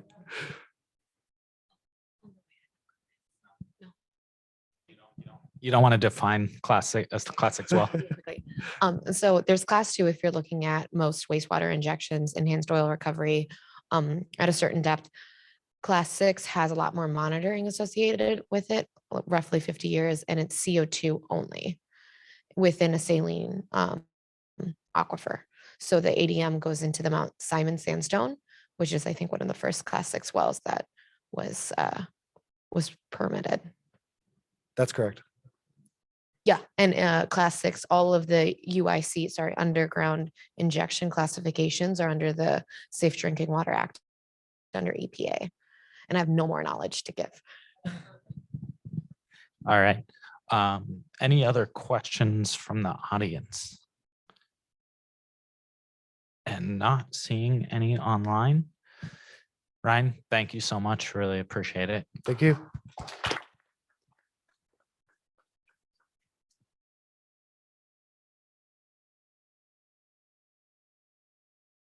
And with that, we are at the end of our meeting. I actually did not expect us to go over, but it is 5:03, I believe.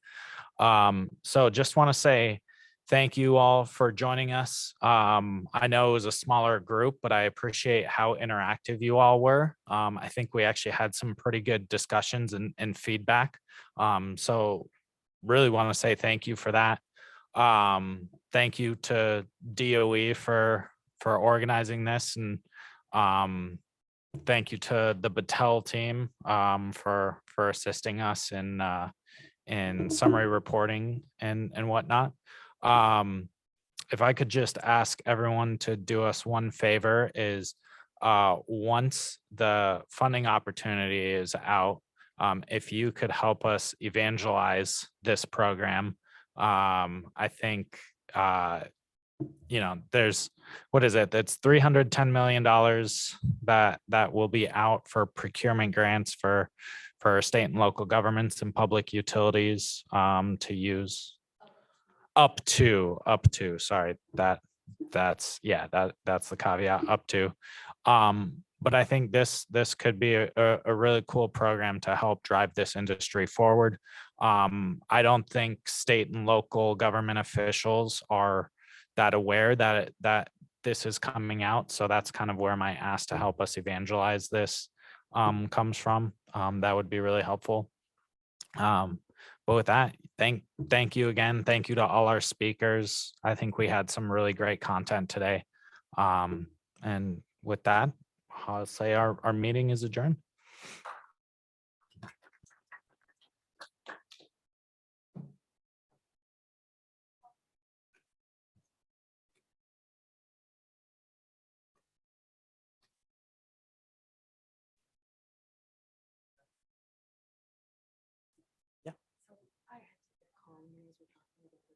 The TEA toolkit and the LCA toolkit, are those on the DOE website? Yeah. And is the TEA just like charts and graphs and things like that to like justify your market business model or opportunity? I don't